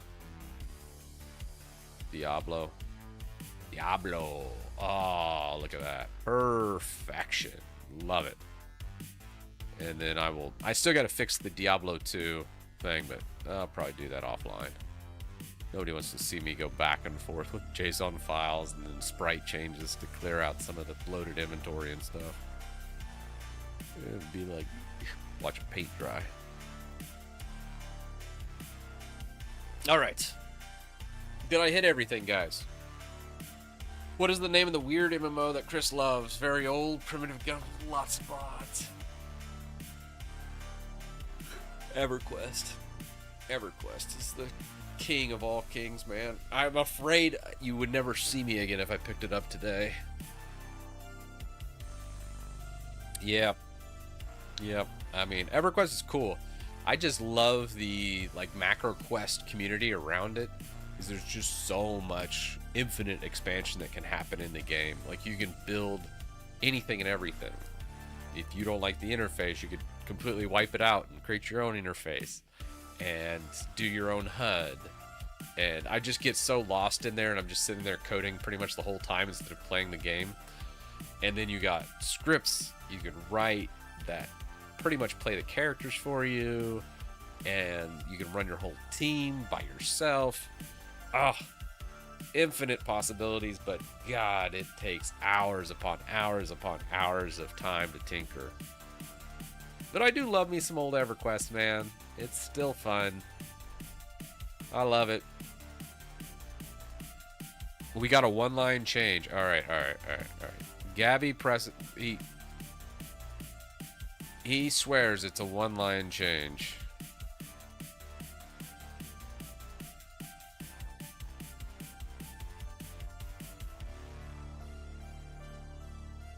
Is there a force command in the WinUtil function? No. Really? For WinUtil, I don't... I do not recall. Install WinUtil winget.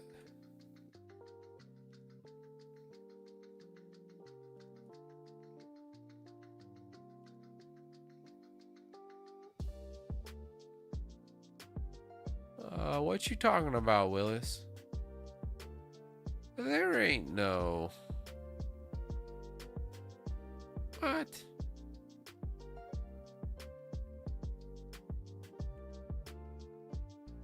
Install WinUtil winget.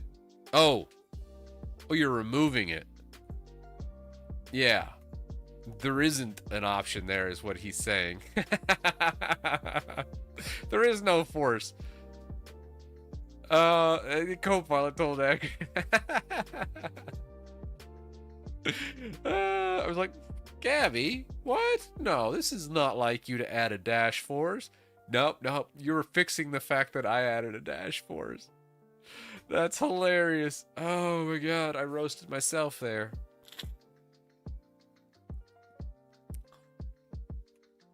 That looks good, brother.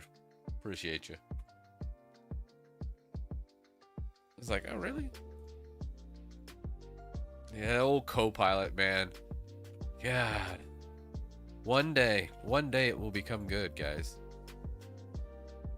No, probably not.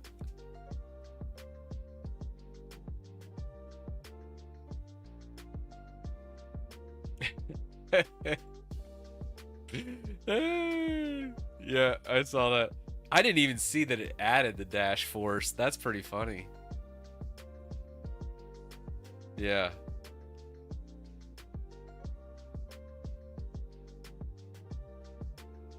Yeah, that's pretty good. All right, guys. Well, I think we've actually accomplished quite a bit today. We got through all the pull requests in a Linux utility. I think Linux utilities or Windows utilities also looking quite good. a couple random ones like applications, doc links, documentation, add AI download section. What's that?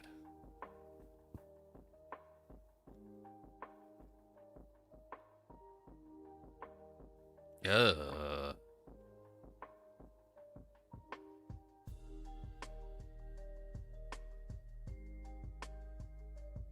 Well, I mean, it's not right. I'm gonna let people give their own 2 cents on that. AI automation.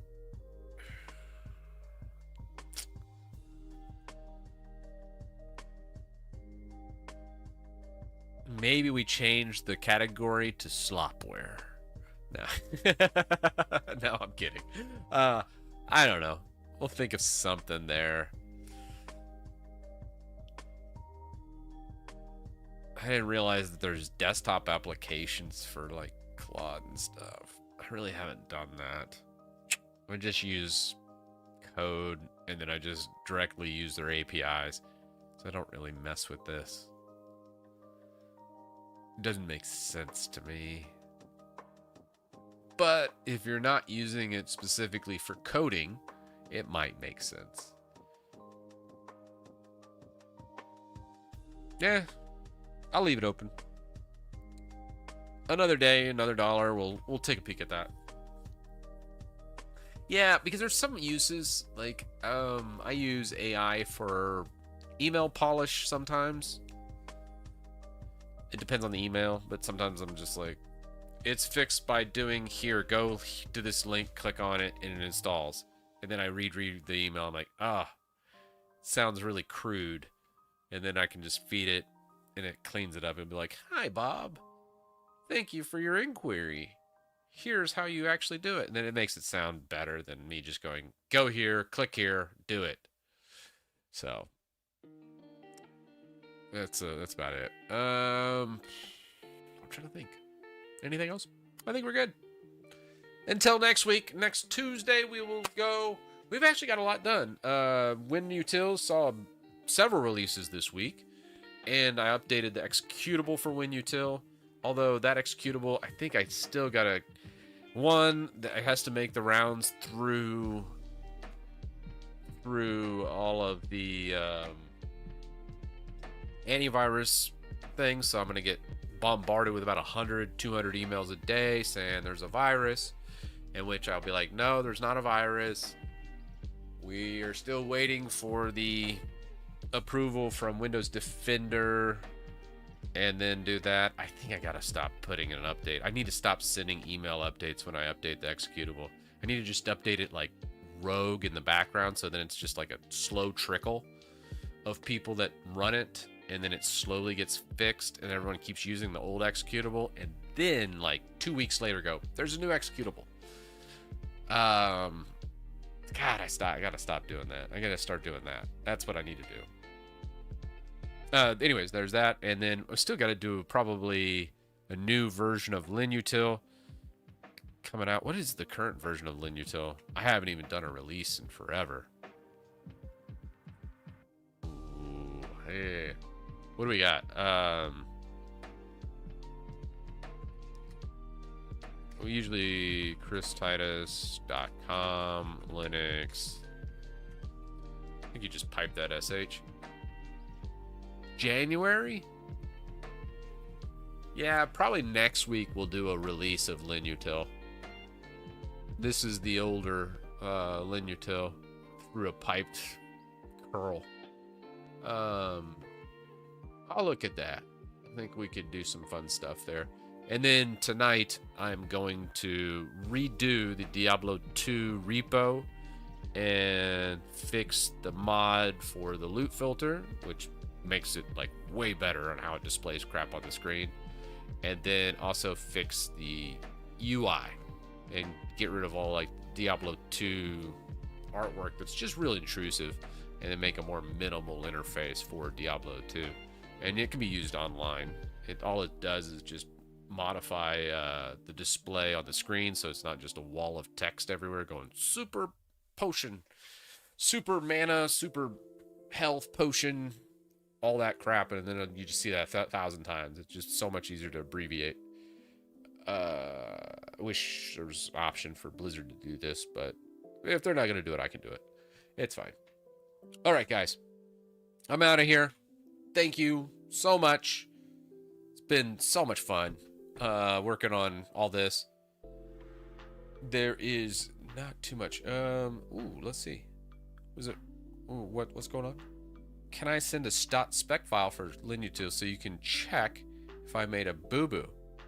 Yeah, sure. Just send it to my email, Christoph. Works for me. I'll put it with my billion emails I'm getting right now because of the EXE update. I'm going to go filter through those for the next hour.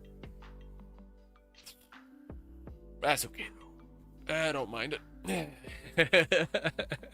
All right, y'all. Have a great one. Email's contact@christitus.com. Real easy. Boom. Oh, there you go. Yeah, Dan's got me. All right, guys. Appreciate y'all. Doses. See you next Tuesday.